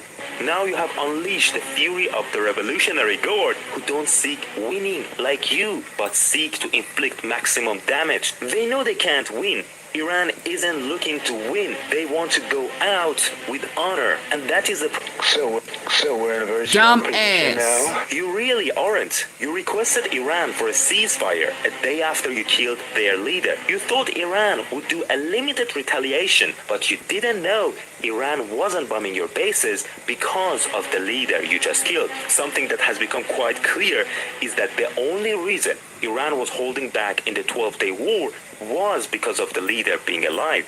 Now you have unleashed the fury of the Revolutionary Guard, who don't seek winning like you, but seek to inflict maximum damage. They know they can't win. Iran isn't looking to win. They want to go out with I think they honor think and now they can win. I think they think now they can win this thing.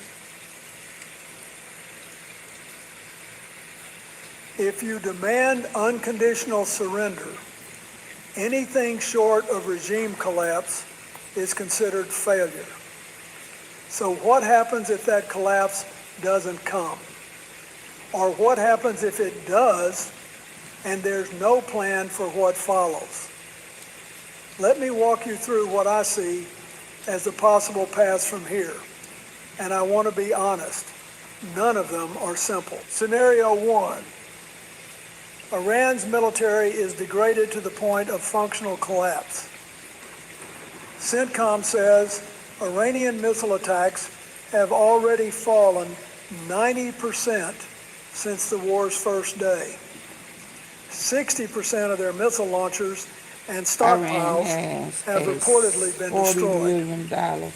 If the regime falls, it used to be you have a 50, I country thought. of 88 million people. A country with deep ethnic, religious, and political divisions, suddenly without a governing structure. We saw what happened in Iraq after 2003. We saw it in Libya after Gaddafi. We saw it in Afghanistan. Power vacuums don't stay empty. They fill with chaos, with militias, with extremism. Scenario 2, the war drags on. Secretary Rubio told Arab foreign ministers to expect several more weeks. Defense Secretary Hegseth said the campaign has only just begun. President Trump told Reuters he has no time limits. Meanwhile, the conflict is expanding. Hezbollah has re-engaged from Lebanon. Shia militias in Iraq are hitting American bases. A NATO intercept over Turkey has brought the alliance into the picture, and Iran's strikes on Gulf states may draw those nations into direct military involvement. Every week this continues, the economic damage deepens and the humanitarian toll mounts. Scenario 3. And this is the one that keeps me up at night. Some negotiated off-ramp eventually becomes necessary. But the language of unconditional surrender has made that nearly impossible. No Iranian leader, not even a reformer, can accept those terms and survive politically. The demand itself closes the doors that wise policy keeps open. During my presidency, I learned that keeping channels alive with adversaries, even when you despise what they stand for, is not weakness. It's strategic wisdom. The refugee crisis the radicalization, the cost to American credibility and alliances. These consequences are not hypothetical. They are already unfolding. Let me be clear about something before I close, because I think fairness matters even when you're worried. Iran's regime has been a genuine adversary of the United States for over 4 decades. They've supported proxies that have killed Americans. They've threatened our allies. They've pursued dangerous capabilities. I don't dismiss those security concerns, and no serious person should. But America's strength, the kind that actually lasts, the kind that wins not just battles, but generations of peace, has never come from military power alone. It has always been rooted in something deeper: moral authority, institutional integrity, the rule of law, and the ability to lead through diplomacy backed by strength. Not strength untethered from wisdom, not power disconnected from purpose. What I'm asking today is not that Americans agree with me on every point. I'm asking that Americans across party lines demand that their representatives reassert Congress's constitutional role. Absolutely. Insist on a clear strategy with defined objectives and an exit plan, rooted in something deeper: moral authority, institutional integrity, the rule of law, and the ability to lead through diplomacy backed by strength. Not strength untethered from wisdom, not power disconnected from purpose. I'm good and What hungry. I'm asking today is not that Americans agree with me on every point. I'm asking that Americans across party lines demand that their representatives reassert Congress's constitutional role. Insist on a clear strategy untethered from wisdom, not power There is no disconnected wisdom. from purpose. What I'm asking today is not that Americans agree with me on every point. I'm asking that Americans across party lines demand that their representatives reassert Congress's constitutional role. Insist on a clear strategy with defined objectives and an exit plan. Protect civilian lives. Iranian civilians, Gulf civilians, American service members. Preserve the international norms that have kept the peace, imperfectly but meaningfully, for generations. Every war we've ever entered teaches the same lesson. The ones that serve America best are the ones entered with clear eyes, honest justification, broad coalition support, and a vision for what comes after.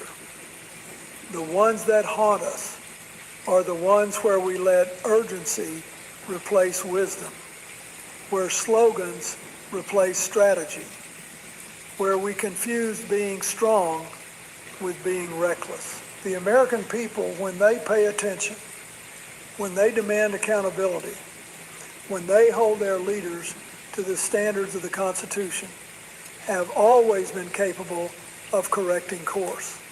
Always. That's not idealism. That's American history. Okay, this is going to be the last one. It's just so much. So much. Hold on. But I need to eat, so hold on. That many people see, but very few truly understand. When we watch the conflicts unfolding in the Middle East, we Hold often on. focus on the Oh, boy said they got a whole, hold on, let him tell y'all. Because Trump was over there lying about him. Lying about Abraham. And you know they're not finna play with you. They done denounced help from Bill Gates And you too, you want they gold. But that's what he say. We gonna end on Abraham. Iran hidden armies. On the visible back. Brothers and sisters of Africa, and to our brothers and sisters across the global black diaspora, today I want to speak about a strategy that many people see, but very few truly understand. When we watch the conflicts unfolding in the Middle No. East, we often And he focus dang on sure the don't want visible us to know the battles. truth. We see missiles, airstrikes, and headlines about wars between powerful nations. But when I study the deeper structure of these conflicts, I see something far more important than the weapons themselves. I see a network. From Gaza to Lebanon, from Iraq and Syria all the way to Yemen, a structure has slowly taken shape over decades. It is not a traditional army marching under one Yemen. A structure has slowly taken shape Syria all the way to Yemen, important than the weapons themselves. I see a network. From Gaza to Lebanon, from Iraq and Syria all the way to Yemen, a structure has slowly taken shape over decades. It is not a traditional army marching under one flag. It is a web of movements, alliances, and partnerships that can influence conflicts across an entire region. Many analysts call it Iran's hidden army. Others describe it as the axis of resistance. But what interests me is not the name. What interests me is the strategy behind it, because Iran did not conquer these territories with divisions of tanks. It did not send massive armies to occupy foreign lands. Instead, it built influence patiently through alliances, training, and long-term cooperation with movements already rooted in their own societies. And I say this clearly to Africa and to the global south. If we want to understand modern geopolitics, we must understand how power is really built. Sometimes power is not the army you deploy. Sometimes it is the network you create. To understand how this network emerged, we must first understand the institution that helped design it. When I study the strategic behavior of states that operate under constant pressure, I notice that they rarely rely on a single method of defense. Instead, they develop layers of strategy. Iran did something similar. Inside its military structure, it created a specialized unit known as the Quds Force, a branch of the Islamic Revolutionary Guard Corps. Unlike a conventional army that focuses mainly on protecting national borders, this force was designed with a broader mission. Its role was to build influence beyond Iran's territory and to cultivate relationships with movements across the Middle East. Through the years, the Quds Force focused on developing long-term partnerships rather than short-term military interventions. Fighters from different countries received training, military advising, and strategic guidance. Intelligence cooperation and logistical support allowed some groups to strengthen their organization and operational capabilities. But what makes this approach interesting is the patience behind it. This network was not built quickly. It took decades of political relationships, regional conflicts, and shifting alliances to gradually form the structure we see today. Some partnerships became deeply institutionalized, while others remained flexible arrangements that activated when strategic interests aligned. When we examine this carefully, we see that the goal was not simply to create militias. The goal was to create an architecture of influence that could operate across borders without requiring a traditional military occupation. And once that architecture existed, the network began expanding. Different movements in different countries gradually became connected through training, coordination, and shared strategic interests. What started as limited cooperation eventually linked forces in Lebanon, Iraq, Syria, Gaza, and later even Yemen. When we look at the map today, we begin to understand that this was never about a single battlefield. It was about shaping an entire region. When we speak about the pillars of this network, we must begin with Lebanon, because if there is one place where this strategy reached its most advanced form, it is there. Hezbollah did not begin as the powerful organization we see today. It emerged during the conflicts of the 1980s, at a time when Lebanon was already deeply affected by war, foreign intervention, and internal divisions. Over the years, the movement transformed dramatically. Through training, organization, and battlefield experience, Hezbollah evolved from a resistance group into one of the most disciplined non-state military forces in the world. When we study this transformation carefully, we see the importance of long-term strategic partnership. Iran's relationship with Hezbollah was not simply about sending weapons or financial support. It was about building a structured military and political organization capable of sustaining itself over time. Training programs help develop professional command. Can I get 10 people to help me reach my goal this last hour? I just reset a goal. Can I get 10 people to help me reach my goal? I've been on here almost 5 hours. The gems. I need 10 people to send some gems to help me reach my goal, please.